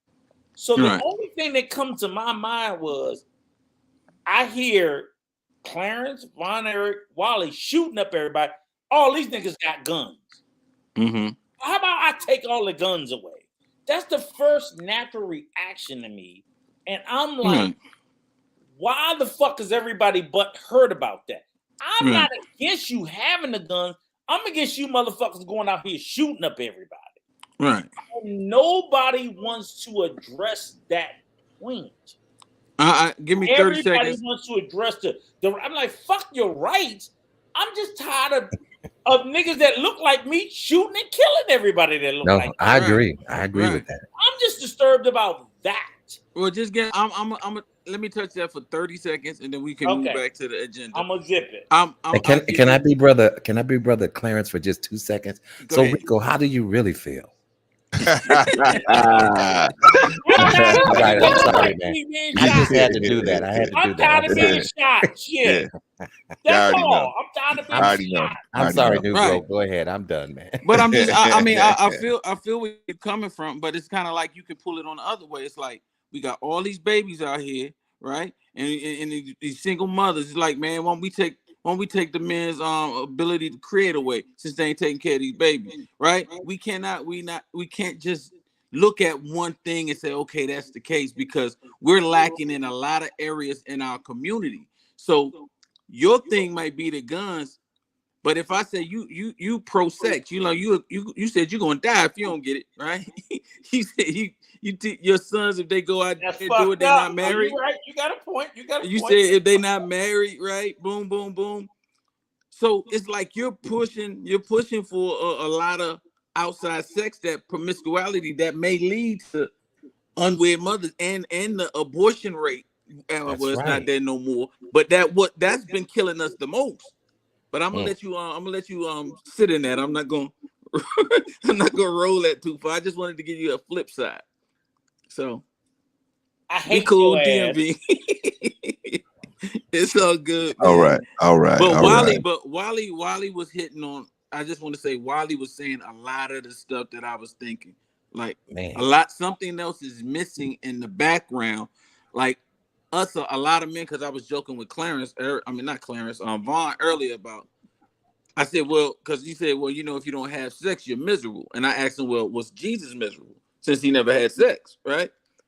Just to bring up the point, the analogy, when a man is in his purpose, sex is a plus. But when a man has no purpose, when it's like a loaded gun in Rico defense. We just out there trying to do something and gain some type of power. Sex is the ultimate form of power. So if you like eventually get you control of something. Right. When a lot of these people go and invade country, what's the first thing they do? They take advantage of the women. They do this, they do that. So a lot of these things, like I never understood like prostitution because it's like I'm an old school love doctor. What's 5 minutes in the car gonna do? And I gotta give you $100? Are you crazy? Right? But that's just me. You need more time than that, right? Yeah, but I understand it's a power thing. I felt I released myself. I'm powerful. Yeah, because a lot of people, I think Black Man Unfiltered was talking about, hey, pleasure yourself, right? But that's not enough for some people because it's like power. I need the power of conquering something, to be in control of something. Yeah. So once we sex is about domination. Yeah, you have to dominate. Yeah, for men. Yeah. Yes. And some women. So, but we're gonna get back to that. Go ahead. No, go ahead, Wally. No, because I wanted to finish this off. When you think about this, also this risk, right? Why do men risk going to war? That same thing of a control, in a sense. But wait, Wally, you're not risking everything going to war like that, like you are. Well, actually, yes, you are. You're risking your lives and you're risking other people's lives. But what I'm saying, Wally, is that's a united situation. You're typically not going to war by yourself. That's you're true. Typically not deciding, hey, you know what? I don't like Canada. I'm going to war with them, right? You typically, the country it needs us, and we all, those of us that serve, like Brother Rico, Marcus, and other people that served in the army or served in the military, they don't just decide one day. Uncle Sam tells them, okay, 2 million of you guys going over here to the Philippines, another 1 million is going over here or whatever, right? So they don't decide on their own. Whereas now, I hear what you're saying, Wally, but here's the difference. Yeah. In this situation, you're deciding on your own. to risk your own. You're not risking the country. You're risking your own life and everything for what? See, the country can gain you laying your life down. We have lots of different freedoms because of guys like Rico and guys like Marcus. Got a lot of freedoms that we able to say here, right, in the country. If I go out here on the blade down here on Figueroa, whether I get off or not, everybody else's life is pretty much going to be the same, right? Right. So there's a little different there. But think about it this way, brother Clarence. Like the prison population has become such a big thing in our community. It's stripes to say I've been in the joint. I've been in the joint. It's the same type of risk in it. And it's like it's no real game for us, but it's become popularized. So the sexual thing with guys, hey man, I didn't hit that, or yeah, I didn't got that little slim thing. It becomes popularized. So you're willing to risk it all because you in that circle, that same circle as the military is. Because a lot of people I don't know New Growth. I don't know about you don't that think one. so? Well, I mean, if you are messing with prostitutes, I don't see where the glory is in messing with prostitutes. Me personally. I mean strippers and yeah. See, I think strippers are just a one level above it, right? That's Oh, a you one talking level above the street prostitute, right? Okay. Rico put your hands down. Rico put your hands down. All right, Yeah. so What it's the- one level above. Did he just bring one up level- prostitutes? What the hell? So I think Wow. that the strippers, I think the people in the Mm-hmm. people in the strip club, they're not gonna look down on you because that's what you're there for, and you're supposed to be in a certain environment where it's supposed to be another level, right? Even though it's pretty much the same game, but it's dressed up to look like it's at another level, right? I just think that even when they doing stuff like that, at least they Can I tell you most of something them, that I it's heard not the on same type of risk, in my opinion, New Growth, because the ladies at the strippers, they got something to lose as well. They can lose No, a they lot don't. if everything gets let out me as well. can I give you the example? At one point in time, it was this very popular thing that I heard was called back page or backstage or back something. Oh, you got it out here in LA, Backpage. Yeah, Backpage. I heard of it. That was the prostitute. I heard it was called Backpage. That was the prostitute background. Yes, definitely had that out here in LA. Backpage. I heard of it. Rico, the plot thickens, Rico. I heard of it. The plot It was actually thickens. a precursor to the Craigslist. Yeah. Yes. I heard of it. All of that is prostitution, right? So Yes, they had a big I've heard ring of string. So it's the same thing there. I mean, I guess it's a little more trashy to go on the street, but at the end of the day, you still risking it all with prostitution on that back page. So, but if everybody doing it, if I'm getting my hair cut, my doctor said, yeah, man, it was a bad one on backstage. The boy said, man, I love backstage, boy. We be all of a sudden it becomes a culture. Yeah, but see, the thing about the Backpage is Clarence, in fairness to him, Backpage was so big that the U.S. government and Congress had to shut it down. Yeah, they shut them down. Actually created an entire law to shut Backpage down because the prostitution was so rampant on it. Right. Because you had the escort services and then you had the so-called dating services, and they both were the same. But that's just and the reason why they shut it down was because there was sex trafficking. Yes. There was sex. The law is called. It's actually it's a synonym for sex trafficking that shut down Backpage, SESTA or some SESTA, because it was sex trafficking and even of minors. There was like a lot of like I child never did no like bullshit like that, but what I'm saying is that's how big Craigslist, and it started with Craigslist because Craigslist was a list like you could sell shit, blah blah blah blah. I thought no, it was Backpage was first, Rico. No. Craigslist was before Backpage. Really? Okay. Yes. Okay. Craigslist was the original list. And Craigslist was originally started for people to sell furnishings and stuff. Yeah, it was like a recycler, right? It was an online flea market. Yeah. And then they also had the dating site and the escort services. Right. And And out here in Backpage, Atlanta, they was setting them up and robbing them. right. And then lot of dudes. Backpage was formed behind that. And Backpage was all, see, these were all formed overseas, but they still listed in the US on the web, on the World Wide Web. Backpage is not closed. It's only closed to the US. Okay. Backpage still exists in other countries. It don't exist in the US anymore. You know, Rico, you got a lot of information on Backpage. And that's what I heard. That's what I heard. I read it somewhere. Just I saying, read man. it somewhere. Just Can saying. I see your browser history? So that's all I'm Classified. saying is that, Classified. Right. So these things do still occur. He's absolutely right. But Rico, Yeah. we got to move the ball, man, because now Okay, we you got move a the full, ball. panel. I was just correcting it. Go ahead. Okay. Let me get to OG Patrice and then Marcus, and then we can go around the room again. All right, OG Patrice. Hey, what's good? What's good, up, sis? How people? you doing? I'm good. What's up, How's OG? everybody doing? So far, so good. It's so Hey, good. everybody. It's so good to see my sister Sophia up here, and I got What's another. up, Sophia? I got another sister up here on the panel with me. I'm not the only female now fighting with all these old coons, these old dinosaurs up here. No, we not gonna let them. Wow. We're coming down. We're coming down. We gonna get these dinosaurs. We gonna keep them. We gonna keep the whip out on them, sis. How's everybody doing? How's everybody? Everybody good? Good, sis. Good, sis. Yes, we are I got a good. question We are for you, good. Patrice. Patrice, I got a Yes, question for sir. you. Yes, sir.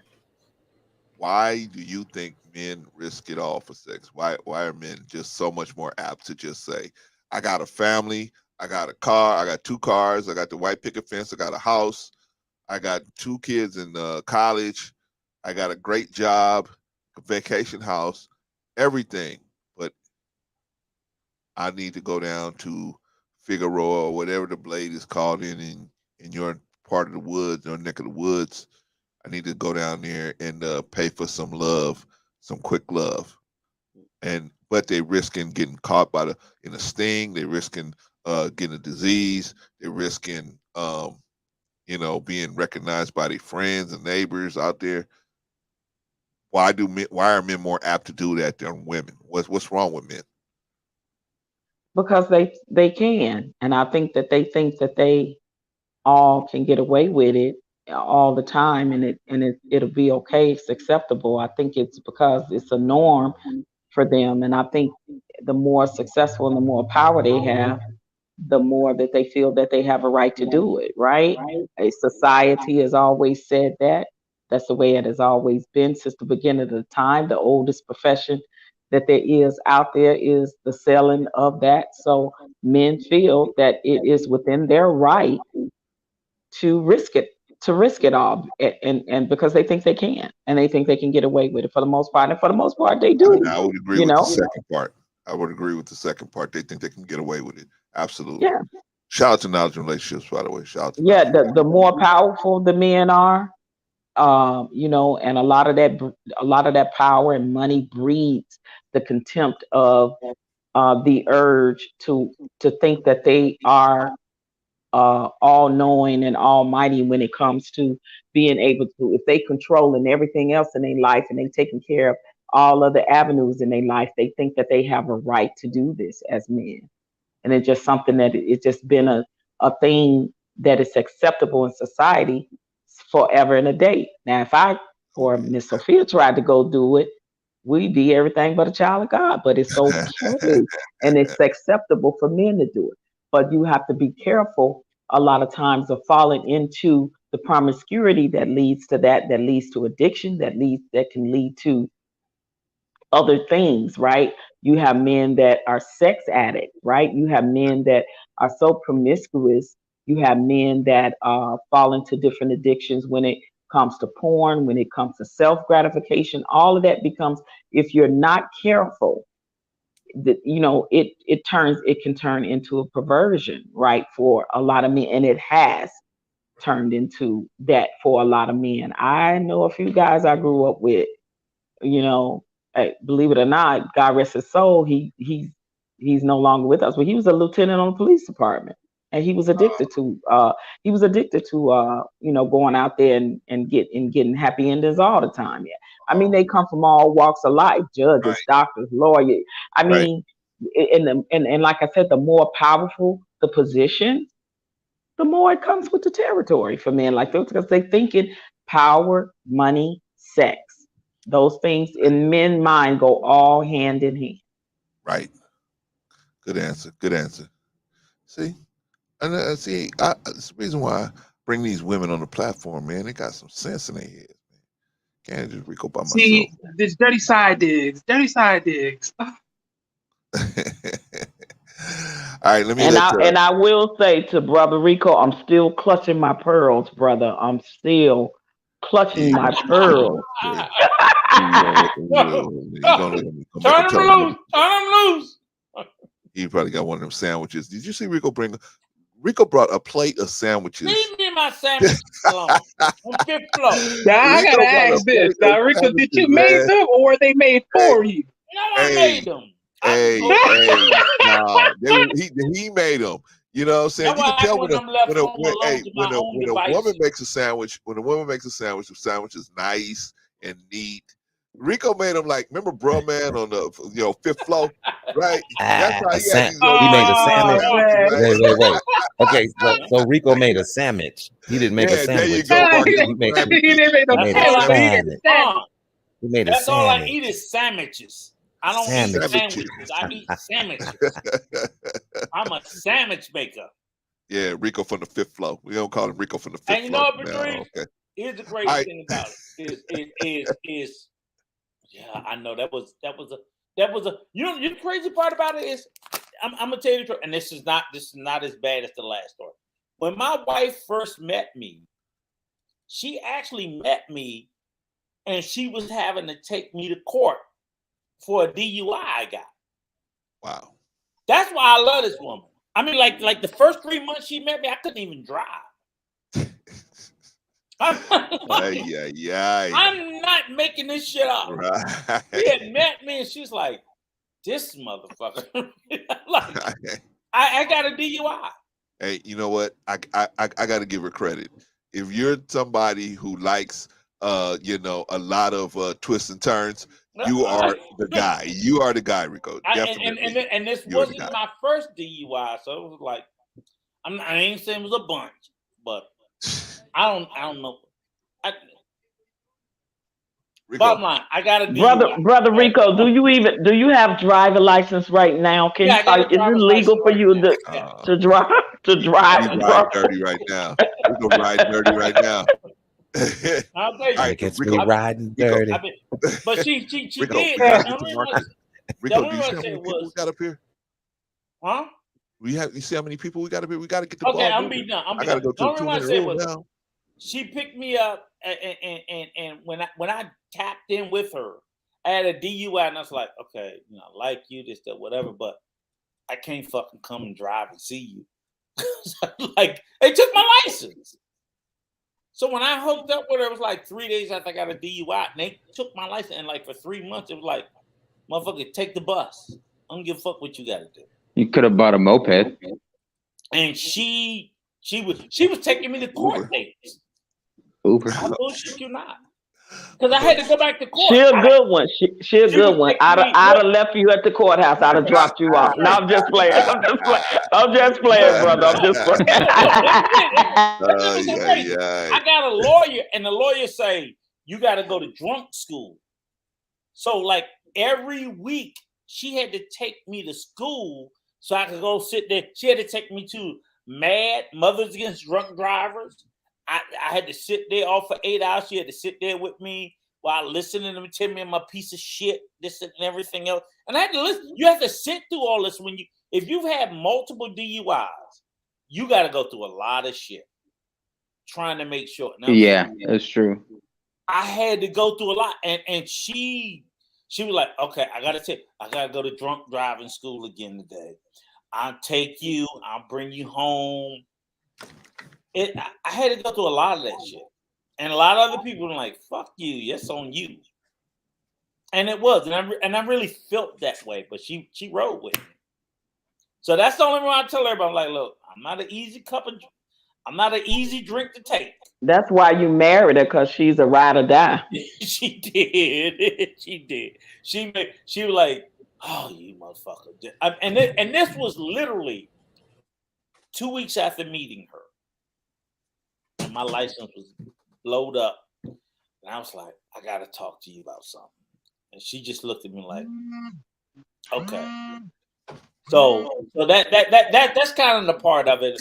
I ain't got no more to tell about it. So that's not as bad as my earlier story. So you don't have to clutch your pearls about Rico. But I had to pay. Go ahead, Rico. Can I let Marcus talk now? Go ahead, Negro Source. Okay, Go ahead. thank you. Marcus, you got a drunk story? Have I been drunk before? Yeah, give me a story about your DUI. No, I never got a DUI, but I know somebody who did. I'm sorry. I'm sorry. I'm sorry. Yeah, I know. I'm sorry. I'm glad all of y'all are up here because y'all could see. Y'all think it's easy working with Rico. I'm glad all of y'all are up here. Y'all can see.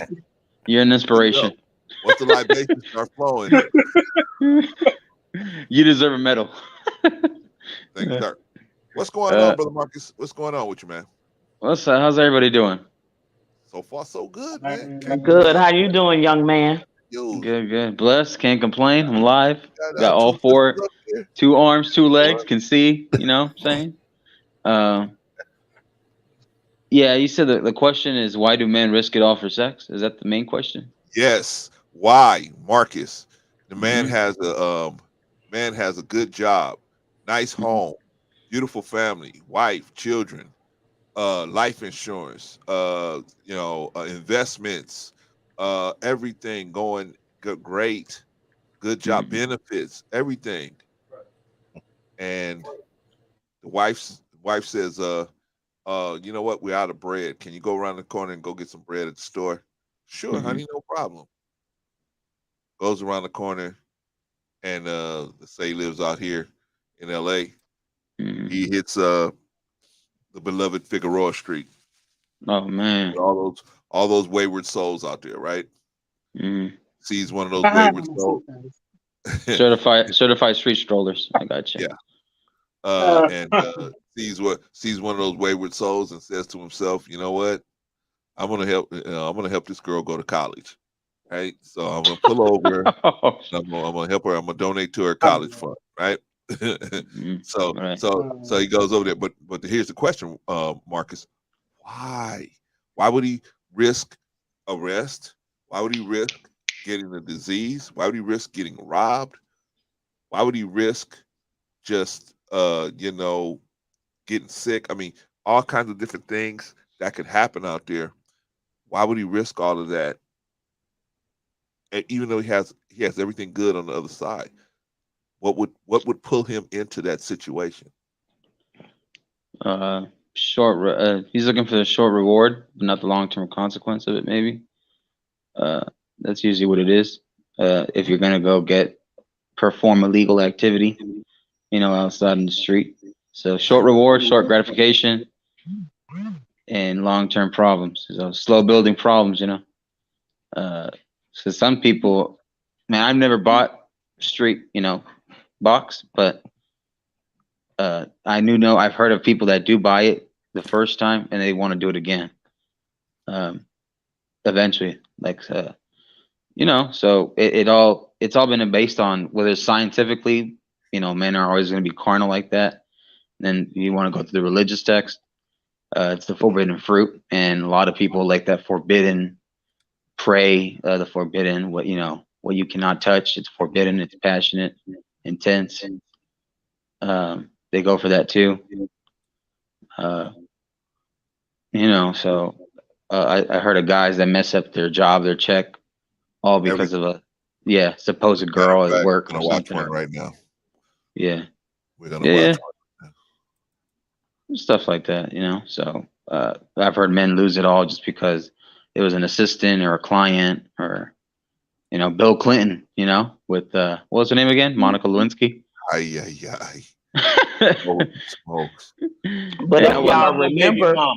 if y'all remember, Y'all remember when Bill Clinton did that interview with Oprah and she asked him the question, why did you do it? He said, because I could. Listen, You didn't have sex with her. he said, because I could. He was a powerful man in a position of power. And women are attracted to men in position of power, young or old, middle age, whatever.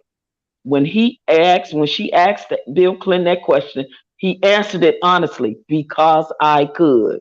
Right. But that Well, wasn't sexual relations. I did not have sexual relations with that woman. Right.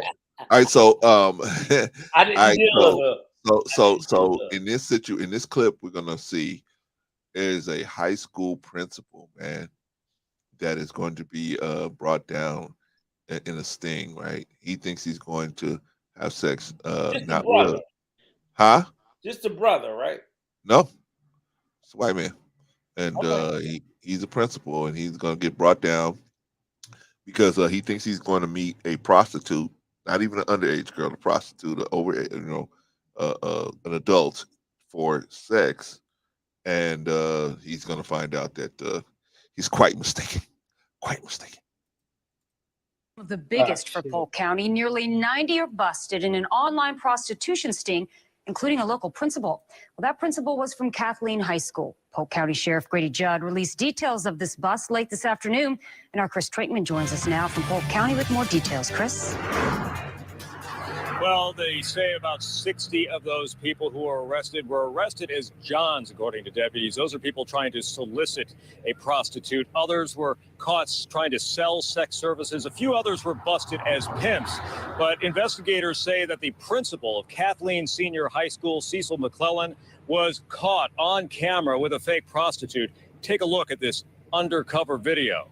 According to sheriff's deputies, they believe that McClellan had done this before, at least acted that way. The shirt that he takes off in the video actually had the high school logo on it.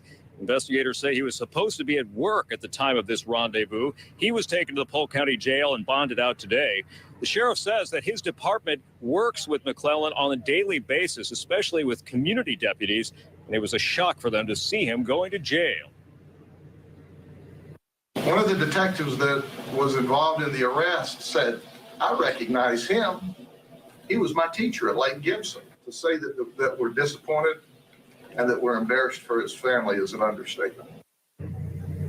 Now, in another case, a suspect responded to an advertisement offering women of all ages, and deputies say the suspect chose the youngest on the list, an 11-year-old girl.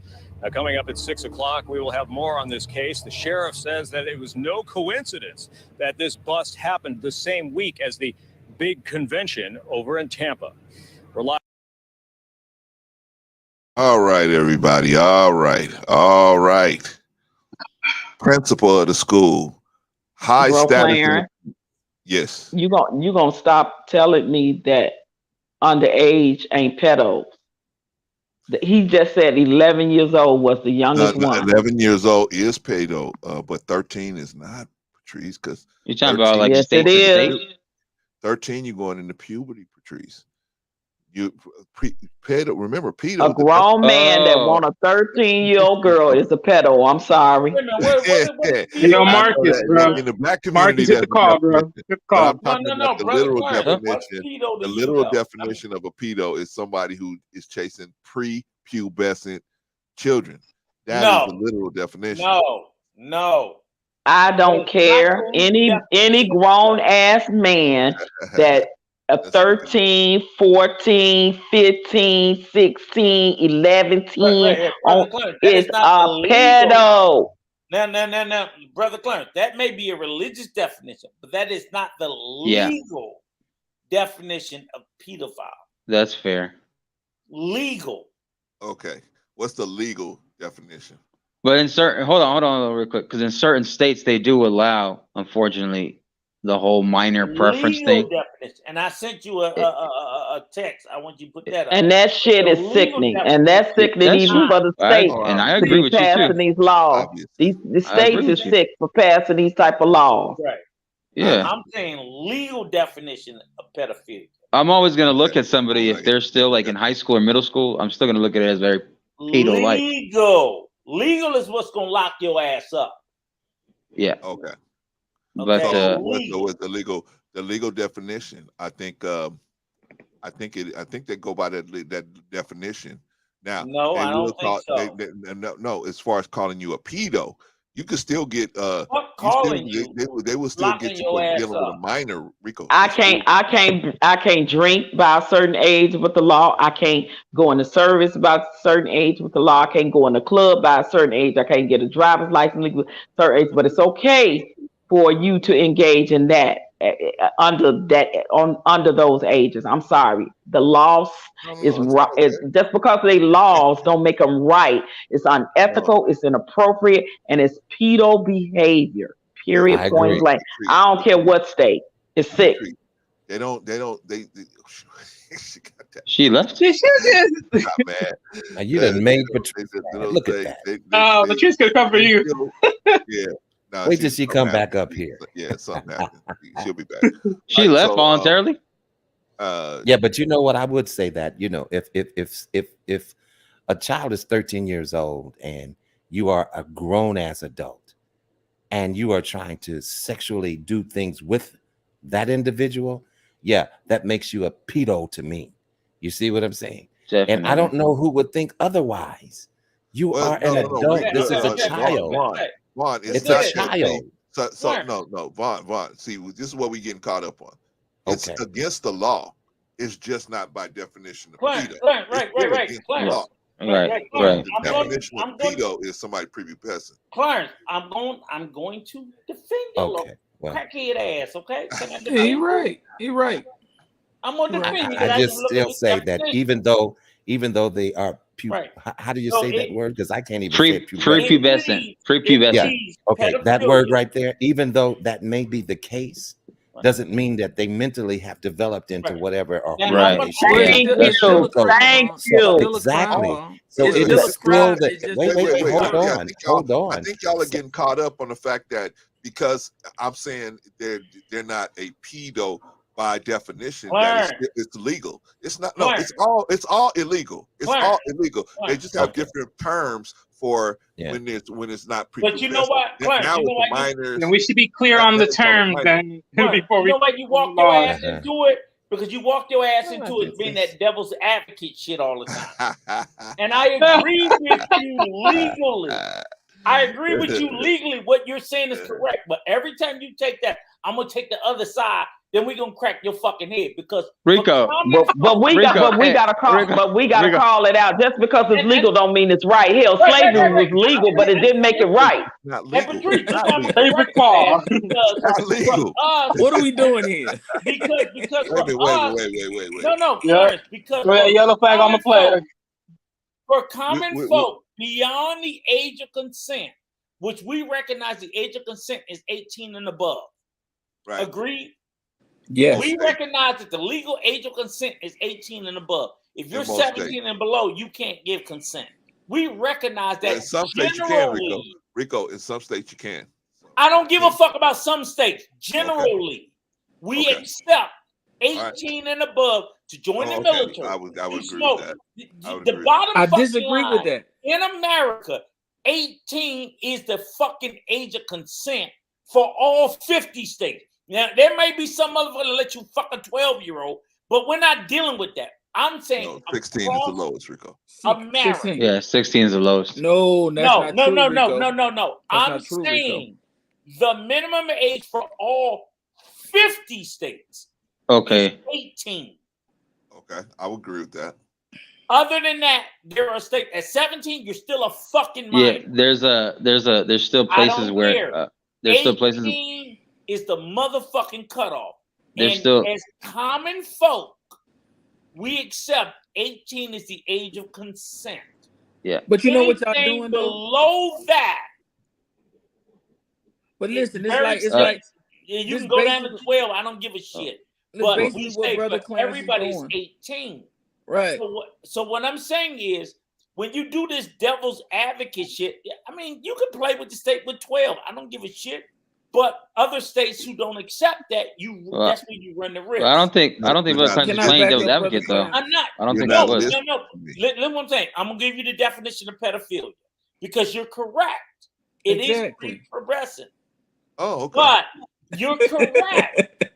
But what I'm saying is, in states where we still take He just got a problem because he thinks you're playing devil's advocate. That's why. No, because what I'm saying is this. What I'm saying is this. He leans into that, and that's a much lower age. But in states where we accept the 18, we don't give a fuck about what y'all do in West Virginia. We don't give a fuck about you fucking your cousins. But Rico, that's not what he was saying. Let me finish. It says pedophilia. They ain't gonna listen to New Growth. It's gonna take them a minute to get it, man. Look. Let me tell you specifically. I'm reading it.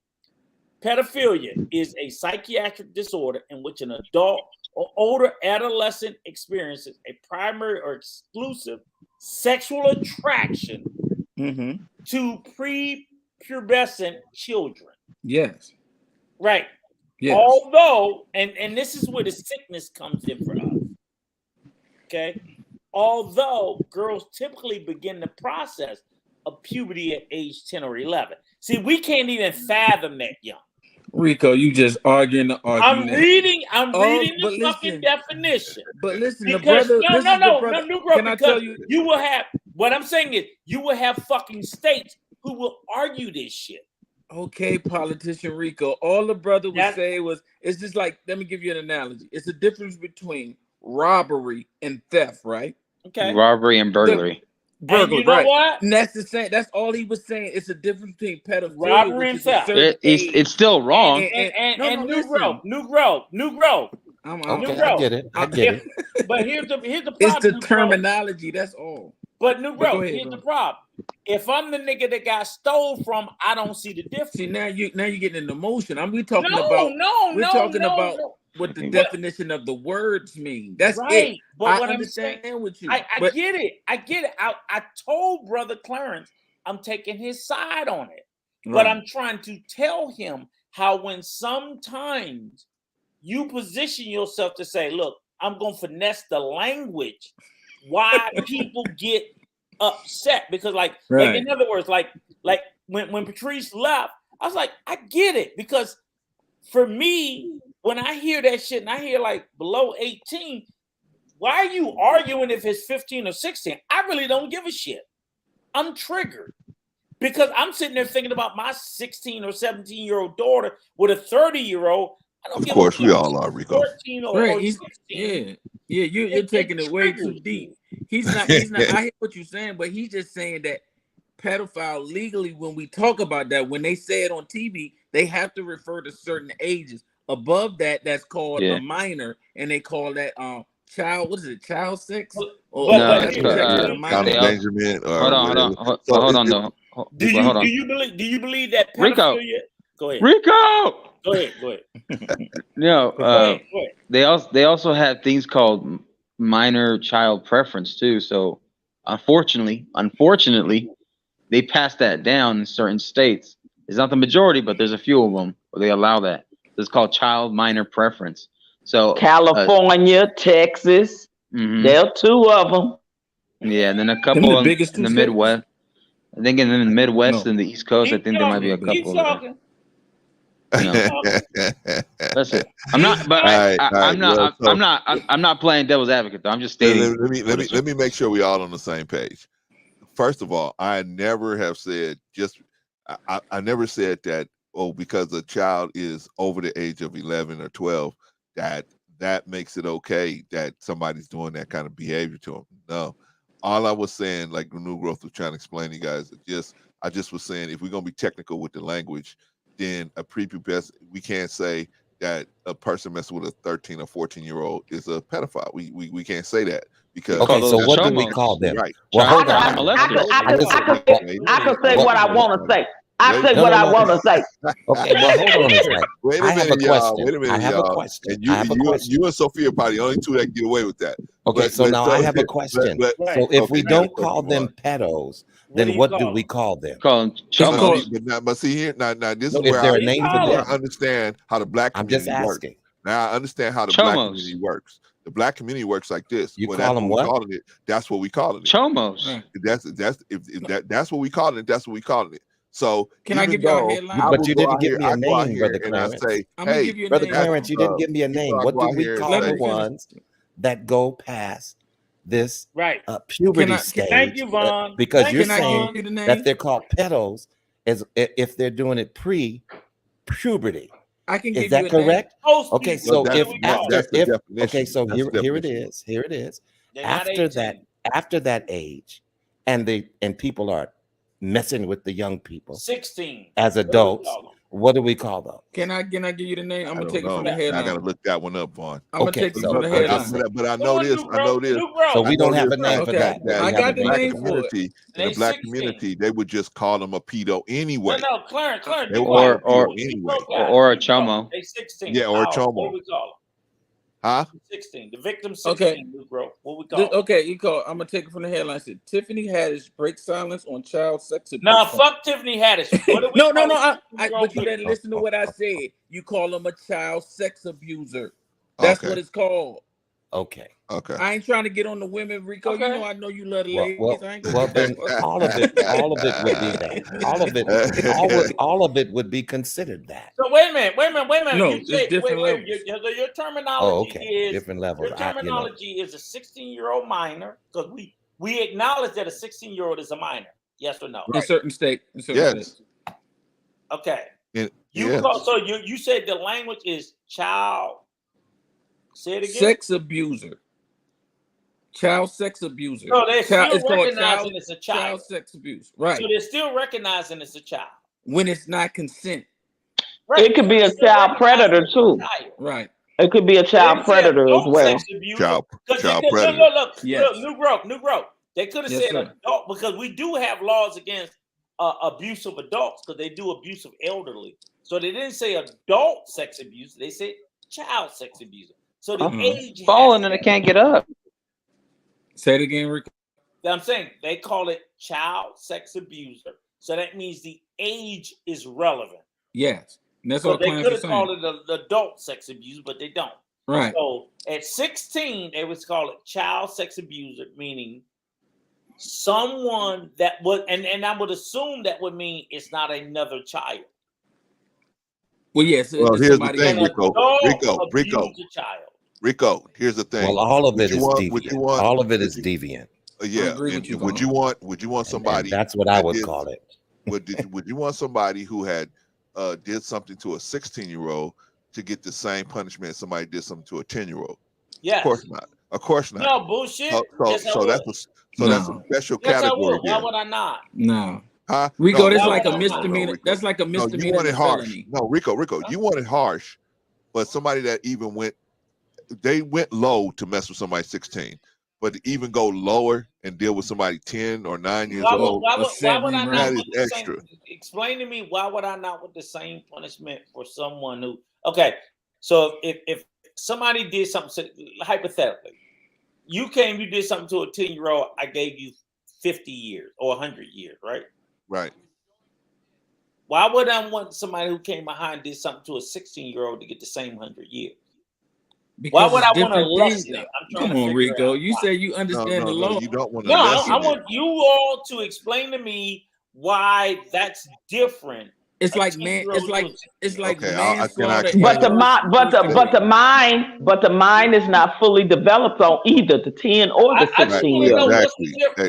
Exactly. But here's the thing: which one has a better chance of having the opportunity? They may need neither one. But I don't care about that. I'm thinking about Rico. Let me finish. Which case has a better opportunity, or a better opportunity? They may not walk away, but the better opportunity of revitalizing the themselves. 16-year-old. I'm thinking The about 16-year-old, punishment. right? I'm not thinking about better. I'm thinking about punishment. Justice is about punishment. Okay. You broke the law. I'm Right. trying to apply punishment. Okay. So what I'm trying to tell you is, you explain to me why the punishment for the infraction against the law should be lesser for one than the other. I'm gonna have to stand up. I'm gonna have to stand up for you, Rico. Rico, I'm gonna have to stand up for you on this one, because on my mother's side, my grandma was 12 and she got with my granddad at 19. When she gave birth to her first baby, it didn't make it. And I remember my great auntie, later on when I was in my 20s and 30s, she was like, where you were a bleepity bleep baby. How can you expect to have a baby and you're a baby? And I'll never forget those words. You know what I'm saying? And people were like, well, that's what they did back in the day. No, you cannot find a way to justify stuff. I don't care if it was back in the day, if it's today, what country you're in, and this and that. And I do understand. I've been in a situation to where arranged marriages are, acceptable, but no 9-year-old, and trust me, it happens in some countries. Some of the ones that the people want to go and have passports to, some of these babies 9-year-old and their families selling them off, and that's not a cool thing or whatever, but it happens and stuff. And a lot of these people that come to the United States have that same mentality. I did it there, I can do it here. It used to happen here, Sophia. Huh? It used to happen here. Exactly. It used to happen fucking here. You know what? It's still undercover is, because if that it's still undercover is. And But I agree with you. I don't care if a child is, if I was on the jury, I don't care if that baby 8, 9, 10, or 15.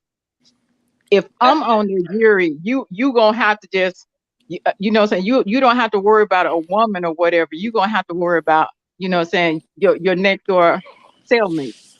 And that's all I'm saying is what I'm saying is that if it is about justice and punishment, whether the victim is 9 or whether the victim is 15. Exactly. In both instances, we say they're underage and they didn't have a choice. Agreed. Rico, that doesn't In make both instances, they didn't have a choice. Why should not the punishment be the same? I stand behind you like the state of Florida. I stand behind you like the state of Florida. That the older one will recover better, but I really don't encourage him, Sophia. and Don't I really encourage don't him. even care. But Rico, You're overlooking the whole justice system. Well, now You're looking over listen. the whole justice system if you look at it like that. Okay, so now, because what's now, the difference now, between But first I degree get, murder I and get, second degree and third degree? And it's different Y'all levels gotta of get one everything. mic. well, I get what Rico is saying, but unfortunately, depends on the state you in. If a man, just say, if a man did that to a 10-year-old and then did it to a 16-year-old, he probably will get less time for the 16-year-old and more time for the 10-year-old. Unfortunately, because of the law. OG Patrice, hold on, Rico. And not only that, but some people could get off because they're able to have that preference of child minor preference. Ignorance of the law is no excuse. Your ass is going to jail if you mess with a baby. Let me And it's a lot of people that buy. It's a lot of people I that buy agree, weed 100%. and they used to like, I just bought the weed in Nevada or something, and you come. I tell you what, bring your legal stuff in some states and see if you can argue that excuse. So Ignorance Sophia of the law. Sophia and Patrice, I'm gonna save y'all both. You know what the fuck they're gonna say in that instance market between the 10-year-old and the 16-year-old? They're gonna say the 16-year-old was fucking asking for it. No, That's no, the Rico, bullshit. Not necessarily. No. Not Stop. necessarily, no. Sophia and Patrice, they gonna say that 16-year-old was fucking asking Rico. for it. And she Rico. was You know what? Rico, and you they never not gonna see. say that No, about wait a Rico. minute. Rico, I see. Wait a minute. This is the thing. This is the thing. This is not in the case of the man could groom the 10-year-old the same way he can the 16-year-old, right? Because mentally their minds are not fully developed until you're 25, right? They're still very influenced. But the influence and the grooming, if the man, if it be proven in a court of law that he groomed them both, but in a particular state, he will probably get less time for the 16-year-old because of the law regarding the 16-year-old, and will get more time for the now, can I 10-year-old. say something? But the situations are the same. It's just unfortunately that the law would apply per their age. And the only thing I'm saying, Patrice, is they're gonna flip it in a court Now, of law to say I that want to the interject here just for a 16-year-old second, Rico. was. You can't I just want to interject with interject Rico here for a talking. second, and I don't mean to cut you off because I know you're going to keep going. No, and, cut his ass off. and everybody's going to keep talking over each other. But let me just share this with you. Being a person who has been in that position at the age of 5, 7, and 10, I think they all should rot in prison. So I don't care what you call it. Amen. I don't care how you try to do your semantics about it. Oh, well, this should be lesser than that. No, it should all be let me not cuss, but it should all be the same. It should all be the same. But Vaughn, Because can I you give you have an no, example listen, when let you're me done? finish. I'll Let give you an me example when finish. you're done. Can I just finish real quick? Go ahead. And I guarantee you it's just going to take 2 more seconds. For a person to take advantage of somebody at that point of their vulnerability is unexcusable. And they should suffer the consequences of that. And because the legal system is so lenient when it comes to these deviants, that's why this shit is being repeated over and over again. You see what I'm saying? If the law was a little bit tougher, maybe they would calm down off of that. Yeah. So yeah, I don't care how you call it, how you fix it. Oh, for 3 to 5, it's called this. From 7 to 8, it's called that. From 9 to 16, it's called that. When you violate an individual, you have absolutely no business doing that. But you have to. I hear what and you you're should saying, all but get the same penalty for it. I think It should be the same penalty for everyone. I see Now, y'all that's looking just at my violation opinion. or saying y'all looking at violation at the same thing. Yeah, Because no, right here that's in just Georgia, my opinion. So I just wanted to throw that out there. I get you. But let's say I was dating a girl, Vaughn. I was 17 and she was just coming into high school. She was 14. This happened out here in Georgia. 14, and I was 17-year-old, and I became a high school football star. All of a sudden, I go to college, but I'm still dating her while she's in college. I mean, high school. You said how old you were? How old were you? I'm 17. She comes in. You're not as a even an freshman. adult. You're not an adult. No, but You're let not me an finish. adult. You got to let me finish. Okay, go ahead. So I'm 17, so we still together through high school, but I graduate and I'm an adult now because I'm in college. I'm 18, 19. Now you're 16, Gotta right? be careful. But listen, that's what I'm saying. Now Be you're careful. let me get an example. Let me set it up. I'm 19 because this is actually facts. I'm 19 and I go to college and I'm a big time athlete. This guy was charged with sexual abuse of a minor, even though they have been dating for over 3 years. See, that's what I'm talking about. Y'all looking at it as just one thing. If he violates her, like takes her like that way, yes, of course. But if it's situations like that, they have lesser penalties depending on if these people are in an actual relationship. Because you can be 17 with a 24-year-old and actually be consenting to the relationship, and it's still against the law, and he should be punished. But you cannot punish him the same way you punish a 25-year-old man who's messing with a 4-year-old. That makes no sense. But that's what the law is. The law. That's why it's set up different. That's why it's set up different. Y'all arguing that it should be the same for everybody. I'm telling you why it's different for everybody. But obviously you don't want to hear that. Can I tag in? Can I tag in here? Unless you're done, New Growth. New Growth. Go ahead. So New Growth is making a good example of the Romeo and Juliet laws. So if a woman was 15, or the young teenage girl was 15 and he was 17, and then a year and a half passed and he's like 18 and a half, going to be 19, she's going to be 16, going to be 17. I've heard of cases where the father or maybe the mother gets pissed off. They find out they have a relationship, but it was a prior minor existing relationship. By example, I know there's a statute in law that passed that in Texas as well. That's legal. I don't know if they changed it lately. Remember last time I checked, it was still legal on the grounds of that. So that in itself protects the people. And or maybe the girl gets mad because he breaks up with her, and then she had a revenge. She like gets back at him and calls the police on him, whatever. Exactly. So something like that could happen. But that's just the facts. So I mean, yeah, you're right. I've heard of those incidents as well, Marcus. So that's one of the reasons they have different penalties.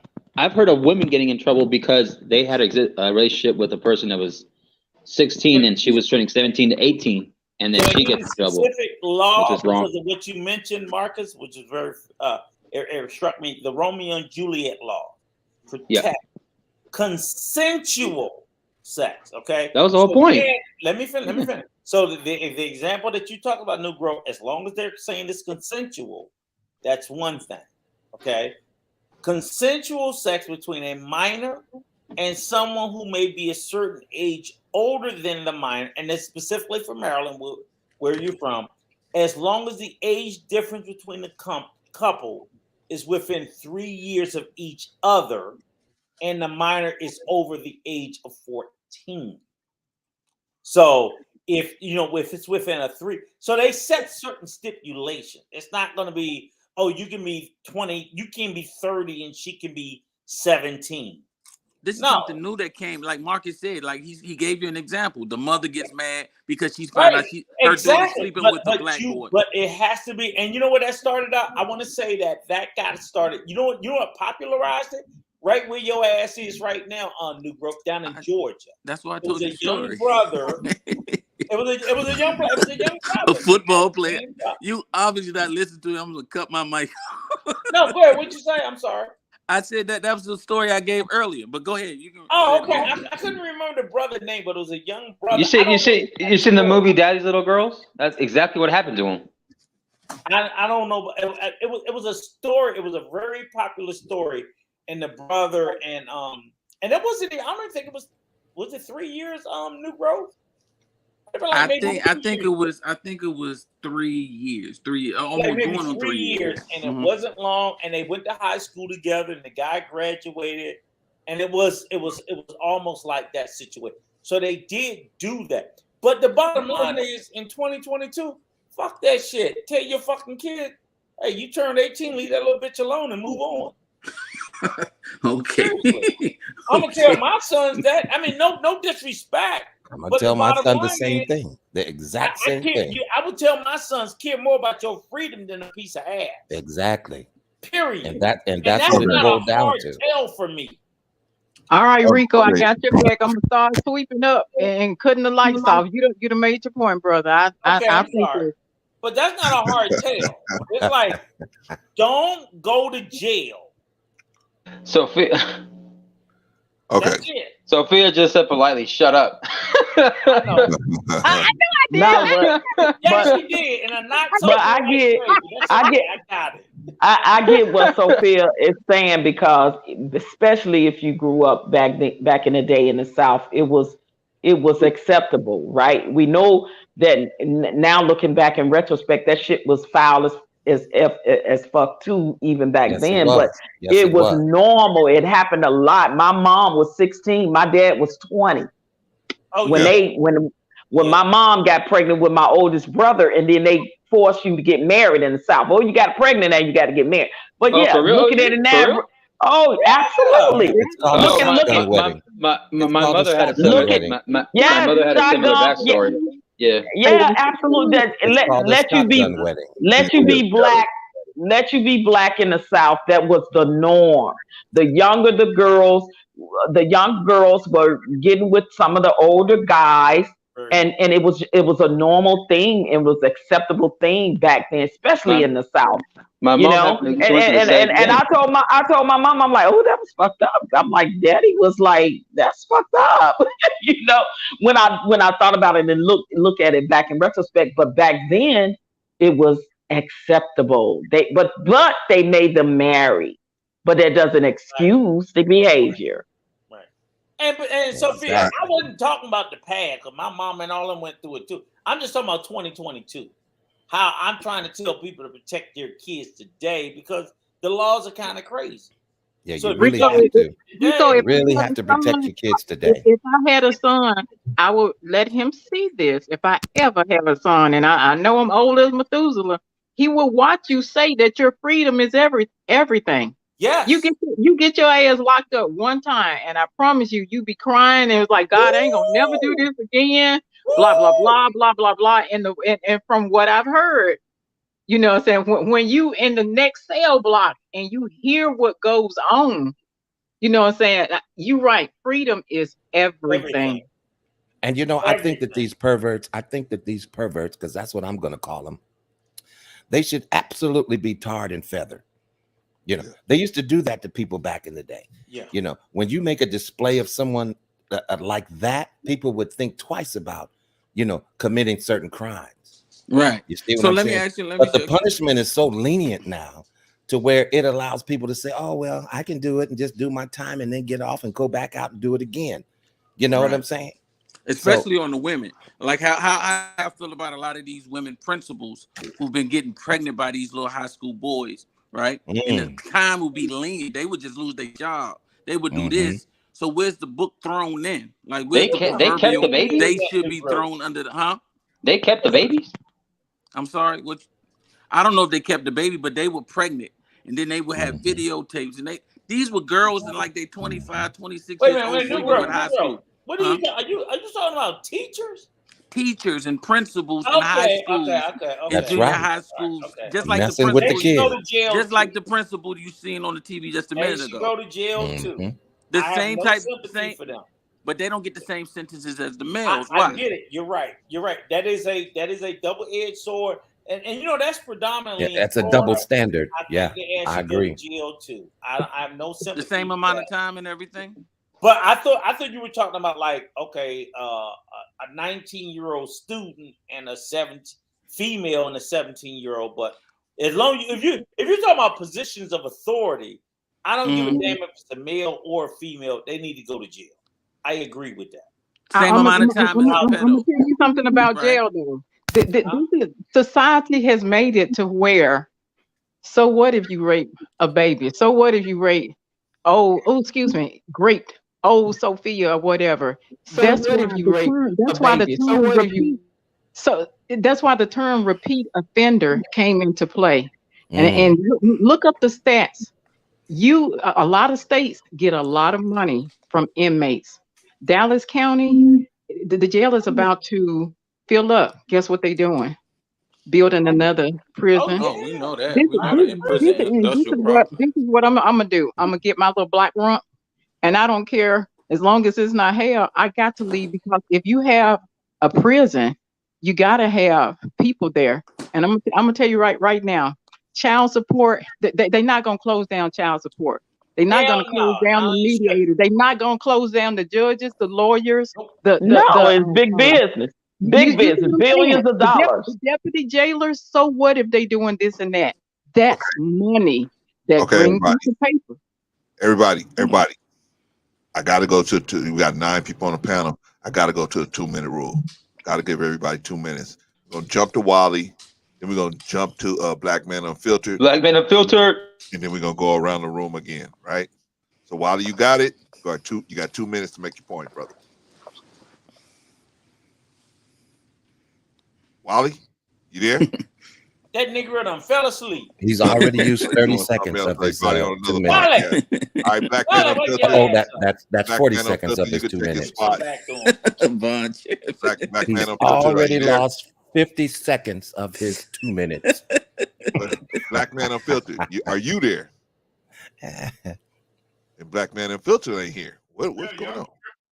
He's there. Man. Okay, brother, we're going to the 2-minute rule, man, because we got the panel so full. What you got, brother?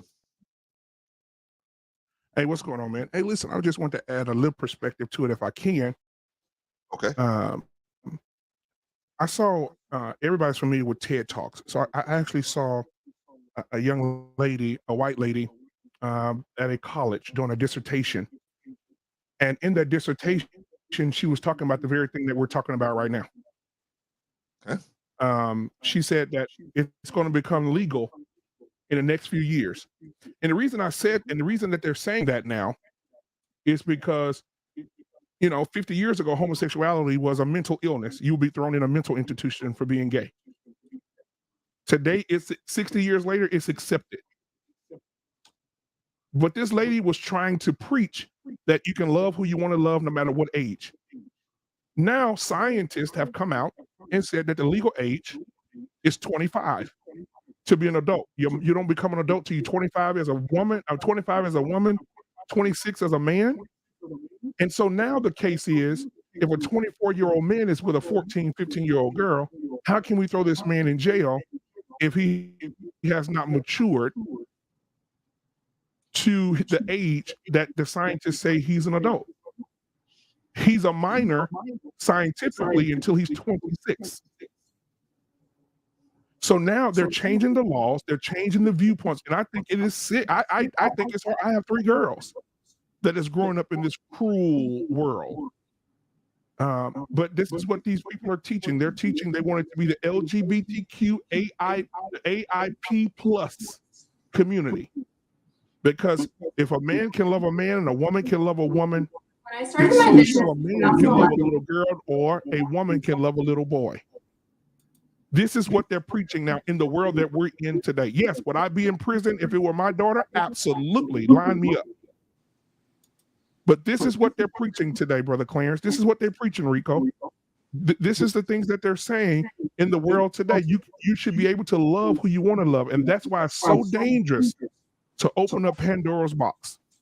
Right. It's absolutely 100% dangerous to open up that box. Because when you open up that box, this is what comes out. In Canada, they just passed a law where you can marry your animal. You can marry a dog. You don't believe me? Google it right now, Rico. Lord have mercy. Right now in Canada, you can marry your horse, you can marry your dog, and make love to have sex with them. Canada's behind the 8 ball. We had that in the U.S. already a few years ago. Are you serious?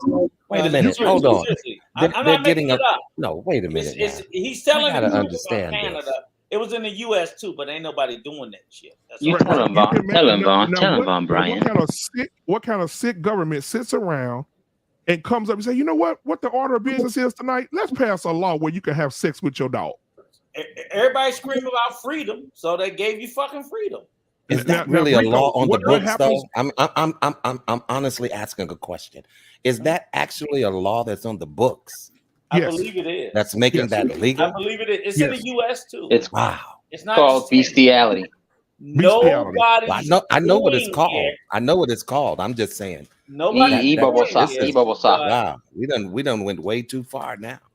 Right. But and nobody's doing it. That's the whole right. point. That's Nobody's why doing it right. But the law, just to know we got sick individuals that could pass a law like that. You don't think they'll pass a law for a man to love who he wants to love, or a young woman can love the little boy she really loves and wants to be with? They want, they had in here for years where they wanted to legalize marrying underage children. They had polygamy in America. They had a lot of shit in America. People just don't know what American laws were like.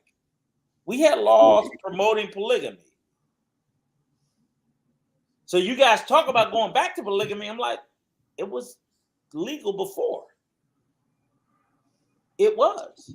When, Rico? Because I don't think it was legal until a certain it was time. legal before they outlawed it. Okay. That's the thing. Or did they just didn't have laws to outlaw it? Outlawed it. Okay, that's the thing. I'm trying to find out if was it outlawed or was it just outlawed. not dealt with? It was legal and it was outlawed. But there was, to what Black Men Unfiltered was saying, there was recently, several years ago, a man that got arrested for having sex with a horse in the United States. With an animal, but they didn't make it illegal. Yeah, they call it animal cruelty, right? Right, and it's bestiality in its form and nature, but it's cruelty to an animal, and the man was caught on tape because I guess the people that owned the horse suspected it, right? Because this guy would just come around, and they had cameras and stuff, and that's how he got caught. But this was recently in the news, like some years ago, not too long ago, in the United States. But bestiality is not marrying an animal, it's having sex with an animal. So you can marry a horse, you just can't grape them. I thought marriage wasn't legal until you consummated it. Am I wrong? That's Christianity.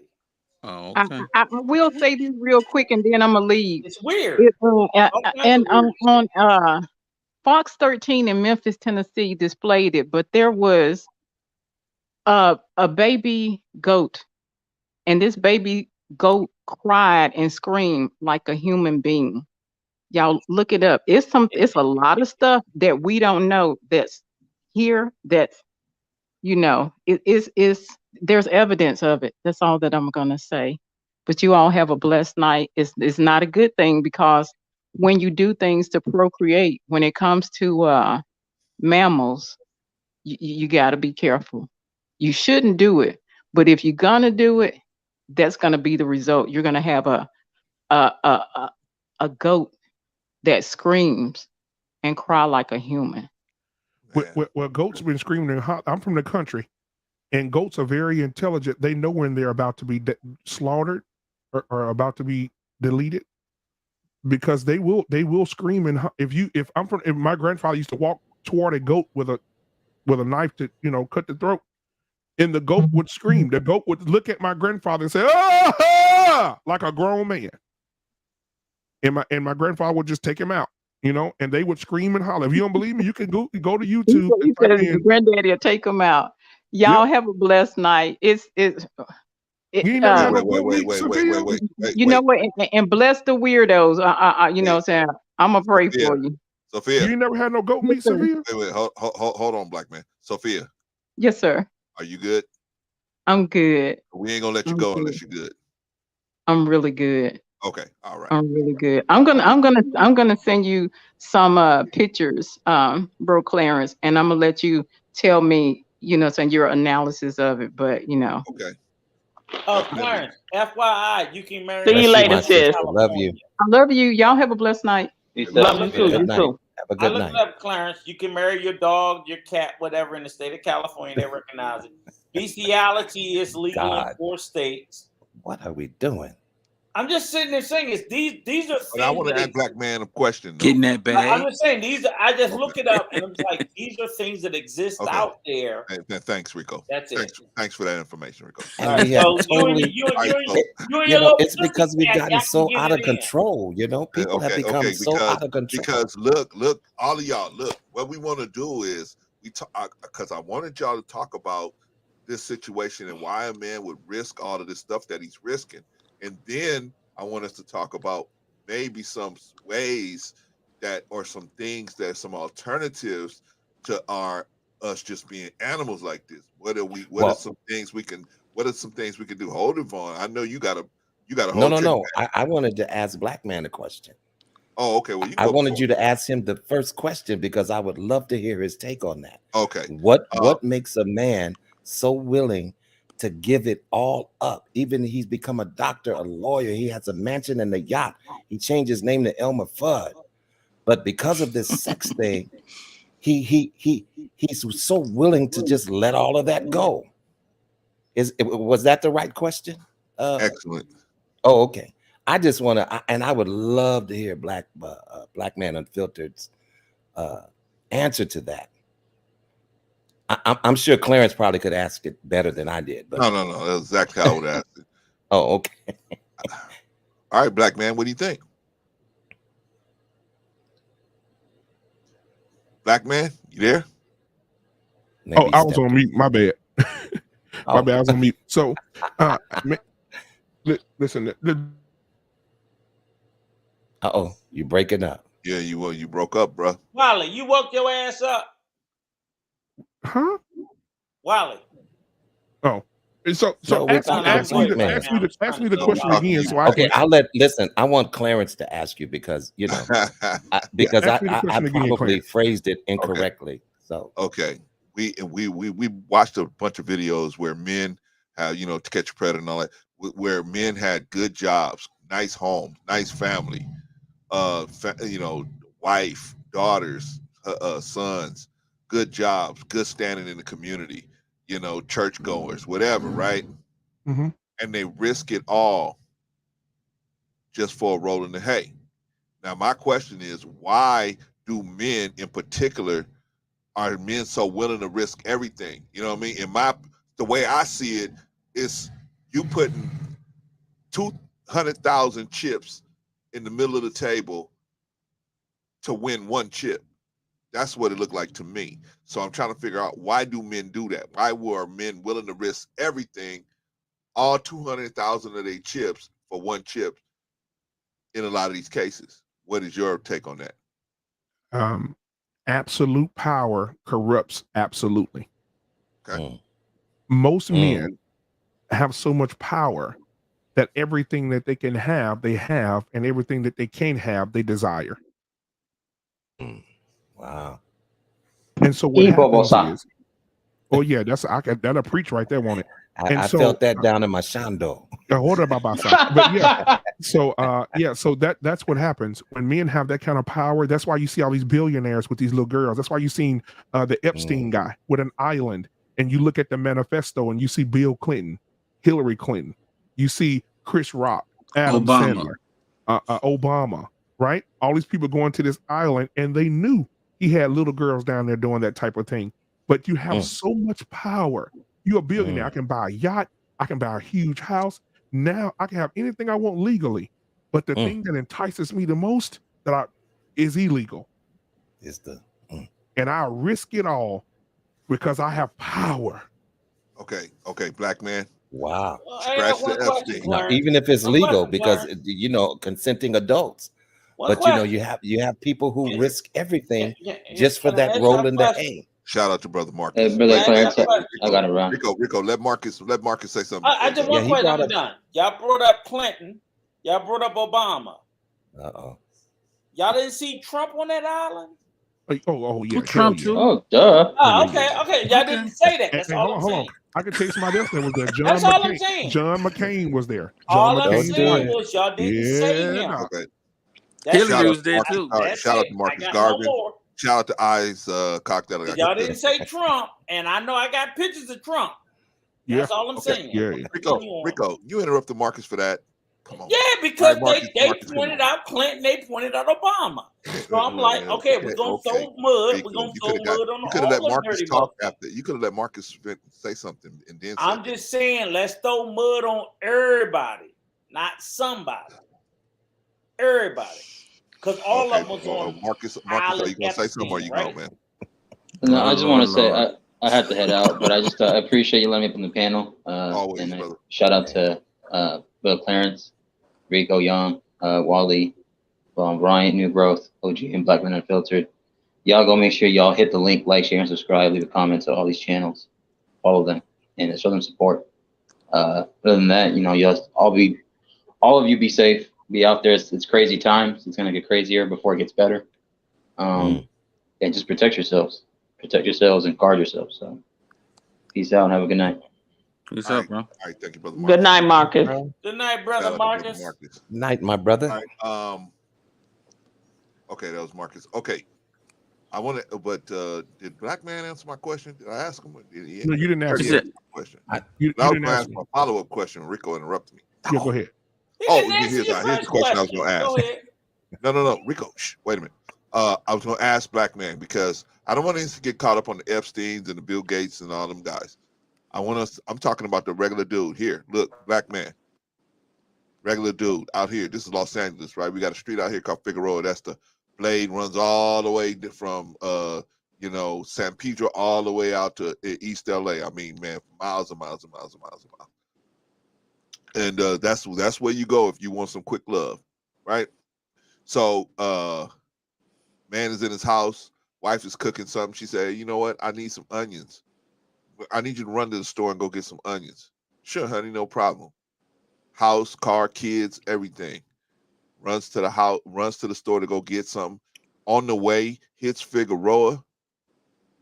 Sees a girl half naked out there. Clarence, stay on Figueroa. And then he just all of a sudden he's willing to risk everything for some quick love. Now that's where I want to stay with the regular brother. Yeah. Why? That's crazy. Why does the regular brother? I mean, I know if you got money like the Epsteins, you think you got enough money to cover every situation, right? I can understand why you could make a whole bunch of. I mean, I'm not saying it's right, but I can definitely understand how you could get corrupted, thinking, oh man, it just costs money to get over this situation, until you get to a point when you get caught in a fix where money can't handle it, right? But that's a long way off, right? When you got billions of dollars. I'm talking about the regular brother, Black Man, the regular brother that went to the store, and why did he risk it all when he got a wife right there? So let's talk about the regular man. The regular man doesn't have power. The regular man has demons. just like the rich man, but the regular man has demons. And on his way home, he's driving through. Let's visualize this. I'm a visual person. He's driving home with the onions in the back seat. And he looks over on Figaro and says, damn, she look, you know, I've been with my wife for 15 years. She don't look like that no more. Whew, boy, I ain't had none from a woman look like that in years. Let me pull over and see how much I need to invest. And that's what they do. Most men will do that. Most men that are not happy at home, that are settling, that are sitting around the house. Some of these guys are happy at home. Huh? They're happy at home. Some of them are happy at home. But hell, that's just the demons in them. And let me go hit everything I can. Agreed. Yeah. There's demons. And let me share some with you. You know, you said men. You know, you didn't say the women, but from a man, I know Brother Von Bryant knows this because we've had this conversation before. But as a young man myself, at 10 years old, up to until I was 17, I had an entire relationship with a woman that was 49 years old. Holy smokes! I was 10, and I was. Wait, say hold up, say what? Say it again. Now, what now? I had a relationship with her for 7 years. Now watch this. I went over to her house and I raked her. I'm gonna shorten it up for you. I went over to her house to rake some leaves. Right? I got paid to do that. I was a hustler, and so I was raking leaves. And I went in, and she was well known in the community. Oh, she was a community woman. You hear me? And so I went over. I raked the leaves. I went in her house. I did not knock. I just walked in there, rude as hell. I walked in. She was standing in the kitchen with her robe on, wide open, butt naked. I'm a 10-year-old. I said, oh. I said, oh, I'm so sorry. She said, you don't have to be sorry. You can look. And then from that moment, I looked, and then she said, you want to touch it? I said, yes. She said, you could touch it. And I started touching her. And then from that bitch was a pedo. And hold on, watch this. And from that day on, 11 years old, 12 years old, guess what? She said, I'm going to start teaching you things you need to know. And she started teaching me this. This is how you keep up with your stamina with a woman. This is how you touch a woman. This is how you kiss a woman. This is how you hold her tight. You don't want to be no quickie man when you get your wife. You want to know how to pull out, how to, you got, if you don't have no condom, you pull out. You got to know when it's coming. You got to know when a woman coming. You got to know how to make her come. This is what a G-spot is. I'm learning this at 13, 14, 15 years old. Wow.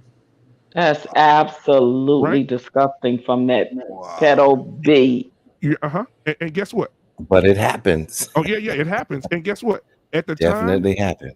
At the time, I'm happy as a sissy at the penis parade. Well, wait. What'd you say? What'd you say, black man? Some people call it molesting, but you call it blessing. Yeah. Because and I'm saying, and this was Von crazy. So I did say that because let me tell you what happened. At the time, I didn't feel no type of insecurity. I didn't feel hurt. I didn't feel like I was being taken advantage of. I felt like I had me a grown girlfriend. Yeah. Right? And she took care of me. I've been there too. And I remember my mom wasn't able to afford a lot of stuff. I wanted to go to prom. I waited till the last minute, tell my mom about the tux. My mom said, I ain't paying for it. The office called. Let me tell you, let me rewind a little bit. We was at church. Everybody know this woman. She's a community woman. So at the church, she told my mom, she said, hey, Sharon. She said, Sharon, your son is so mannerable. He's so polite. Girl, you are raising a great young man. She said, I would like to take the responsibility of being his godmother.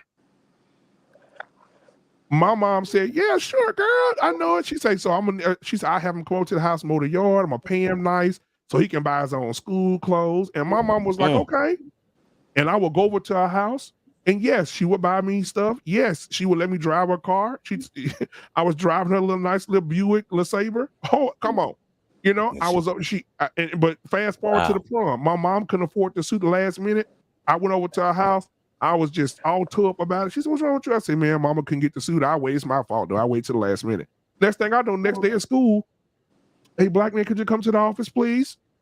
I go in the office. Guess who's waiting on me? Her. She said, "I'm on the list. Your mama put me on the list if anything, as an emergency. Don't you say nothing, but we going to get your tuxedo today." Oh my God! Right? Yeah. Even to this day, my sister works for the town that I live in. She works for the courts or whatever. My sister, this woman, she just died probably 5 years ago. Oh man. And when she died, my sister said that woman left you something. I said, she left me something. Yeah, she left you some land. You need to claim it. But she said it's gonna be some shit because the family gonna want to know why this woman left you this and then leave it to her family. And my grandmother say, and nobody knows about this. My mama to this day don't know nothing. I was getting ready to say, did you ever tell your mother? No, ma'am. And this woman went to church with me. This woman was good. She was a mother in the church.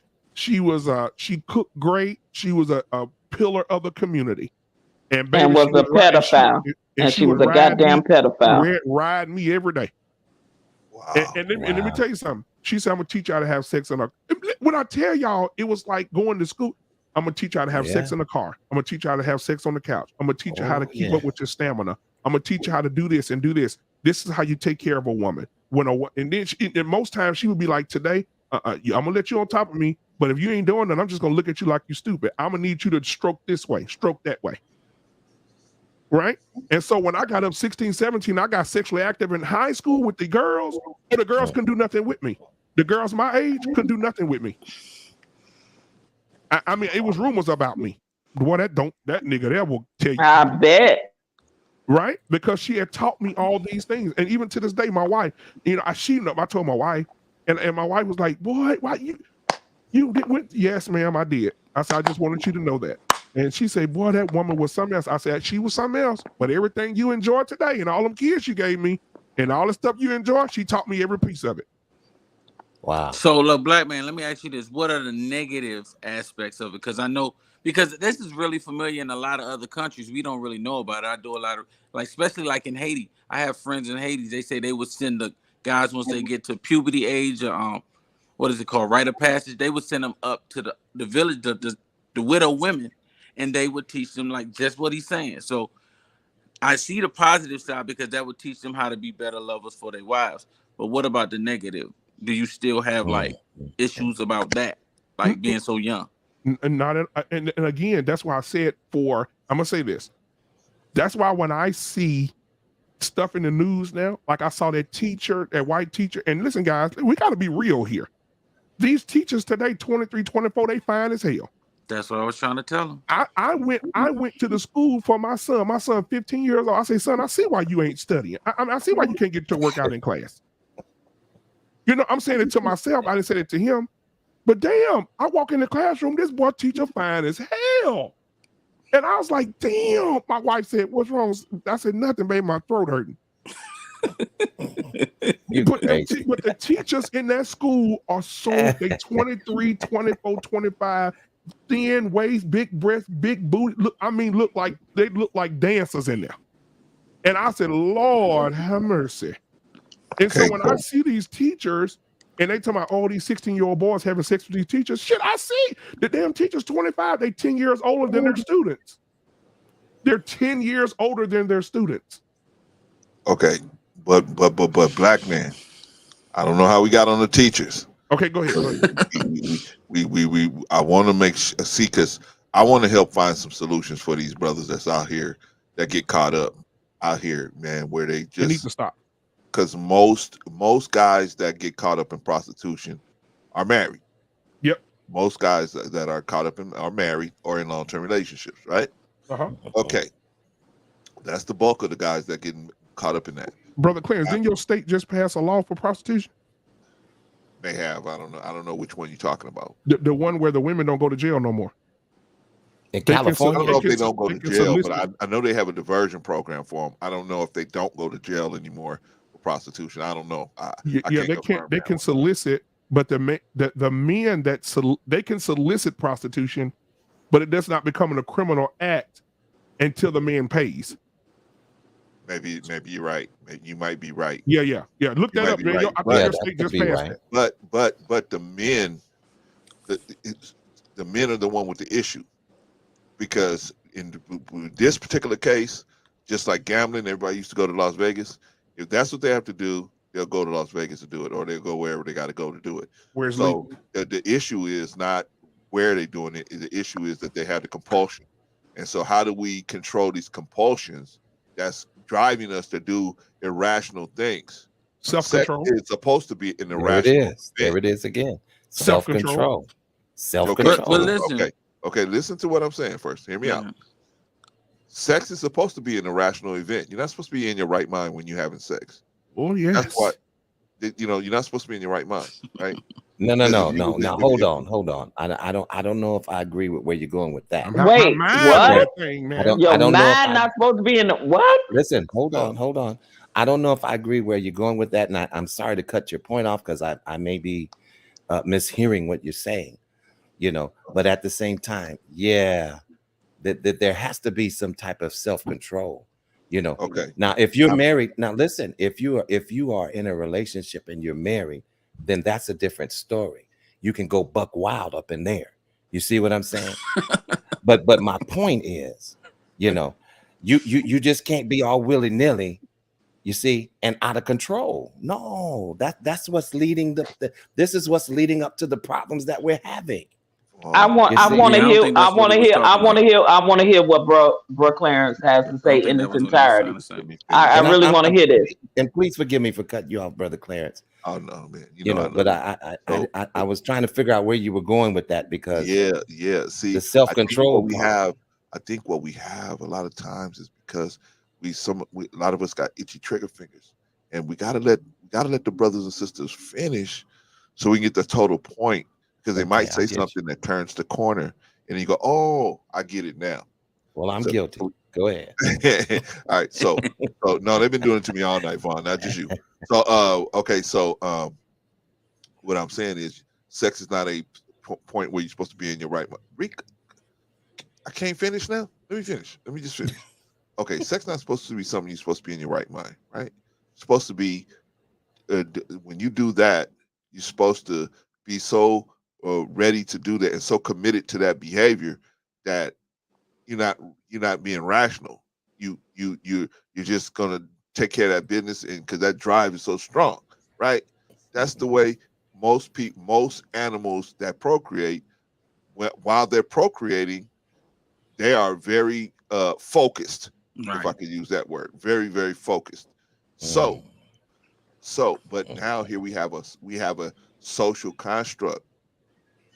You can't just have sex with somebody just because they're a female. They have to be of a certain age. They have to be of a certain build. You have to have consent. You have to have, other animals, they don't have to consent, right? Bears don't consent with bears. Lioness don't consent with lions. We're the only animals that consent is something that we will allow, or we make a construct around consent. We make a construct around a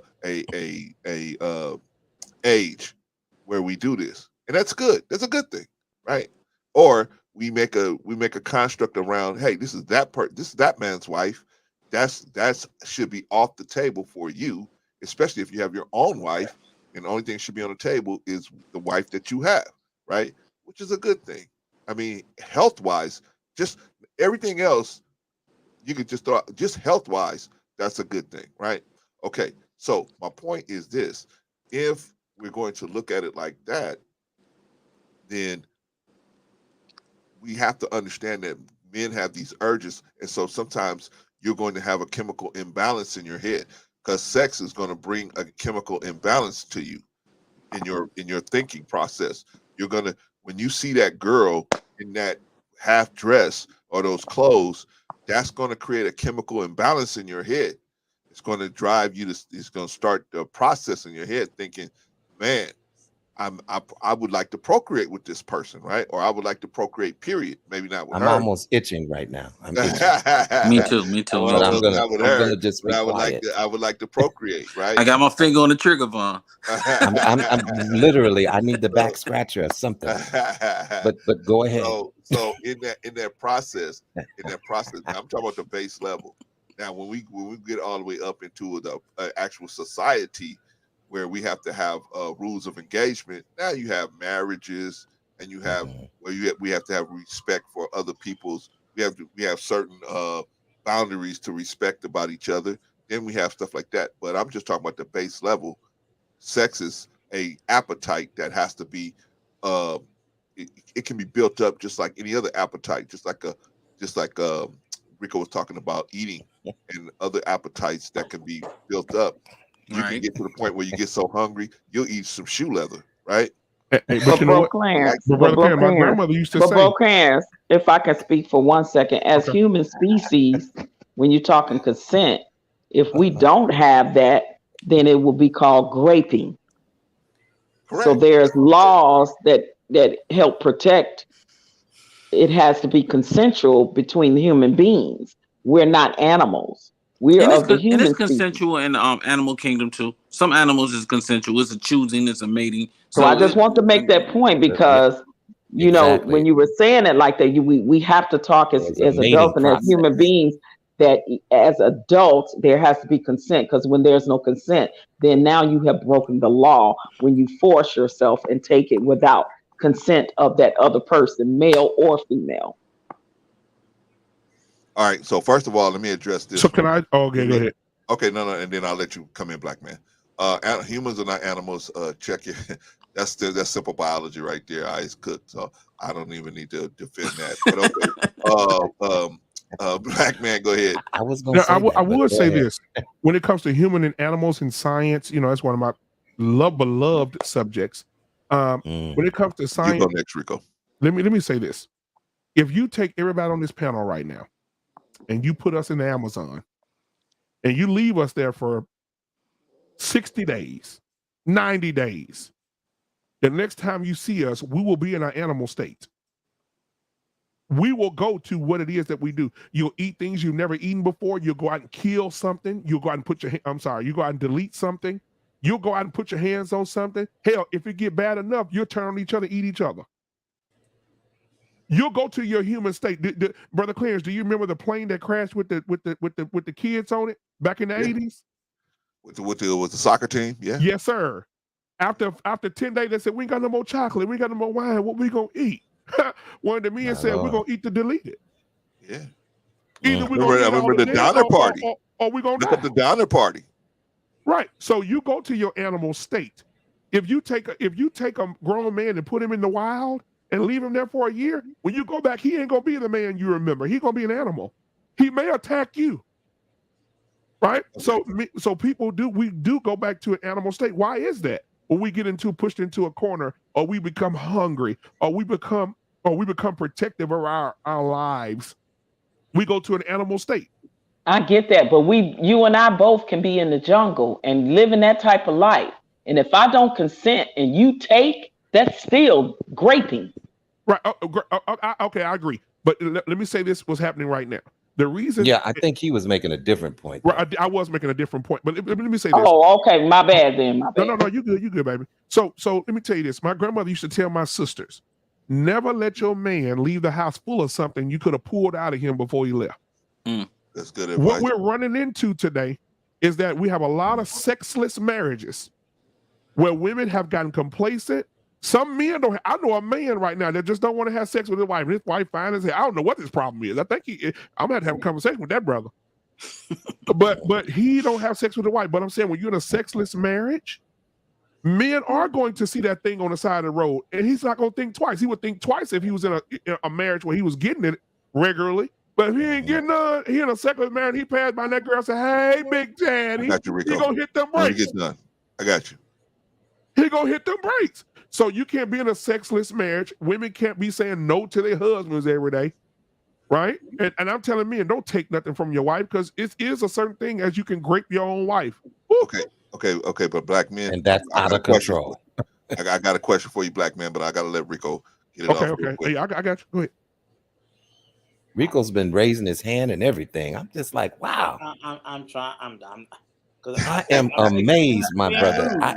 Listen, I'm thoroughly amazed. I'm gonna start going to some sponsors now, man, because Rico's on a good behavior. Because before I interject, and I've been sitting here and I've been listening. I've been going like on and on and on, and I'm like, okay. And I've been stuck on my question, but again, I'm gonna go back to the point where I hear a lot of people say things about you know, the community, the culture, this, that, whatever. But I also I have to ask, like, I've told Clarence this 1,000 times. Niggas don't like to read. We don't like to read. We don't like to read. We don't like to read to comprehend. We just don't. And the only reason why I asked is because, like, black man, when you came into the conversation, and I didn't even know, I'm on the East Coast. I'm in the state of Maryland. Right. Clarence old Negrosaurus ass in California. So when you told him about the situation about the state of California, I looked it up. What they say? Me too. I said, let I'm me from do a quick California. Google search when you said about, oh, didn't y'all just change the law about, you know, where the women can, you know, about the sex workers? Right. So I said, well, shit, let me look it up. What did it say? Maybe he right. And what I looked up and found was vastly different than the way you described it. Okay. What is it? Educate It me, brother. literally says was they decriminalized sex workers for loitering. Loitering is what they used to use against black people all the time. You know what loitering means? Yes. Niggas standing around. Right. That's it.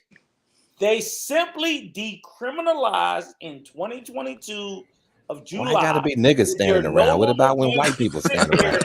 Let me finish. Yeah, They're that's no longer loitering. going to criminalize and lock up sex workers and transgender workers for selling pussy for standing around.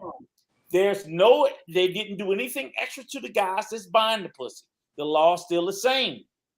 They said that they decriminalized. It's no longer a crime if you stand on the corner to sell pussy. Nothing else.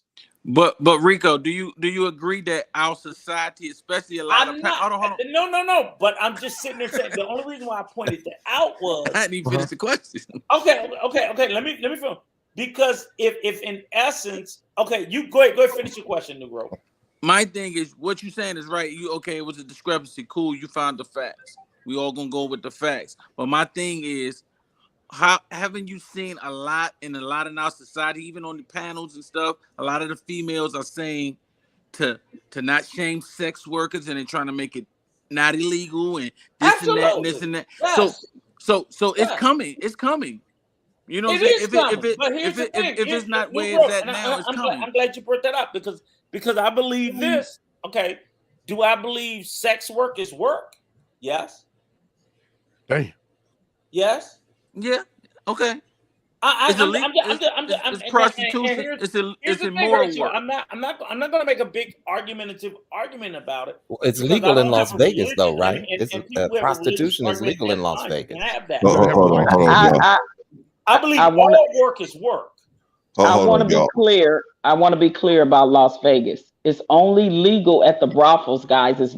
You cannot solicit on the strip anymore. You're not supposed to, even though they do. But if you get arrested, you're going to jail. And anywhere else, you have to go way out to the brothels, like where Lamar Odom went. And exactly. That's the only. It's legal in those aspects. But Patrice, this is what I'm saying. There's a difference. Like laws are like this, right? You can make a law and say something is illegal or something isn't illegal.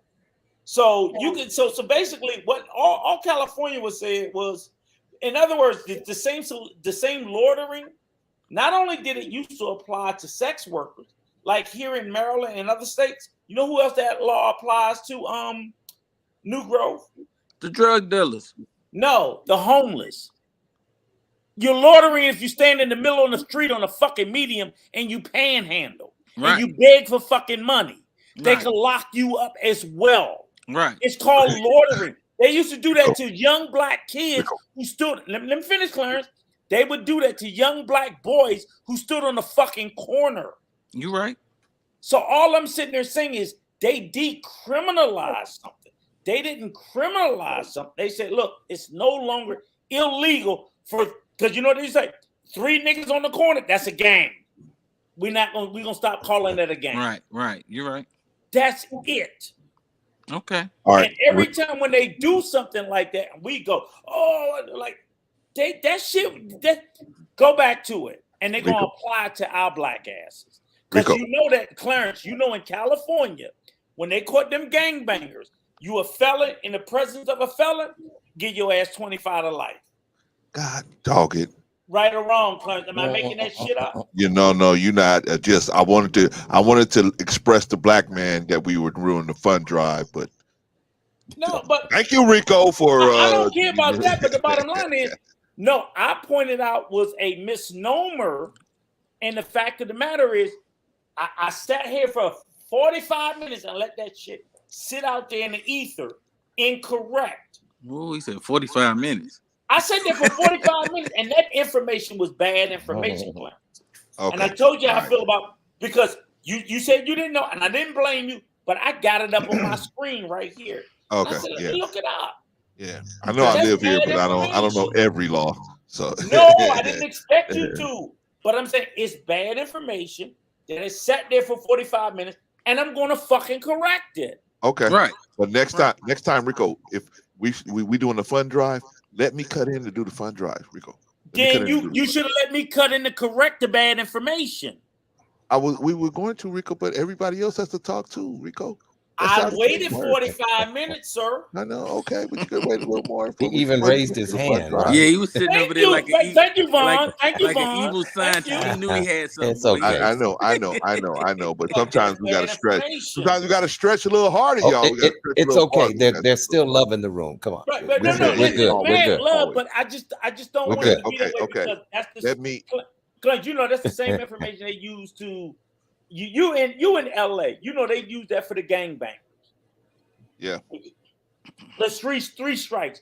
Yeah. California penal sweeping out here. They call it it's sweeping. Full of people that they use that shit against. Yeah. And all I'm trying to tell us is before they sit there and they farm that shit out to Arizona, Maryland, Virginia, and everywhere else, push back against that shit. Because that shit's designed against black people. So when they flipped it, and it's gonna be against it. That's that whole gender shit. Oh, the guy came by pussy, but they can sell pussy. Like, nigga, please. Well, see, we was getting to it, but Rico.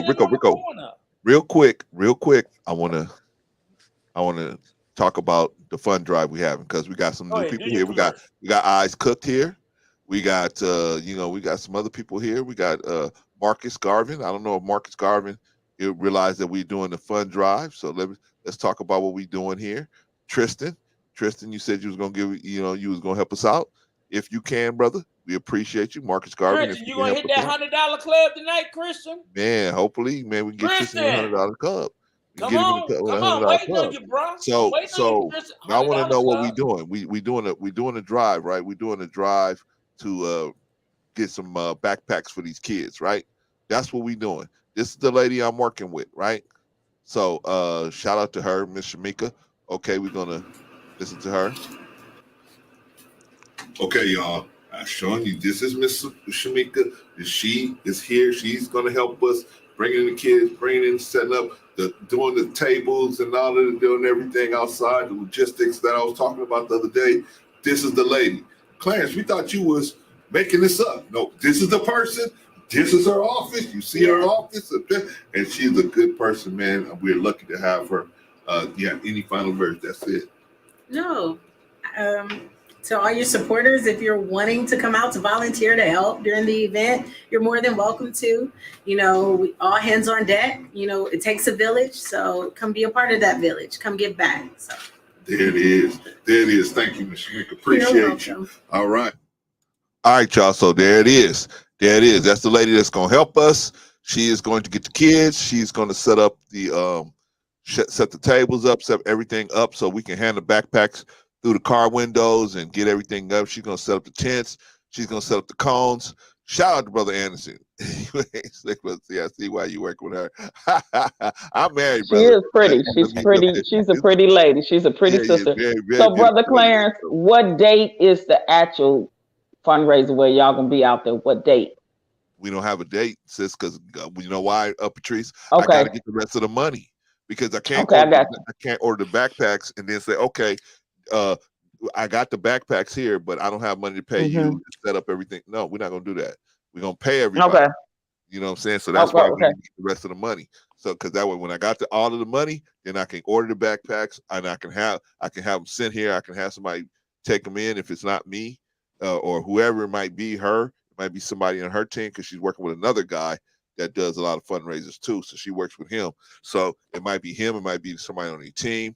And I don't want them to just do that stuff for free. I don't want to do that. Right. They we're going to pay these people just like anybody else would expect to get paid. Right. So, okay. All right. So that's why we gotta raise the money. We got the money for the backpacks. I could actually order the backpacks right now, but I'm not gonna have them sitting there and then well, sis, we gotta wait until we gotta raise some more money. I don't know how long we're gonna do that. I don't want to do that to her, right? Because she's running her business out of there. I don't want to have 50 backpacks sitting in her office, right? That she's trying to run her business, right? Not knowing when we gonna be able to work, right? So we got to just raise this rest of this money. So Marcus Garvin, Eyes Cook, come on now. Here we go. You want to know what we doing? Let me show you what we doing, brother. Let me show you what we doing. Here we go. Here's my thing, right? Let me show y'all what we doing. We ain't playing games up in here. Real quick, y'all. We'll share this screen and then we're gonna be right back to the conversation, right? The backpacks cost $456. School supplies for the backpacks at $11 a unit gonna cost $528. Storage gonna cost $125. Receiving is gonna cost $100. Organizing the backpacks, $30 per hour times 3 hours, it's $90. Somebody's got to organize the backpack, put the school supplies into the backpacks, right? Alerting the kids and families, that's what Miss Shamika's gonna do. And so she is going to she's single, by the way, fellas. She's going to be alerting the kid, working with her network to get the kids and families over here to pick up the backpacks. Staging area, she's going to set up the cones. She's going to set up the tent. She's going to set up everything outside. So all we got to do is hand the backpacks through the car windows to the people, right? Or the laptop, right? Video work, either myself or somebody else, but we want to have the money just in case I got to hire somebody because I might be running around putting out fires, doing all kind of different stuff, right? Staging day, we want to have somebody that's committed to handing out the backpacks. $30 an hour times 8 hours, $240. It's probably won't take us 8 hours to hand out 45 backpacks, but we're gonna pay them for 80 hours anyway, right? And of course, we're gonna raffle off the laptop in Sister Sophia's name. $750. That should do it. That should get us a nice laptop. We're gonna raffle that off in her name, giving us a grand total of $3,064. So what do we need? That is everything that we trying to do. I rounded up to $3,100. And where am I going with the extra $36? Where am I going, y'all? I was going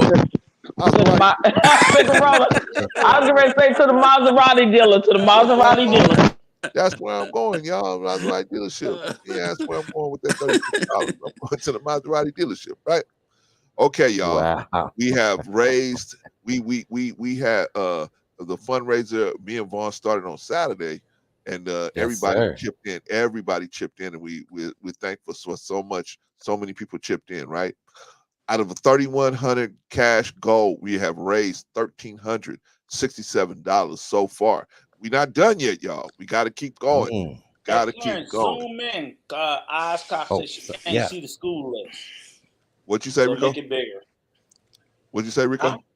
Eyes Cock says she can't see the list. So zoom Well, in. if her eyes are cocked, she should be able to see it. Well, look, I'm just telling you what's in the chat. How about now? No, I'm just joking. It's a joke. Don't get mad. But yeah, I was going to ask you to. I was going to ask you to make it larger, also. So, how about now? Is that better? Even bigger? Nope. I don't know. Looks Look good. I can see it. Now I know I can see it. Eyes, can you see it? Can you And see my it better eyes now? aren't even Eyes cocked, so I Don't can make see it too it. big. There it is. I'm watching it on my TV. I can see it. It's big. I can see it. Good.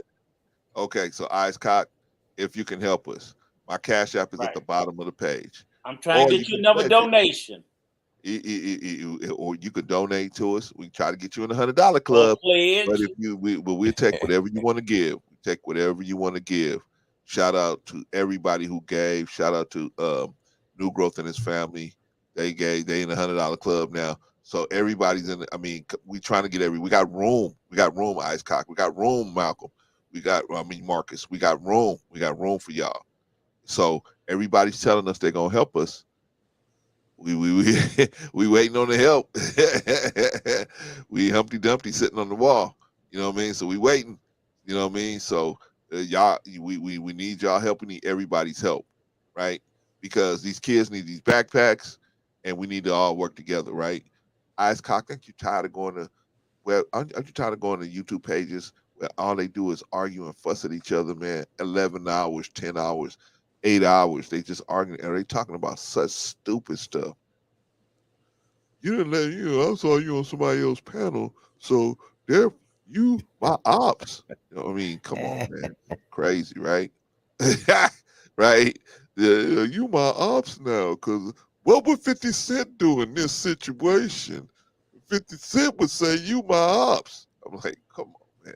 But hey, I'm trying to troll 50 Cent so I can get famous. I'm a troll because he the biggest troll on Twitter, on Instagram and Twitter. So I'm trolling him. I just want y'all to know that I said it. I said it. I'm trolling him. Yeah, this girl is very smart. And so sometimes she say silly stuff because she's next to Rico. Don't listen to her. She's not trolling. She's not trolling 50 Cent. All right, so that's it, Eyes Cocked. That's it. She said my ain't cooked, by the way. My ain't cooked, by the way. It's a funny name. Oh, okay, I got you. Yeah, it comes from the movie Friday when the Santa Claus said it's a joke from the Friday. It was real funny. Okay. Yeah, man. I mean, hey, whatever. Brother Marcus said, I will support Brother Clarence. I'll message you privately tomorrow, but I don't have any cash. I don't have cash up. Got you, brother. Whatever you want to do, man. However you can help us with whatever you need me to do. You know what? I heard today that at the 7-Eleven you can get a Cash App card. You can get that information and then just send that information. You don't even have to send the card. You can send the information to somebody, and they can take it on their Cash App. They can pull it up on their Cash App. You don't have to give Let your me name. ask a question, Bro Clan. So if I bought a Cash App, because I'm thinking about doing that for my granddaughter, so I can just Cash App her while she's in college. Because do you have to have a bank account for that? I think you have to have a bank account to have Cash App to get the Cash App to take So the can money. but I'm saying, don't they? I heard they got Cash App, like Cash App little cards, like little debit cards, right? And you purchase the card, and then you can Cash App it. They put their information in. You can Cash App the cash to that card, and they can use it like a debit card. They can either get cash from it, or they could use it at the store. Now, this is what I heard. I'm not sure because I'm trying to get my granddaughter set up so I can send her money. Okay, so like there's a Cash App I've been card. gone for so long. Yeah, okay. So Wally, maybe you know. So I was told that there's a Cash App card, like a debit card that you can purchase at like a Walmart, right? And you can, you know how it had the numbers on there. So you set up that Cash App card on your when you download the Cash App thing, right? You put your numbers in there off the card. So then a person can send you money on that card, and you can use it as a debit card. You can either get cash from the ATM, or you can use it, to swipe if you at the grocery store or whatever. I'm trying to find out, is that true? Because I'm trying to find a way to send my granddaughter money because I don't want to send it directly to her mother. Right. So actually, well, I don't know about Cash App card at the store. I haven't seen nothing yet. But what thing I have noticed is in the Cash app, there's some new features where you can actually invite a teen to your account, and then they can get a card, I believe, from that. If I'm not mistaken. Okay. I'll look more into it. I'm just trying to find a way because I don't want to give her mama another dime. I don't trust her mother. So. Okay. Right. Well, whatever we doing, y'all. I mean, however you got the Cash App, and however you can get it, Marcus. However you can do it, brother. And I'm gonna tell you, man, and Eyes, I wouldn't take a dime from you, man. I would not take a dime from you. I know better than that, and my reputation means more to me than taking somebody's money. Well, first of all, I ain't a thief, but the second of all, even if I was a thief, I would be like, man, I can't take this people's money. Y'all money, I definitely ain't gonna take, right? I'm not taking. We know that, bro, Clarence. We know that. But some people don't know, Patrice. Yeah, we know that I'm about just you, trying to put it out there. I'm just trying to put it out there so that people can know that, hey, I ain't trying to take nothing from you, man. You know, Patricia come and see me, Vaughn come and see me, Rico come and see me, and all these people come and see me if I try to even move like that, right? Plus, my reputation is out here. Somebody, but we know that's not your somebody will character. come and get me. So, but that's not my fear. My fear is that I would let you all down. That's my greatest fear, is that I would let you down.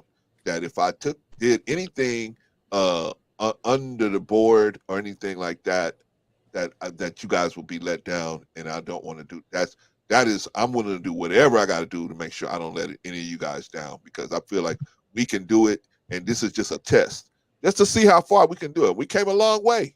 We came a long way. And we're going to go much further. And we're going to go much further. Okay. So, me and Juan started, man. We had $100 in here, right? Exactly. We started. Wow. But look how far we came now, with the whole family pitching in. Came a long way, right? And once to start picking up steam, then you know what I mean. So you know, hey, y'all, whatever y'all can do, whoever's not in the $100 club. Oh, I'm sorry, Rico. I got Rico out here too late. All right.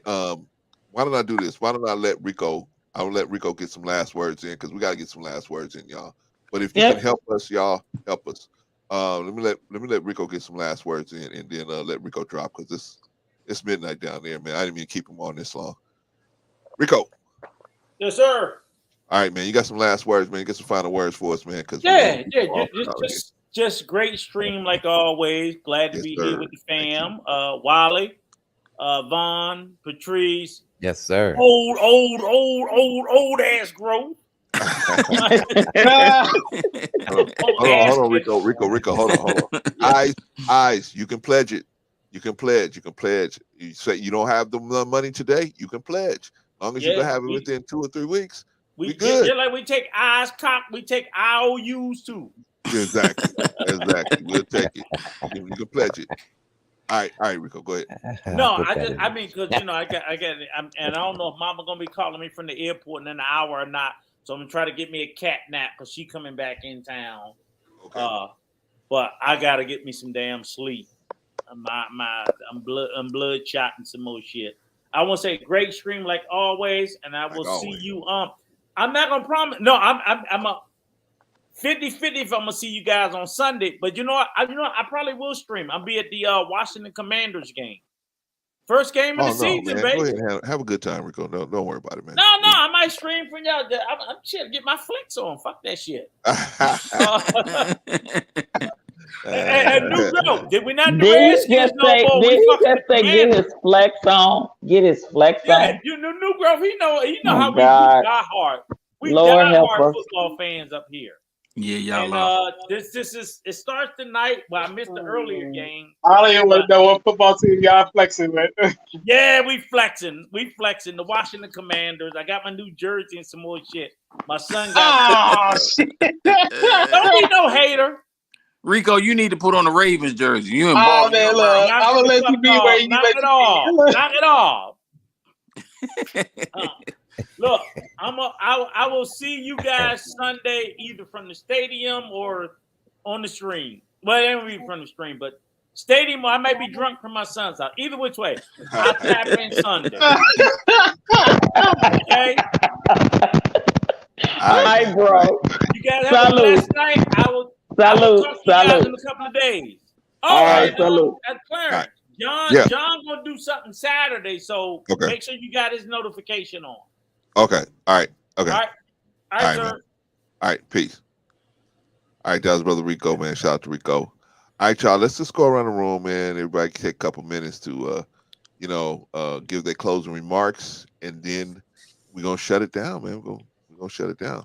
First of all, Patrice, do we need to have a conversation? Are we good? You good? Yeah, a little short conversation. Okay.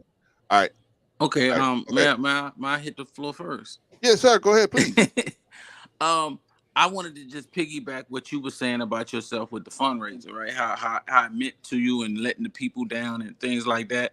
And I think it ties into this whole conversation we was having today, like why do men risk certain things for infidelity and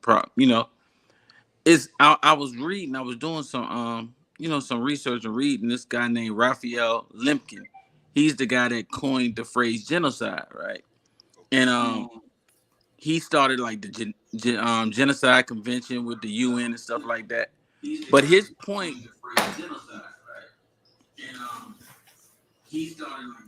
you all right, bro? I hear echo. I hear echo, yeah.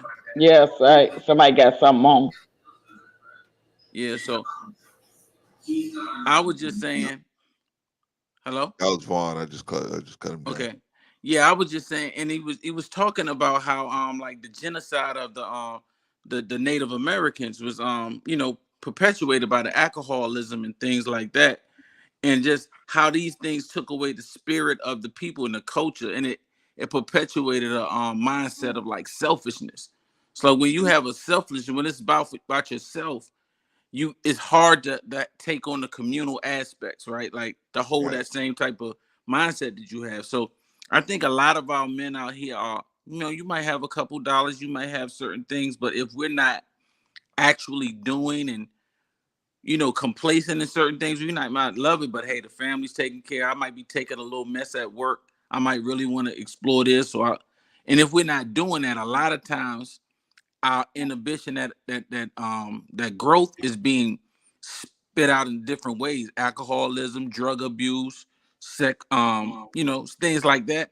So it can come out in different ways. I just think the sex is just one form of it for Black men. But if we talk about white people, I mean, I'm gonna keep it real.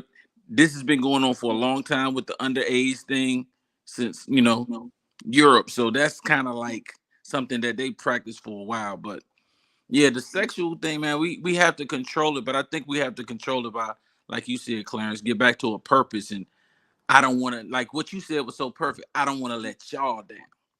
Yeah. So when you have that mindset, you might have a desire, but that desire is going to go away quickly because I don't want to let my community down, my people down.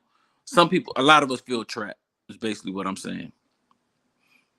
Definitely, man. And I appreciate your new growth, man. Yeah. Your family, your lovely family, man. Giving all No that, doubt. man. Appreciate you, brother. No doubt. If y'all need some more, man, just let us know, man, because You that's done, what we man. do. You're in That's the what we $100 do. club. You're done. You're done. No, it's for the kids, man. So I'm straight up, man. Like for the kids, like it's whatever we had to do as a community, as a people. I'm real about that. I know a lot of times I talk that shit, Black people, but I'm really about it. So whatever we got to do, we gonna do it. I love y'all, man. And love you too, new girlfriend. I want to say to you, young man, I'm so proud of you because from the time we met on another platform, we've been rocking, right? And you seen me boots on the ground. You seen and heard about things I've done and encouraging from when I was reading to the students. And when you said it was because of me that you started reading and buying books and helping kids, man, that right there for me was everything. Thank you so much. Thank you For giving back. Thank you for what you're doing for these children and just for our people in general, brother. And I appreciate you so much for that. And I think if we did a little bit more of this and to spread a little bit more of love and respect to each other, then these YouTube streets in the Black sector will be a lot better off. Because look at the good that's coming from it. So I appreciate you, brother. No doubt. We family, man. Big brother Vaughn, I'll holler at you later. Yes, what's sir. going on, man? Holler at you later. Y'all have a good night. Yes, sir. All right. Always good to see you up here, man. All right. All right, big brother. Thank you, sir. That is a good brother right there, man. Yes, he is. All right. I am so blessed, man, to be around such good people, man. Me too, man. I mean, me too, man. Folks, man. Wow. Me too. Eyes cocked, man. Hey, you know what? We just asking, brother. If you don't got it, I understand, brother. I've been that person that wanted to give, but I was so stuck in what I was in, man. I was so effed up. I couldn't do anything, man. I saw a good cause and wanted to give, but all I could do is want to give, right? So we appreciate you, brother. We still got room for you, man. If you fall into something, we got room for you here, man. So we understand, brother. We're not pressing you, man. It's all good. Same thing with you, Marcus. It's all good, man. We ain't trying to chase you off just because you ain't got it. You ain't got it. You know what I mean? So it's no big deal, man. I'm just saying, if you got something, and you want to help us out, we here, brother. We'll take it. All right. So let's move on to brother Wally. Yeah. Brother Wally, you there with us? Yeah, I'm here with us this time. I'm there with us this time. Sorry about that. All right, brother. What you got to say, Yeah. man? What's your closing remarks on this, man? As far as the conversation I was actually involved into versus the one that I left, I have to check back on that stuff. But I think in most cases what you were aiming for was the ego, I believe, more than anything else, is just the fact that the men had a lot of ego towards being able to risk things versus really look at and assess things. A little bit, but I was more so going for that it's always going to be a struggle with discipline over a carnal desire. It's always going to be discipline is going to be the main factor. How good are we going to be able to apply discipline to get to have to because we already got a bird in one hand, right? You already got a bird in one hand. You got a family, everything. You got the bird in one hand, but now you're trying to get the other bird in the bush, right? But why drop the bird you got in the hand and the goose that lay the golden eggs to get a goose that don't lay no eggs? To me, that's what. So it's always going to be that struggle. And I really wanted to get into how we get to the point where our taste for sex gets that high as men. I really didn't even get there yet because we got off on these other tangents. So that's where I was going, Wally. But just to let you know. Because from that standpoint, at the time when you were speaking on it, because the way how you gave it to me the first time versus the way it came around, you sort of updated it. So it's like I didn't think of that in that sense either at the time. But that's where I was coming from at that point. But other than that, you guys, for anyone out there that listens to this in the playback, we got a great cause. Be able to support the great cause. Give what you can, even if it's $1, $5, $10, whatever you can give. And if you can't give as much as the next person, be able to find somebody that's willing to give, and then ask them to contribute. Much love to the platform. I'll see y'all. All right, if you haven't already subscribed to Wealth Talk Productions. All right, brother Wally. All right, salute Wally. If you haven't already subscribed to Wealth Talk Productions, go on over and subscribe to Wealth Talk Productions. Check that content out and see if that's the kind of content you are down with. Thank you, brother Wally. Appreciate you, brother. All right, I got and then it was three. Let me go Vaughn and then The hard way. Three the hard way. Y'all make it quick because y'all take a long time when y'all talking after the show is over, man. Now, I'm not as long-winded as Patrice now. Hold on. I'm not as long-winded as Vaughn now. Hold on. Yeah, right. I'm just messing with you. Y'all not as long-winded as the host, though. The host is going on and on and on and on and on. We got love. We got love. I still got to do the rundown. So come on, y'all. Okay, so Patrice, you want to go first, or you want me to go first? Whichever. Yeah, I'll go first. I'll go okay. first. I don't have much to say, but go ahead. Me either. Not too much. The subject matter is that we all know that since the beginning of the time, men and sex and men, it kind of go hand in hand. And it is it's a double standard, but it's a standard. Society says that can do this and men can do that when it comes to sex, and women can't, not allowed. It's not, it doesn't look right. It's not presentable. It's not ethical. It's not proper, and all these things, right? So there's a scene that I really loved and appreciated in the movie A Thin Line Between Love and Hate. And God rest his soul, brother Roger Mosley. Is that his name? Roger Mosley, that just recently passed away, played the owner of Chocolate City in that movie with Martin Lawrence and Lynn Whitfield. And everybody know that Martin Lawrence was the lady man. He was the big HOE in that movie, right? Slanging, Him and Bobby dang-a-lang Brown. everywhere, just willy-nilly with it, right? Him and Bobby Brown, yeah. Yes, but that scene I love that Roger Mosley told them youngins. He said, when they talking about, oh yeah, man, you used to be the man back in the day. You used to be the man. Remember that party? They were sitting in his car or whatever. And he said, yeah, man, yeah, I used to be the man. He said, but when I think about, I'm older now. Why is it when I think about what me and Shirley got going on? He said, you don't think I think that every time some little young, fresh, little booty run across here, I don't think about it. He said, but when I think about what me and Shirley got going on, he said, nothing worse losing that over. And men that is mature, and this was a man that owned the club, so you would consider him as a high value man, right? Married, own a club, successful, but he's older, he's wiser now. He put away those childish things of what he did when he was a young man. So now he's a married man, he's stable, he's mature. He said, what I got now ain't worth risking for that little skirt that's running across there. It may look good to me, but it may not be good for me. So when men can come to a mature level like that, if they're not battling any type of addiction, promiscuity, to sex, perversion, if they haven't fallen over the ledge, because when you do that now, you're over the ledge, because it's not just about sex anymore. It becomes an addiction to something, right? Like you do with anything else.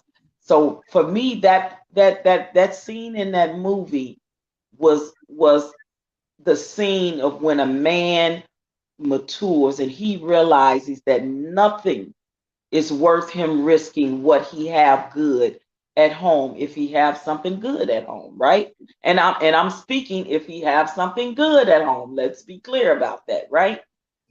I'm not expecting men that ain't getting the sex, the woman ain't treating them right, she dogging them out, she cheating, she doing that. I'm not talking about that scenario. I'm talking about the scenario when you have so much to lose and you got it good. You are happy. Your wife is pleasing you. Your home life is good. Your finances is good. Your health is good. Your children are good if you have children. You have a beautiful home. You got a nice job. You got the whole picture of what we call the American dream, right? Or whatever that looks like for us now. So is that worth risking for that 1, 2, 3 minute thrill of that BJ you might get on Figueroa, or that quick, piece of you might get on Figueroa? Is it worth that? Are you really asking yourself deeper? Because if you get busted, and that's the risk, if you get busted, you are literally risking blowing everything you worked so hard for in your marriage, being a father, being a husband, being a pillar and a leader to your community, because now word like that is spread. So what example would you be setting, and is it worth it in that sense of the moment for that few minutes of a thrill that you're going to get just because you want something different or something new or something you've never had? So if you could come to the maturity of, I'm past that now, I'm a grown man, and I can control my desire because I got a beautiful wife at home that'll give it to me any kind of way I want it, when I want it, and how I want it. Why risk that? You know what? Sometimes I digress with that. All right, I'll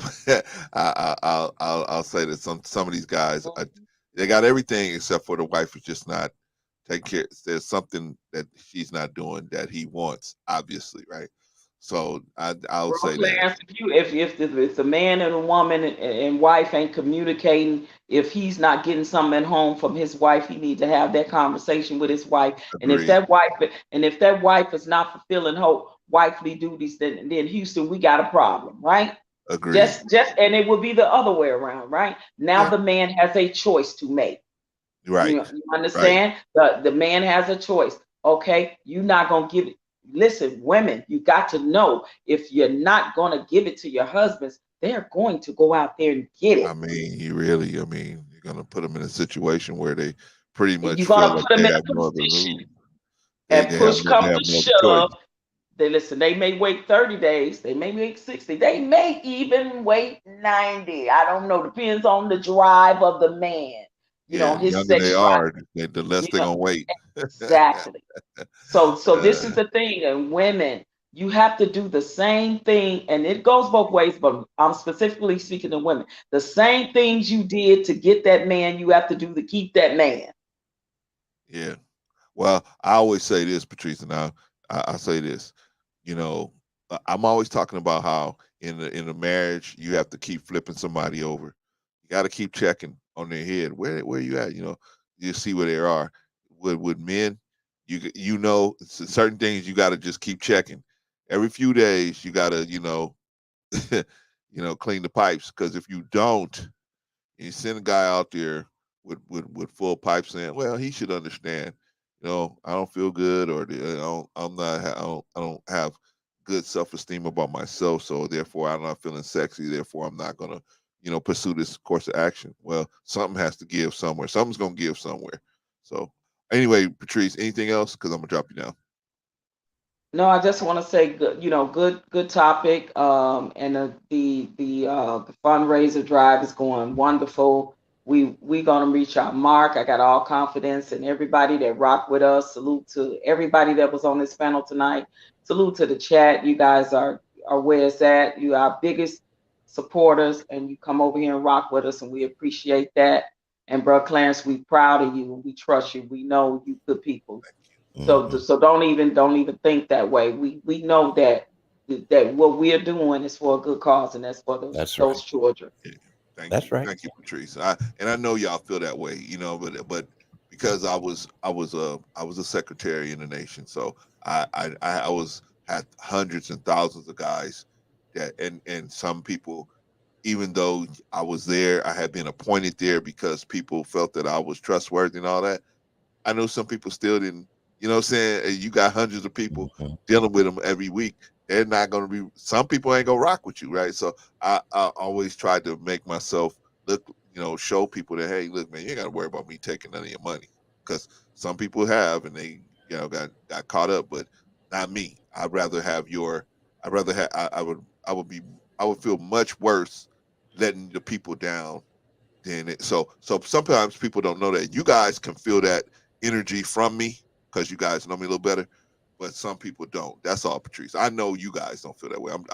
I'm just say it generally because there's people that might be listening that they say, well, I don't know you. Expect me to give you money? I don't know you. I get that. I can dig that. So that's why I try to say things so they could kind of say, okay, well, you know what I mean? I mean, at least the brother has some type of moral stance on stuff. You know what I mean? So they can understand that, hey, it ain't about me taking your money. It's about me, doing what we said we're gonna do with the money. And I don't want any of your money. I'm good. You know what I mean? I got my home, I got my cars, I got a job, I got investments, I'm straight. I'm not rich, but I mean I'm definitely not in a position where I need somebody else's money, right? Wait a minute. Wait, whoa, hold up. This is not the rich podcast with all wealthy people. Like I'm at the wrong channel. I'm on the wrong channel. Tell you No, now. you on the right channel. You on the right channel. I am going to the Maserati dealership with that $36. Now I am going over there, Patrice. I definitely will be at the Maserati dealership. That's for sure. For sure. All right, girl, I'm gonna pull you down. Hold on. Don't go nowhere, okay? All right, peace. All right. All right. So that's Patrice. Brother Vaughn. Yes, Brother sir. Vaughn. I'm gonna ask you something, brother. Can you make it quick? So Oh, I'm gonna make it so quick. It's not don't be even like funny. Patrice, man. On and on and on. No, she was good. She was all right. Yo, man, I love enjoy her all the time. It's always a pleasure to be up here with you and everybody here, on the panel. We've had some great panelists today who were able to share hey, their perspectives. And hey man, I gained a lot from what I've heard today, and then also I was able to share a little bit of where I'm coming from with the topic. You know what I'm saying? But I would definitely say this real quick is that self-control is a major issue in the maturity of us as men. When I was a child, I did the things that a child would do, or when I was childlike. But when I became an adult, I put away childish behavior. And some things become practice because we've learned them from a child. You see what I'm saying? But then when you become a man, you learn that you have to put certain behaviors away. You know what I'm saying? So I'm grateful for the fact that I was able to overcome some things, especially when it came to self-control. Just like I shared earlier, that when I was younger, I was very promiscuous. You see what I'm saying? Because that's what I thought to do. That was my behavior back then, because I always felt that I had to prove myself. You see what I'm saying? But when I became a more mature person, I understood that I had to learn how to have some type of restraint. And I think a lot of these instances that we're talking about, they happen because we're out of control. And even though it could be issues that are going on in the home, just like a black man or whoever it was that said, make sure that the man is empty before he leaves the house. And that's a good statement to make. But at the same time, I would definitely say this: whether he's empty or whether he's full, he needs to walk accordingly to his union, his marriage, whether he's empty or full. Do you see what I'm saying? So that the topic, I mean, it really got inherent.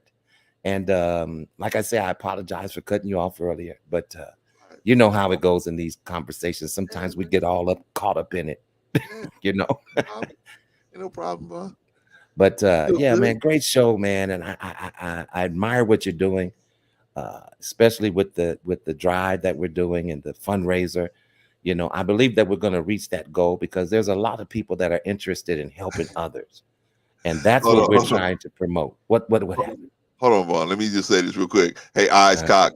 Hey, man, this is not the Morning Millionaire Show. We are not trying to get to the bag, man.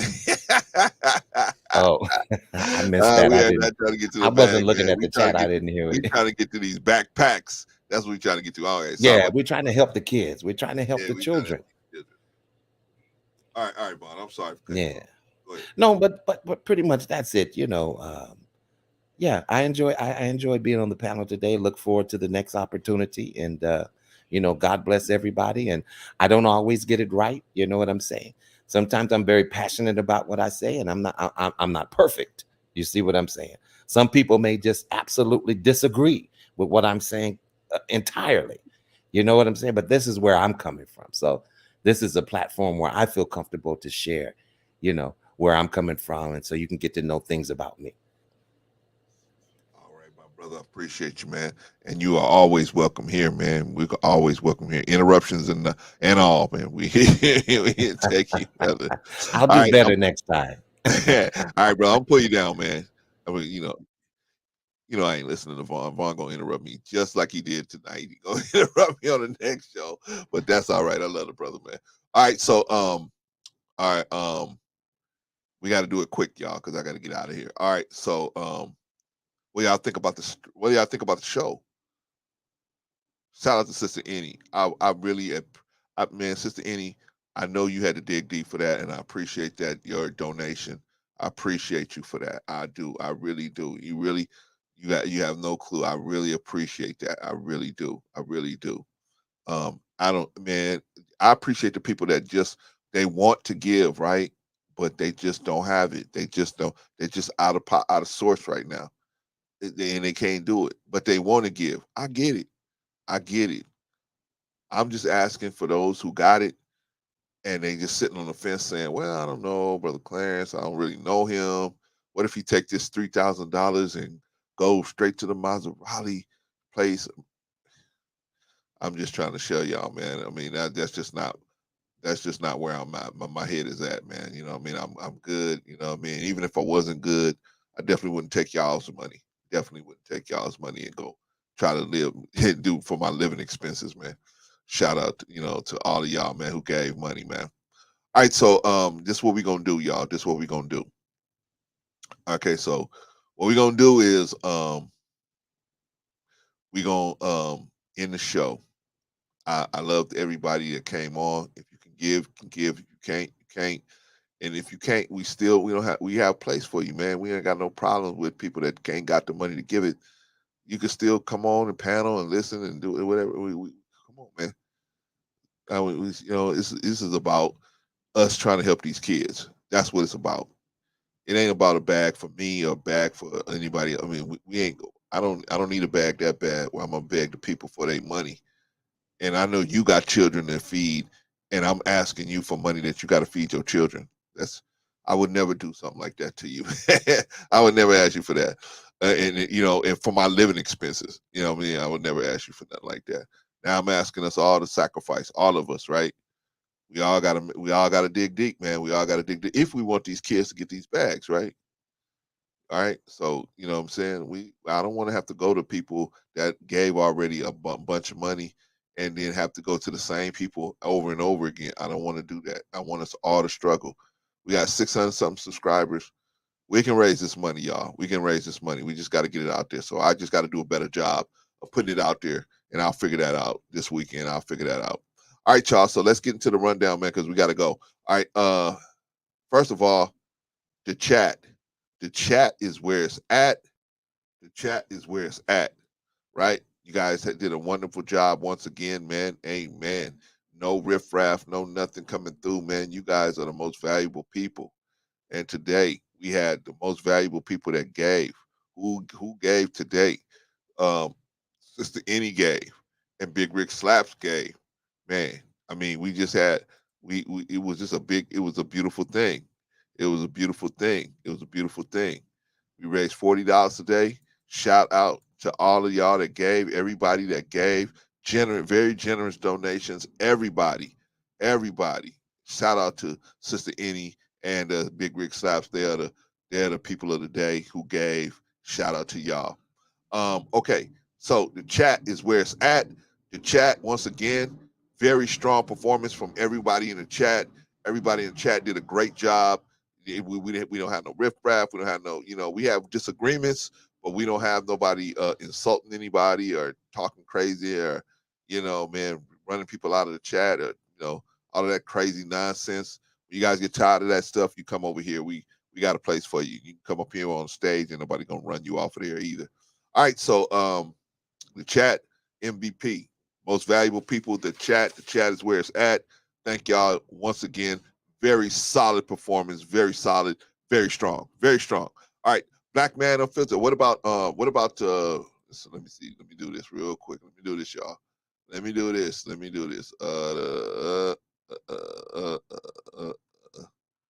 What? I thought I had something here. I thought I had something for this. Hold on, y'all. Oh, here we go. All right, so what about Black Man Unfiltered? Black Man Unfiltered came on the panel today. How you think he did? He was solid. He was solid. You know what I mean? You know how Black Man is. He wants to reverse everything, put it all on the women, of course. Of course. And he wants to switch everything around. And then he gave us some information. Rico kind of checked him on that, and he kind of left the building after that, right? But I don't know. Maybe he had a show. Maybe he had something. Black Man runs this program all week long, so maybe he had a show he had to run and do and produce. So, but shout out to Black Man. Solid performance, very very solid. I think he could have came a little stronger. I think he could have came a little stronger, but that's okay. It's okay. It was still solid. It was still solid. Shout out to Black Man Unfiltered. If you haven't already subscribed to Black Man Unfiltered, go on over to Black Man Unfiltered and subscribe to that channel and see if that's the kind of content you are down for. But it's very solid performance, very solid. What about Brother Wally? Brother Wally, Wealth Talk Productions. Wally came through. You know what I'm saying? Shot his shots. You know what I mean? What I like about Wally, me and Wally got something in common. We got an analytical way we look at things. Kind of like me, Wally, and New Growth. Kind of like I got this like analytical way we look at things. You know what I mean? Where we try to break things down analytically. So shout out to Wally, man. But Wally came in, of course, very strong performance as always. Very solid, very solid. What about Rico Young? Rico Young came through very solid, man. I mean, man. I mean, it's like he hadn't even been gone, right? Came back in the seat, bam, knocking out homers right away, right? Shout out to Rico Young, man. But very solid performance as always. Very, very solid. I'm gonna go fast, man, so I can get to everybody in the backstage. What about Von Bryant? As usual, Von Bryant, very solid, man. Had to remind me. I forgot we was giving away backpacks, man. Bron, but hey, wait, man, Clarence, don't you have some information you can give to the people about the backpack? Oh yeah, that's right, right. Shout out to Von Bryant, man. Sat with me for 13 hours, man. Man, they ain't never laid eyes on me. Sat with me for 13 hours. If that ain't trusting in God, what is, man? What is, right? That is, right? Shout out to Mom Bryant, man. Very solid, as always, even though he interrupted me. That's okay. That's okay. I want him to. I want him to interrupt me. I want him to. If he think he got something to say, I told him already, man. Okay, just get Vaughn, you don't have to interrupt. Remember when he first came? Excuse me, everyone. I just want to now he's like, hey, yeah, well, let me tell you, this how we doing it. Yeah. Chicago's in the house, right? And him and Patrice get together, man. Chicago's in the house, right? Shot town. I just sit back there. Oh, okay.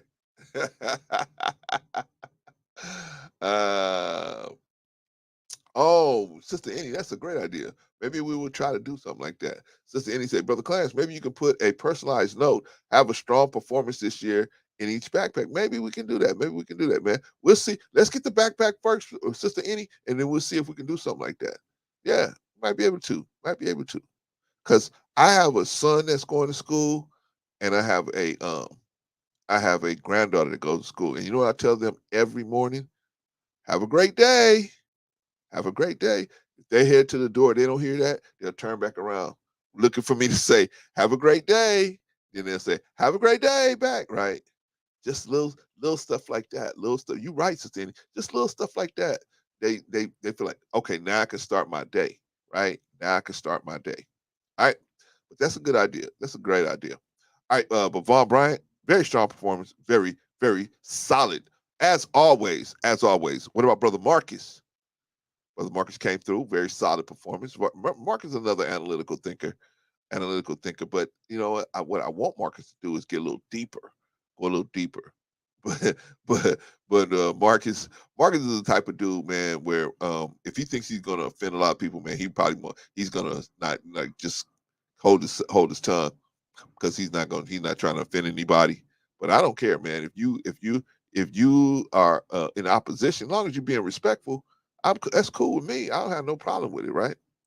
Look at Rico. But shout out to Marcus, man. Marcus very respected everywhere, all over this sector, man. So shout out to Marcus, man. Good dude, man, and a veteran, man. Served his country just like Rico served their country, man. So shout out, honorably discharged. So shout out to those cats. But Marcus, very solid performance as always, very, very solid. What about Jay Takashi?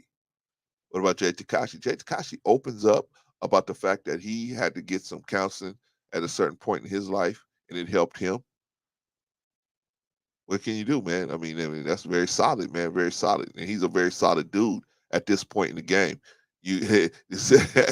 Thank you, Brother Bolo. Appreciate you, man. If you haven't already subscribed to Bolo TV, go on over to Bolo TV and subscribe to that, Brother Vaughn. Can you put Bolo's channel out there for me, please? Shout out to Bolo. Yeah, man, we trying to do the same. We have the same mind, Brother Bolo. We just trying to do trying to do the same work over here that you're doing over there, man. We can do anywhere close to that kind of work, man. We gonna be good, brother. Thank you, brother. Appreciate you, Bolo. All right, okay, what were we talking about? Oh, we were on Jay Takashi. Yeah, Jay Takashi came through, man. He always, man. Same to you, brother. Always, man. And you always Bolo got a seat here, brother. If ever you want to come up here and drop a dose real quick, or not real quick, you want to stay forever, man. You always got a seat up here, brother. I very much respect the work that you're doing, brother. Very much respect that. So, anytime, brother, anytime that link goes out, and matter of fact, you know what I'm gonna do? Well, I think I'll maybe I'll start sending you a link, sending you a link straight, man, because you know what I mean. And then you can decide what you're gonna do with it. But anyway, yeah, thank you, Vaughn. Appreciate you, man, because very much respect Bolo, man. Does a lot of good work out here, man, that goes unnoticed, man. Unnoticed. This brother, he's not the kind of brother that's going to toot his horn. I've seen him all over the place. And he's not the kind of brother that's going to be running around saying, yeah, I was on this panel and I'll help this person. He's not going to do that. So I'm going to do it. I'm going to do it. This a brother I got mad respect for, man. Because he was in it when we was in it, right? I was even mad. I was like, why ain't nobody saying nothing to Bolo? Because he was way more respected than the rest of us at the time, right? So and it was nothing against Bolo, but I was just like, man, Bolo, we all doing the same work, but they jumping on us and they leaving Bolo alone. I didn't know at the time, man. It's just a respect thing. They just have much more respect for Bolo, man, because they have higher exposure to him, man. And he was doing it. They could see the work he was doing. They couldn't see the work we was trying to do. But shout out to Bolo, man. Shout out to Bolo, man. All very respected brother. Strong performance the other night, by the way.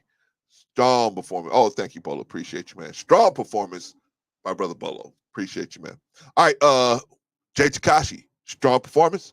Very, very, very strong performance. Very strong performance, as always. Very solid. What about Patrice? OG Patrice. Even though OG Patrice interrupts me all the time, right? I gotta say, Patrice, wait a minute, Patrice. OG Patrice. One of the things I like about Patrice is Patrice can bring the female side to this issue, but she don't shave off none of the intelligence.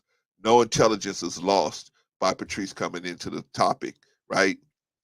Patrice could come in and give the female side of the situation, and still, the intelligence of the group, which is high already, stays there, and she might even push it up a notch. So shout out to Patrice on that. But we just got to work. We got to work on Patrice interrupting me and Vaughn. We got to work on that, y'all. We got to work on that. But OG Patrice, very solid, very strong performance, very solid, very solid, very solid. What about Sophia? What about Sister Sophia? She came in, right? Very solid, man. She getting her legs, right? She's over here in this situation, man. She's very solid, man. Very, very solid. Man, she came in. She's getting her legs. Patrice said, I can hear you.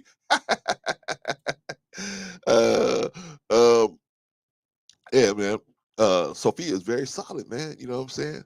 Thanks to the brother down there, Bolo, Vaughn, and other people, Princess K, and knowledge and relationships, and all those cats. All right, knowledge and relationships, and all knowledge and relationships, and all those cats over there.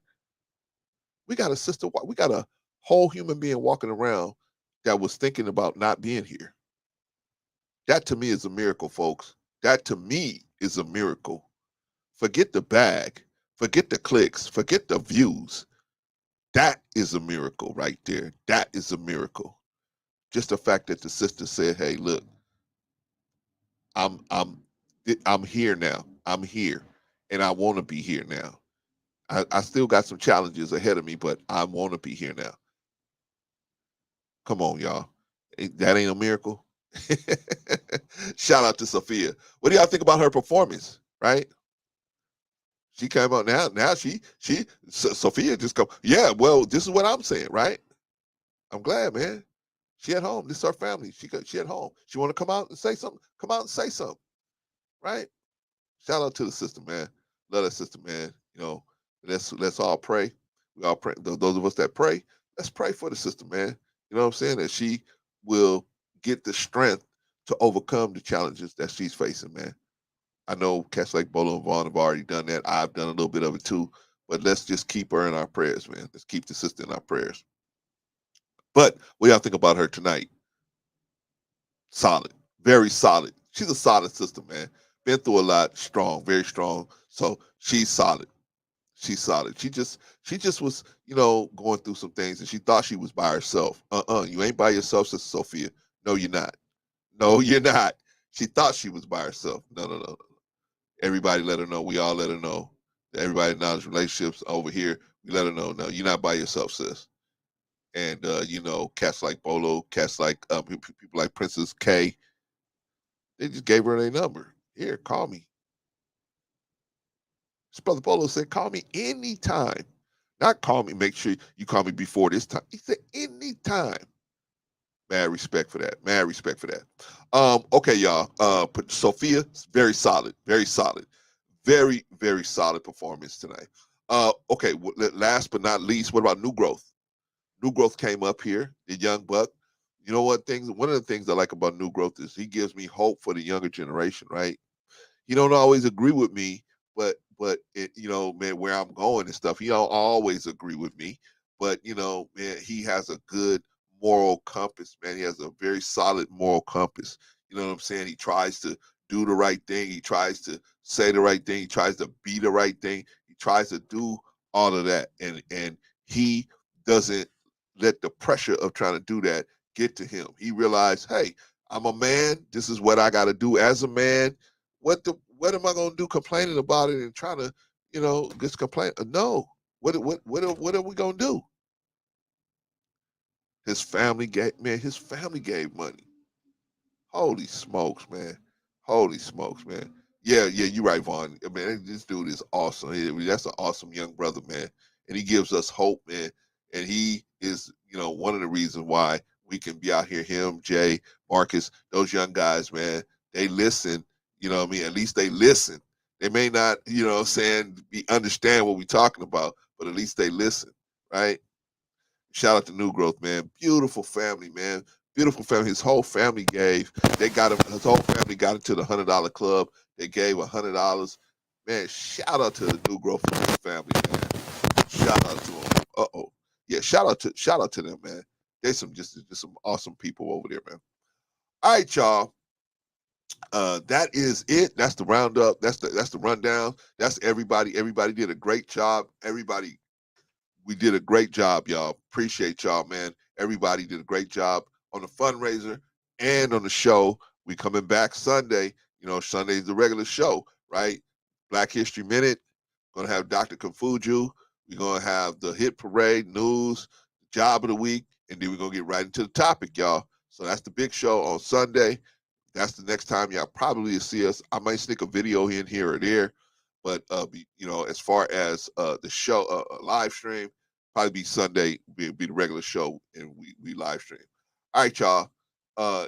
Any other questions, man? Y'all could email me. Go to the page, email my, you know, go to the about page, email me and send me anything. And shout out to Brother Sim. Brother Sim got sent me an email. Shout out to you. I got to get back to you, Brother Sim. But other than that, thank you, everybody. Great job, and we'll see y'all next time. Peace.